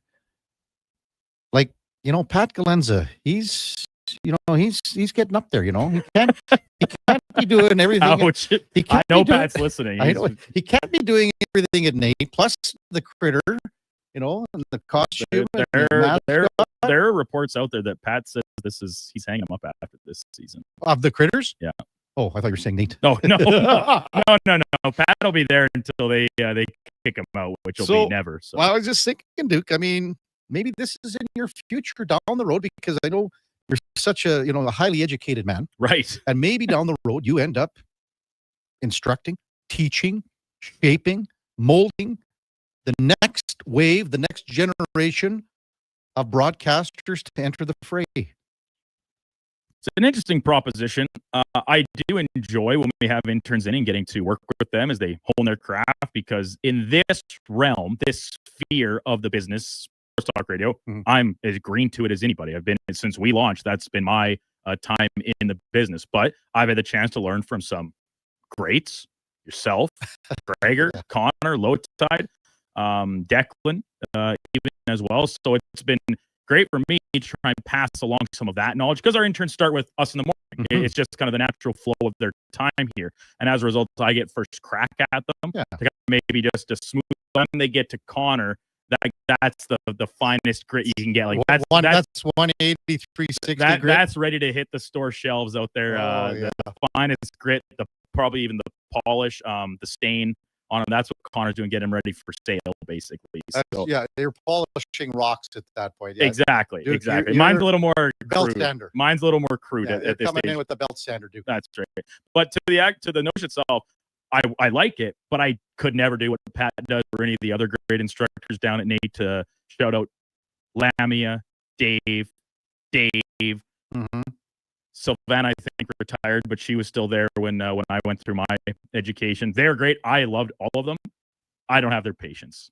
Like even the people that were in my class, and I had some great friends in there. Yep. Some of the things they would say, do, drove me up the wall, and I'm just sitting there as one of their peers, let alone the educators. I wouldn't have the patience for it.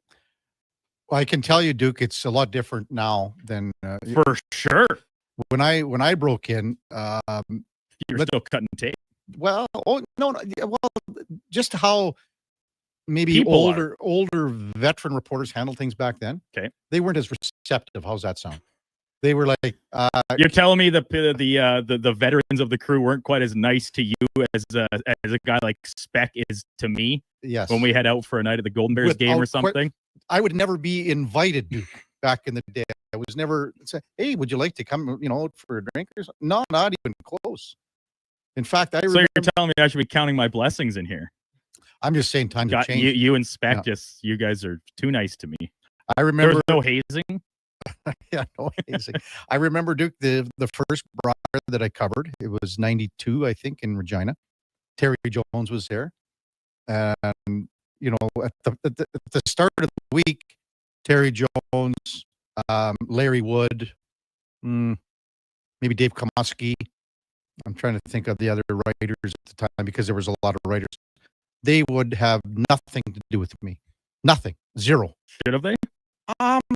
It took about a week because they had that Century Club I was telling you about at the Briar. Right. Because it was the Labatt Briar. And if you could drink 100 beer as a reporter while you were working, then they sort of brought you in and said, we're accepting you. You've passed the trials.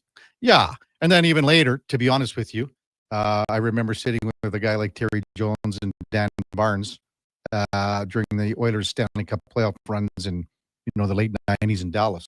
And by that time, I guess I would have had 9 years of experience, and they sort of let me into their little club at that point. They accepted you. I wouldn't say accepted. They let me in, and probably because I had to spend all my per diem on their drinks. Jonesy would drink, Duke, he would drink double rums with Jolt Cola. And this is when you could still... double rum with Jolt, Jolt which is, Cola. was that just knockoff Coke? I think it was just more caffeine. Okay. Okay. More like it was like a high test. I'm pretty sure I've Pepsi. seen it. The intern just brought up a picture of it here. Yeah. But anyway, quite the label. Like, I mean, if I think people know Terry Jones in town and have heard maybe a few of his exploits back in the day, and it was 3 sips and it was gone. And then also like because you could still smoke in the bars then or wherever. And he would take probably 3-4 puffs on a cigarette, and you could physically see the cherry move down. Just like creeping down the front of the butt. It was just so it was like 3-4 puffs and that was gone. Sorry to throw Jonesy under the bus. By the way, Jonesy's going to have a book out regarding the Brick Invitational. I think it'll be ready for Christmas. So, Cat Dad says Jolt slogan was all the sugar and twice the caffeine. There you go. Wonder if that would fly today. All the sugar, twice the caffeine. Wow, that's a long time ago. MTR says, don't sell yourself short, Duke. I am sure. You're doing a great job. It's a miracle. Hey, Craig. If we're looking, he changed his text to. He said we've waived. The Niners waived Jake Moody, the kicker. Oh, it's a miracle. And I was reading a few things around from Niners writers and fans online yesterday after we talked about this, Kevin, and how a guy like that still has a job. The only reason he still had a job was because of the draft capital used on him. If he was anybody else, he would have been cut long ago. But they're like, oh no, we got to hold on. Like there's too much investment here. But now even he's ran out of runway. Key note regarding the Edmonton Elks as they get ready for Saturday's game in Toronto. Dave Naylor reporting that Nick Arbuckle is getting first team reps during day one of Argo's practice today. Chad Kelly appears to be moving without limitations and has been moved from the 6-game injured list to the active roster. Arbuckle has been moving the ball quite well, Duke. I've really had to eat some crow on him because going back to earlier in the season when the Argos were struggling to get wins on the board, and I, in fairness, I always said like the defense and the special teams are a much bigger concern because Arbuckle's numbers were still quite solid and impressive. But I said like, listen, he's not the guy that's going to try and turn the season around. They need Chad Kelly back. Well, all the credit in the world to Nick Arbuckle because he's continued just to stand in there, and regardless of the defense, not able to get a stop with the special teams, not be able to make tackles. He's kept those Argos in game, and they are looking much better here now entering the home stretch of the season. The Argos are not out of it. Yeah. Text 833-401-1440. Mark sent this in a while back, and I replied to him. Good morning, Kevin. Do you think a large part of McDavid's contract issue is that he sees a farm system that produces nothing? Keith Gretzky needs to be held accountable for the lack of production we have seen from Bakersfield. That's from Mark. I said, no, I don't, Mark. And you got to look at the many draft picks and players that have been traded for pieces at the deadline or other times that the Oilers have given up in the last 3-4 years, 5 years. Basically, you can go back to 2017 when they started a little bit of a cup run in 2017 under Todd McClellan. That's the beginning of when Connor and Leon's playoff run started, and they missed. And then you got COVID and the things that happened in the bubble. Last 2 years, obviously, the year before that with Vegas, they were giving up pieces to the puzzle on the farm, which it's hard to build your farm team when you're giving everything away. I think they're slowly trying to accrue players, whether it be like a Quinn Hudson through NCAA or overseas, because they've gone the overseas route a little more often recently, if you want to call it that. A little more often recently by picking up guys, like on the back end, whether it be a little bit older of a player, in a guy like, say, Leppanen, who's 26. Or you pick up a guy off waivers from Boston and Alec Regula. So it's hard to build your farm team when you're giving away everything all the time. I think it's getting better. And then last year, think about the injuries. The injuries that Bakersfield had last year, there were times that even the Oilers had to help them out by sending guys down to help them ice a roster that was enough players just to perform at a below average, below normal level. Like a guy like James Hamlin was hurt so much of the year last year. So I think it's pretty hard to say that the future of the team and what Connor's looking at is about the farm team, about Bakersfield, because let's be honest, they've given away many, many, many pieces. Just even go back 3-4 years ago, with the deal with Arizona, they give up one of their, better, younger defensemen, if you want to call it that, on the right side, because defensemen on the right side are obviously a higher commodity, and they did that, and that was a trade with Phoenix at the time, with Arizona at the time, and they just continued to make these deals. That's what they had to do. So 10:52 in Edmonton. Duke, any closing remarks? Salutations? Anything? Excited to see the Jays back in action. Yeah. Tonight, big set, tough opponent, another division leader. The schedule down the home stretch for the Jays is exactly cushy. Mm-hmm. Even if you consider that series against Baltimore, they're a bad team. Yeah. The Rays are still technically fighting for a playoff spot. They're in tough to make something happen, but 4 games against them, 3 more to conclude. Red Sox playoff team, Royals fighting for a playoff spot. This is a tough home stretch of the schedule for the Jays. Hopefully they can piece things together, get a few bullpen issues sorted out, because this is the first of what I'm counting is 13 consecutive days playing, and then 1 off before the final 6 against Boston and Tampa. So this is a make their medal a little bit here, show what they're made of. Michael Kesselring was the name I was trying to remember for the Nick Bukestad trade, and that's like, you go back down. We're talking 3-4 years ago, right? That was the deal that made that they made before their Stanley Cup runs. The year prior when they lost to Vegas. So you take pieces away like that, and it's hard to build a farm team. Thanks to all our guests today. Man, we were rocking and rolling early with Brant Myers. He's got a new beer coming out, and Unhammered. Check it out, non-alcoholic. Lots of kind of a good trip down memory lane with Brant Myers. Mark Spector from Rogers Sportsnet. Lorianne Munzer, also Brian McTaggart to tee up the Astros series with the Blue Jays. Liam Harobin and Josh Yohe from The Athletic. We'll be back tomorrow with our co-host, David Schlemko, from 9 to 11.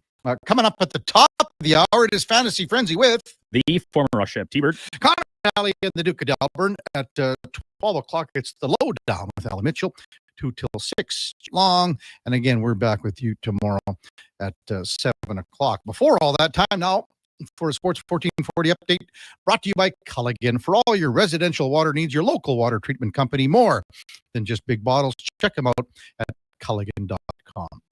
Thanks, everyone, for listening today. Really appreciate all the texts and being a big part of the show. All the interaction was simply fabulous.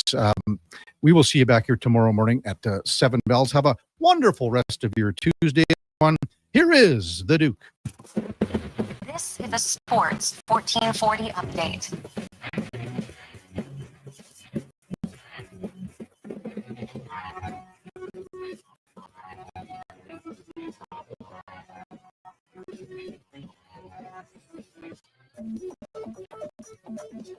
In case you missed it earlier this morning, Calgary Flames extending goaltender Dustin Wolf on a new 7-year contract that will carry a cap hit of $7.5 million. Wolf entered the final year of his current deal, $850K on the books.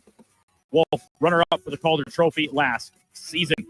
Toronto Blue Jays back at it today as they take on the Houston Astros from Rogers Center. First pitch coming just after 5 o'clock. Shane Bieber on the hill. Elsewhere around the majors, full slate of games, including Phillies hosting the Mets. Cubbies are in Atlanta. Rays on the south side of Chicago against the White Sox. Yankees open a set against the Tigers from the Bronx. Brewers, Rangers, Reds, Padres, Mariners, Cardinals, and in one of the nightcaps, the Red Sox continue their playoff push and series in Sacramento. Late last night, Philadelphia Eagles acquiring Tank Bigsby from the Jacksonville Jaguars. 2026 5th and 6th round selections headed back the other way in the deal. And just breaking this morning, Montreal Alouettes activating quarterback McLeod Bethel-Thompson off the 6-game injured list. 36-year-old hoping to be back in the lineup for the Owls this weekend. Coming up on Sports 1440, it is Fantasy Frenzy with Hallie and Douglas. I'm Brandon Douglas at your Sports 1440 update. Sports 1440.